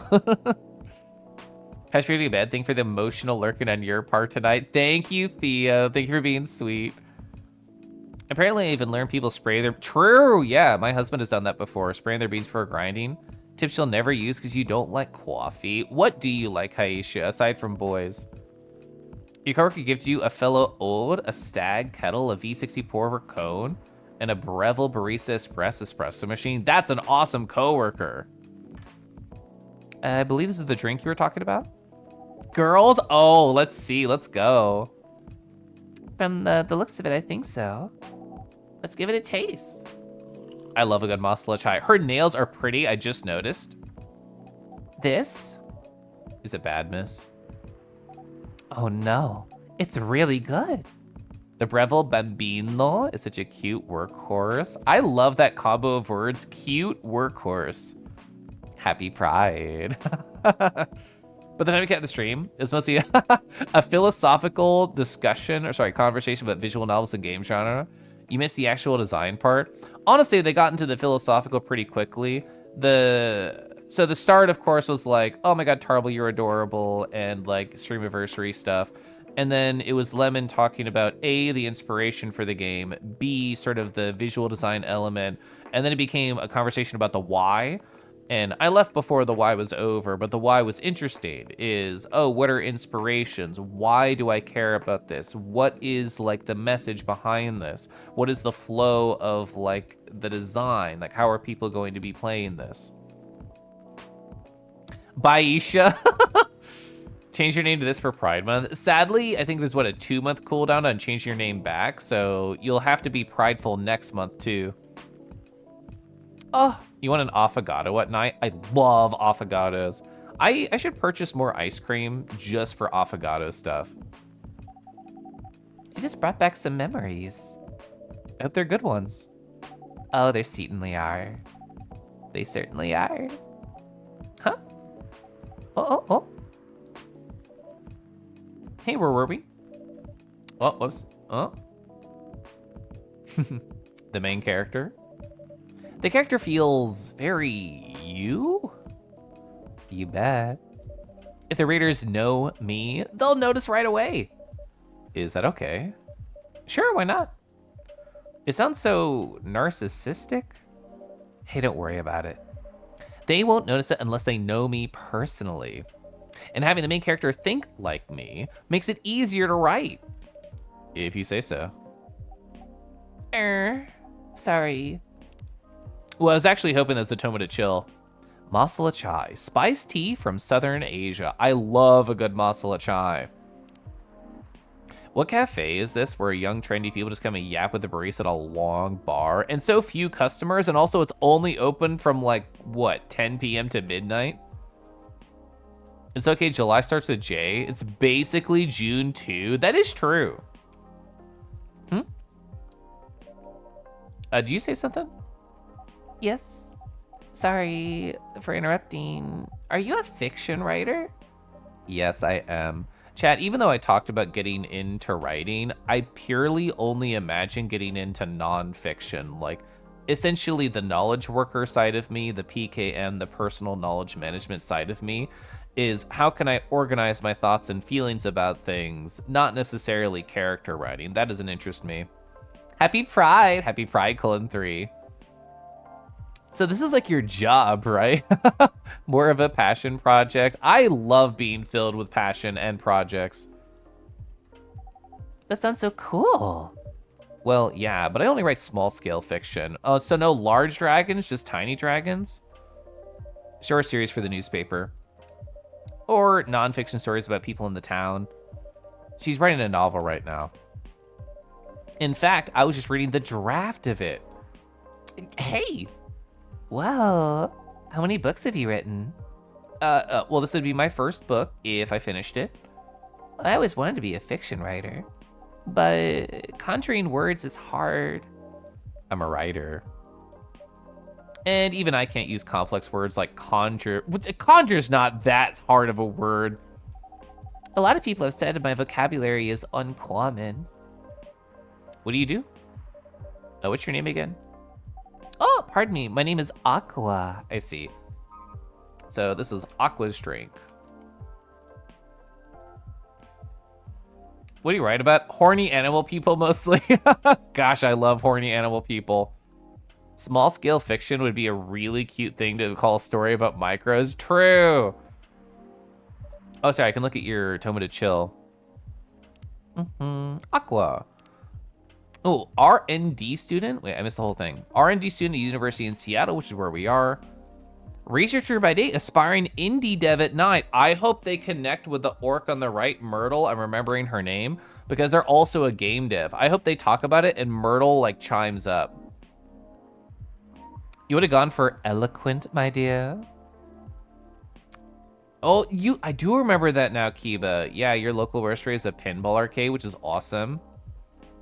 Aqua makes fansies about tiny monster lovers. Honestly, they seem like a Tumblr girly. Hey, the barista here is Quelif. Write more gay creatures. given how you mentioned, Thundy, that you always like are writing, you're always RPing at all times, I feel like you have an infinite wealth of horny art and like it's horny writing to share with others. Well, the writing is art. Greetings, Miss Aqua. Nice to meet you. So yeah, what do you do? I'm a researcher at the university. I also make games in my free time. Hey, that's even cooler than my job. You're not sharing. Well, no, you share with the individual, the one other. Pinball is really satisfying to play on an actual machine. Yeah, there's a bar around here in KC that the husband and I went with friends to a couple years ago. That was, it's just a barcade. I guess that is a phrase for it, where you could go get a drink and then you could play pinball. Thanks. Hey, you said you can't write, but research papers need a lot of writing skills, right? Indeed.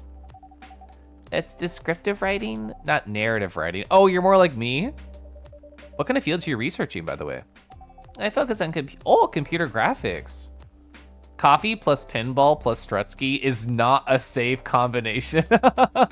I mean, I feel like Strutsky has unsafe vibes, positive. Whoa. Involves a lot of calculations and boring stuff. Not something the media would cover, I guess. It would not attract many readers. Oh my! I forgot you're a journalist. I'm so sorry, I didn't mean to offend you.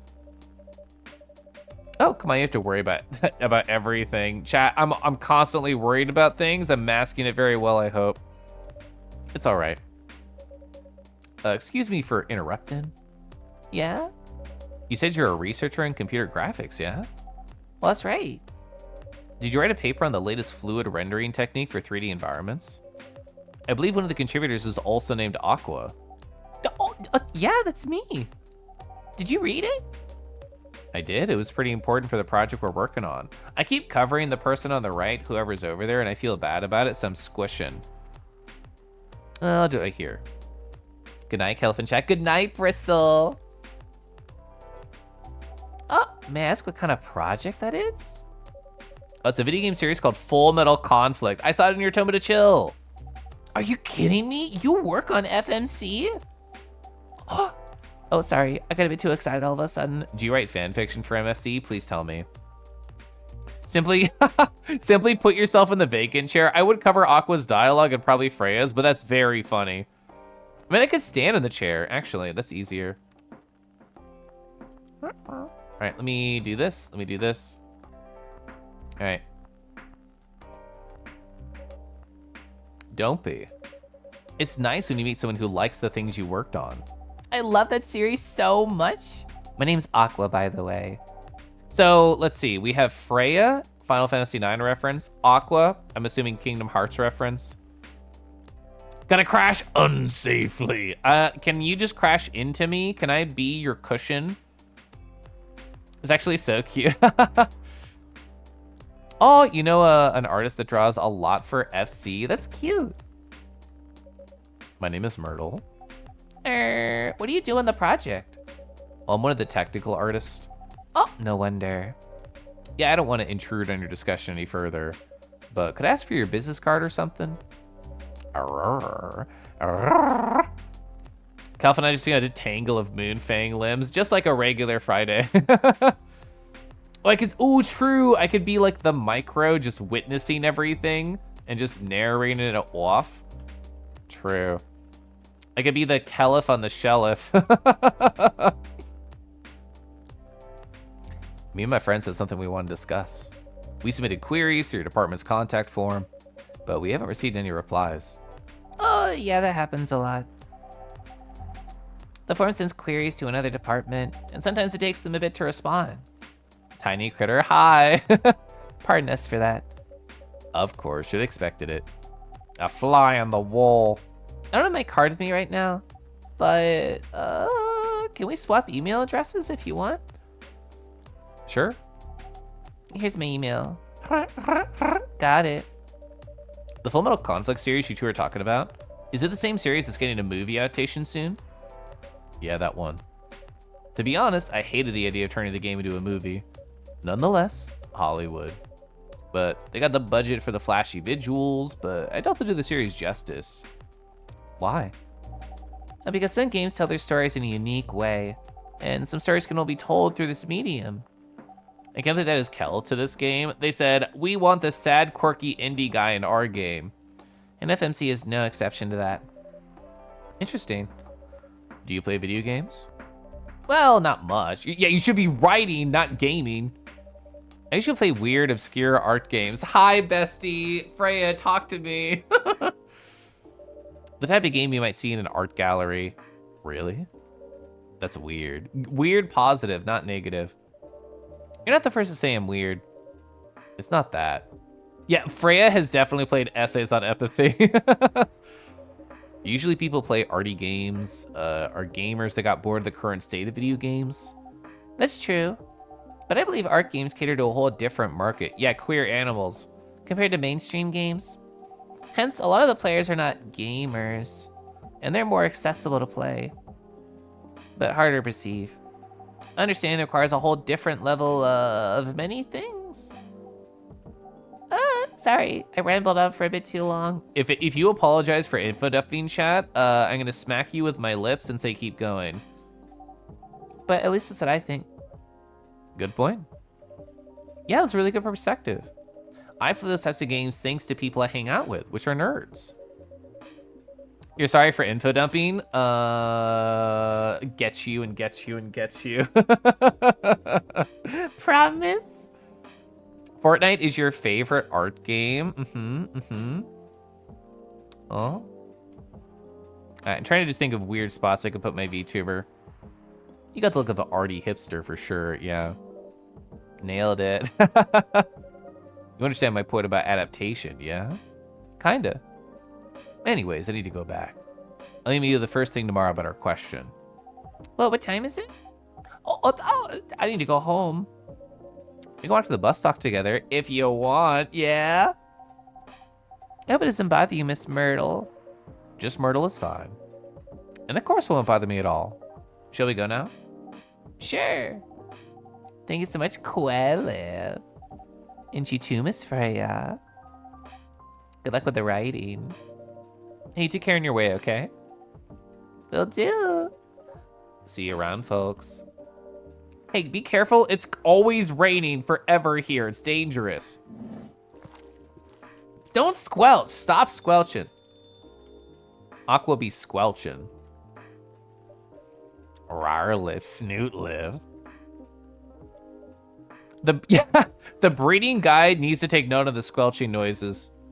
So, yeah, that was a nice talk. But you haven't given me proper feedback on the draft yet. And I could see that you were reading it on and off. Well, it's kinda good. That's the worst type of feedback to give. Seriously? We squelching up in here? I hope not. That's it? I'm not an editor. Did you expect me to have a list of notes for you? Yeah? Really? You're mysterious, that much is true. But I've been a regular here for a while. Squelches cutely? I'll consider it. I recognize the expressions you were making as you read it, so you have a lot of comments, right? Admit it. Okay, you got me.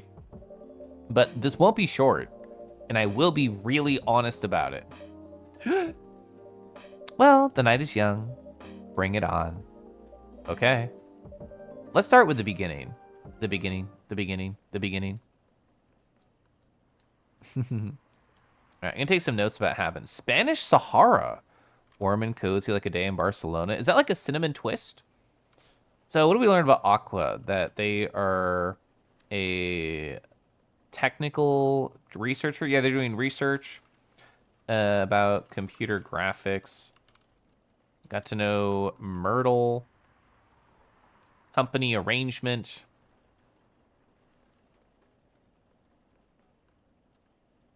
And let's see. Freya. Shared draft with a smile. Gonna rip into her heart.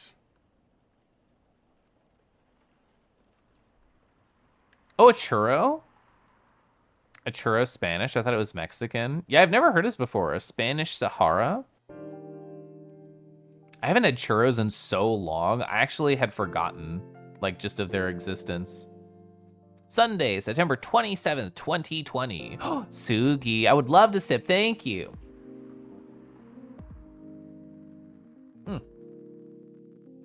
So research found that most Fury sedatives on the market are not safe.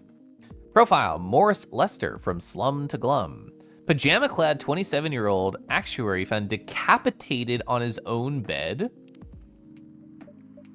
Ponders the logistic of making a caliph on a shelf. Well, it's pretty easy. What you do is you squeeze them, and then you rotate them, and then you keep squeezing them, and you squeeze, and they eventually get the perfect size. Hi, Wolf, hi.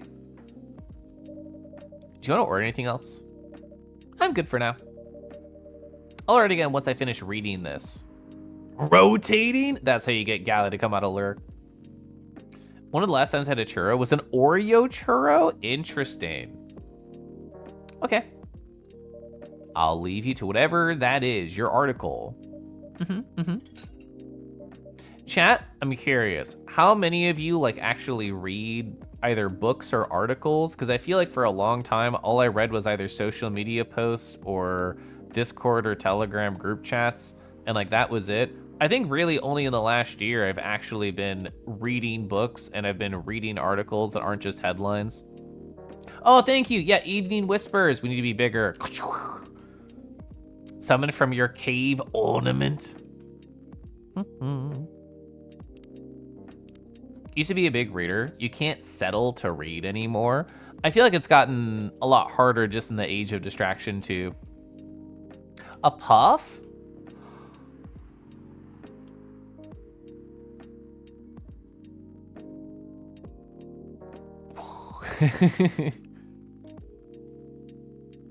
I feel bad for ever talking about finishing books nowadays. You mentioned reading new material. You'd like to think you read a bit. You're too brain rotted, so we can just add like some skibbities and some Fortnite references in the middle of the books, and that'll like keep you going, yeah? You don't give yourself any time. I took an incredibly relaxing weekend, I think partially in response to, I don't want to say the emotional stress of what I talked about, but just the emotional abundance of what I experienced over the past 3 weeks as I was talking. And I took like 2 hours yesterday just to sit down and finish reading my book. The book's not very long, How to Take Smart Notes by Sanka Otteren. It's only like 150 pages. But like occasionally I would read a bit, say, that's a cool idea, I want to just write my thoughts about it. Then I would get distracted writing my feelings and then go back to it, which adds a lot of time, but I think that's the most fun way to take notes.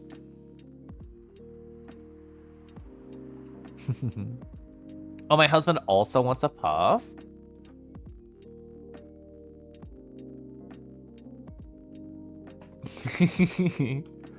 But all that to say is I've been trying to give myself more time to actually live slower, I guess is a good way to abstract the concept of what can I do to appreciate the now and what can I do to appreciate it slowly. So having like a 2-hour block of my day with all my social media muted, and for a lot of the time I didn't even have music going. I just had earbuds in and that was it, and it was pure silence, and all I did was read, and it was great. Oh gods, Kelef. Oh gods, RFG. Sorry, what did you have to pull out Subway Surfers and Family Guy close to near the monitor? You have you have 182,900 Telef trees. You don't know how to spend them. That's because I haven't gotten the letter redeem back, and also I've written you a letter before. What's another like over the top thing that I could spend way too long doing?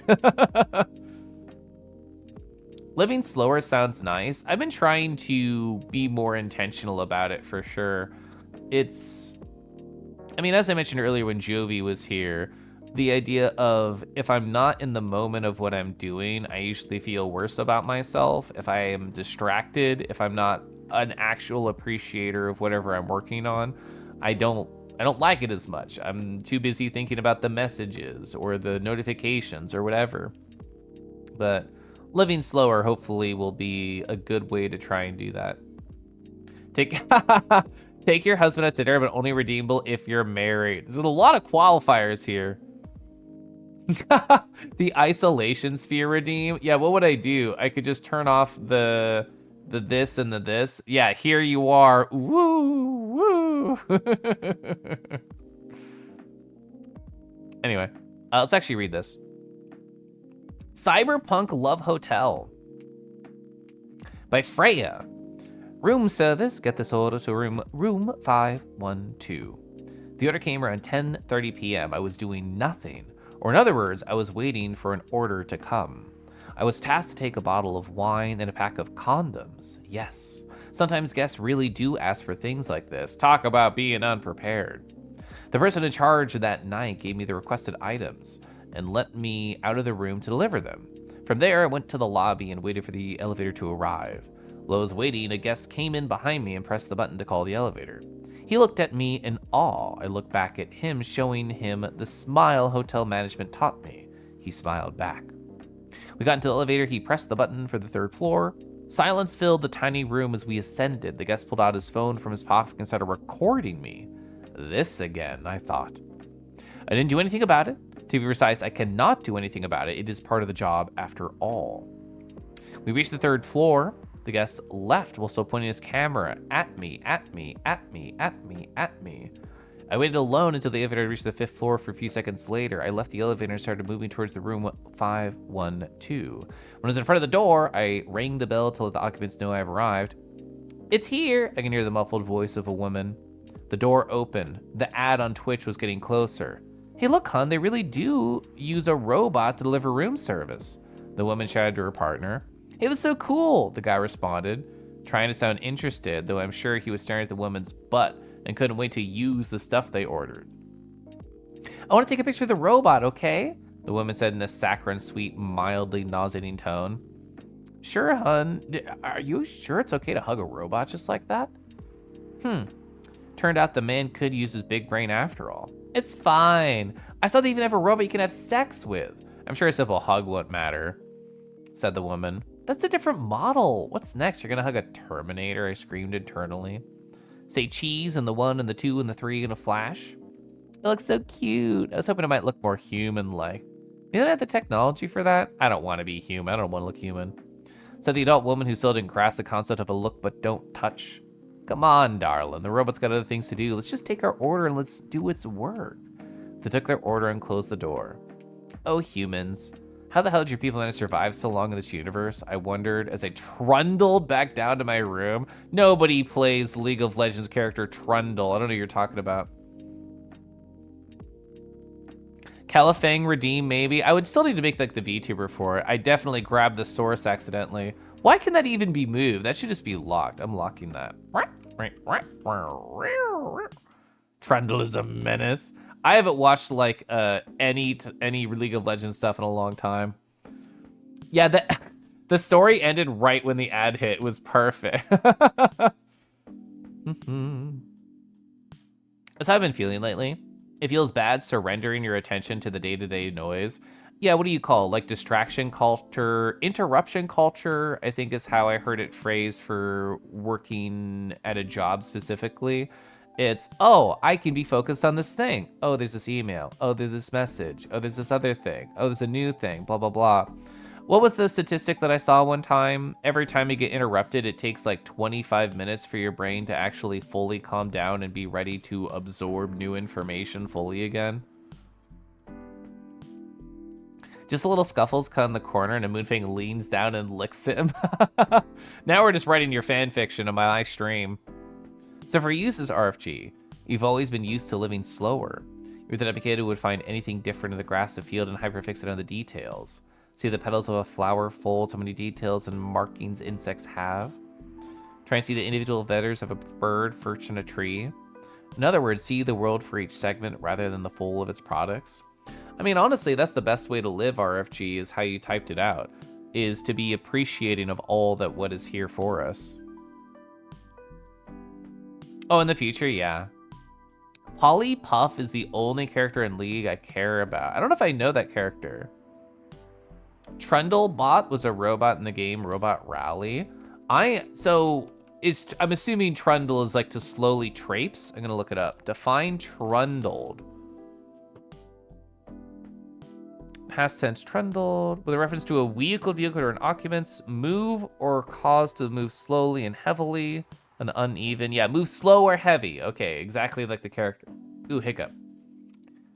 I'm usually not a big hiccup guy, but I've been experiencing that today specifically. Oh, it's already past 10 p.m.? I had no idea. I was lost in the robot you could have sex with and all the conversations. I think it's actually... Oh, wait, I should save. I can do that while you're not looking. I think it's probably a perfect time to end it because we just started a new chapter of the game. But we had a lot of really fun conversations. I had a long conversation over here, which was also very fun. I'm glad a lot of people enjoyed my announcement. I didn't really know how to phrase it, but it really is just a declaration of love and a change of labels. But golly, I am happy with that. Carif never trundles unless when it comes to playing video games. That's true. Oh, you played Beacon Pines? I fucking love Beacon Pines. One of my friends asked for recommendations for sad indie games, and I looked through their Steam profile of what they had and had not played. Beacon Pines was not on there, so I was like, you should do that one. I love Beacon Pines. The music is so gorgeous as well. So the conversation with a friend came up with the idea of like, how often do you cry? And I said, I really only cry a couple times a year. But if I ever need to cry, I go look up my old VOD of Beacon Pines and look how I reacted to the ending and how I cried there. And every single time I have ever watched my own VOD of my reaction crying, I cry all over again. Which you might say, oh, you did that once or twice? No, I've done it like 5 times. I've done it like 5 times, sobbing to my own sobs. BMO's always ready for the true love.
Oh, wrong one. You're continuing trauma, says husband. I'm glad the clip was there so I could just open up Twitch really easy. Thank you.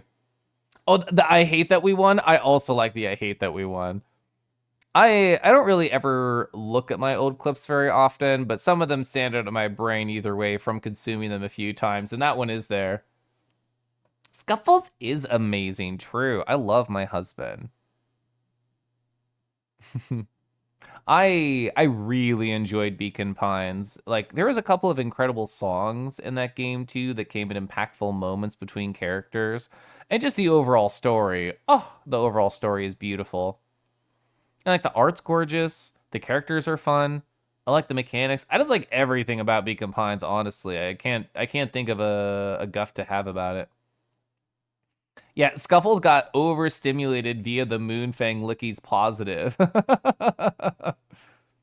Oh, they were just in chat earlier.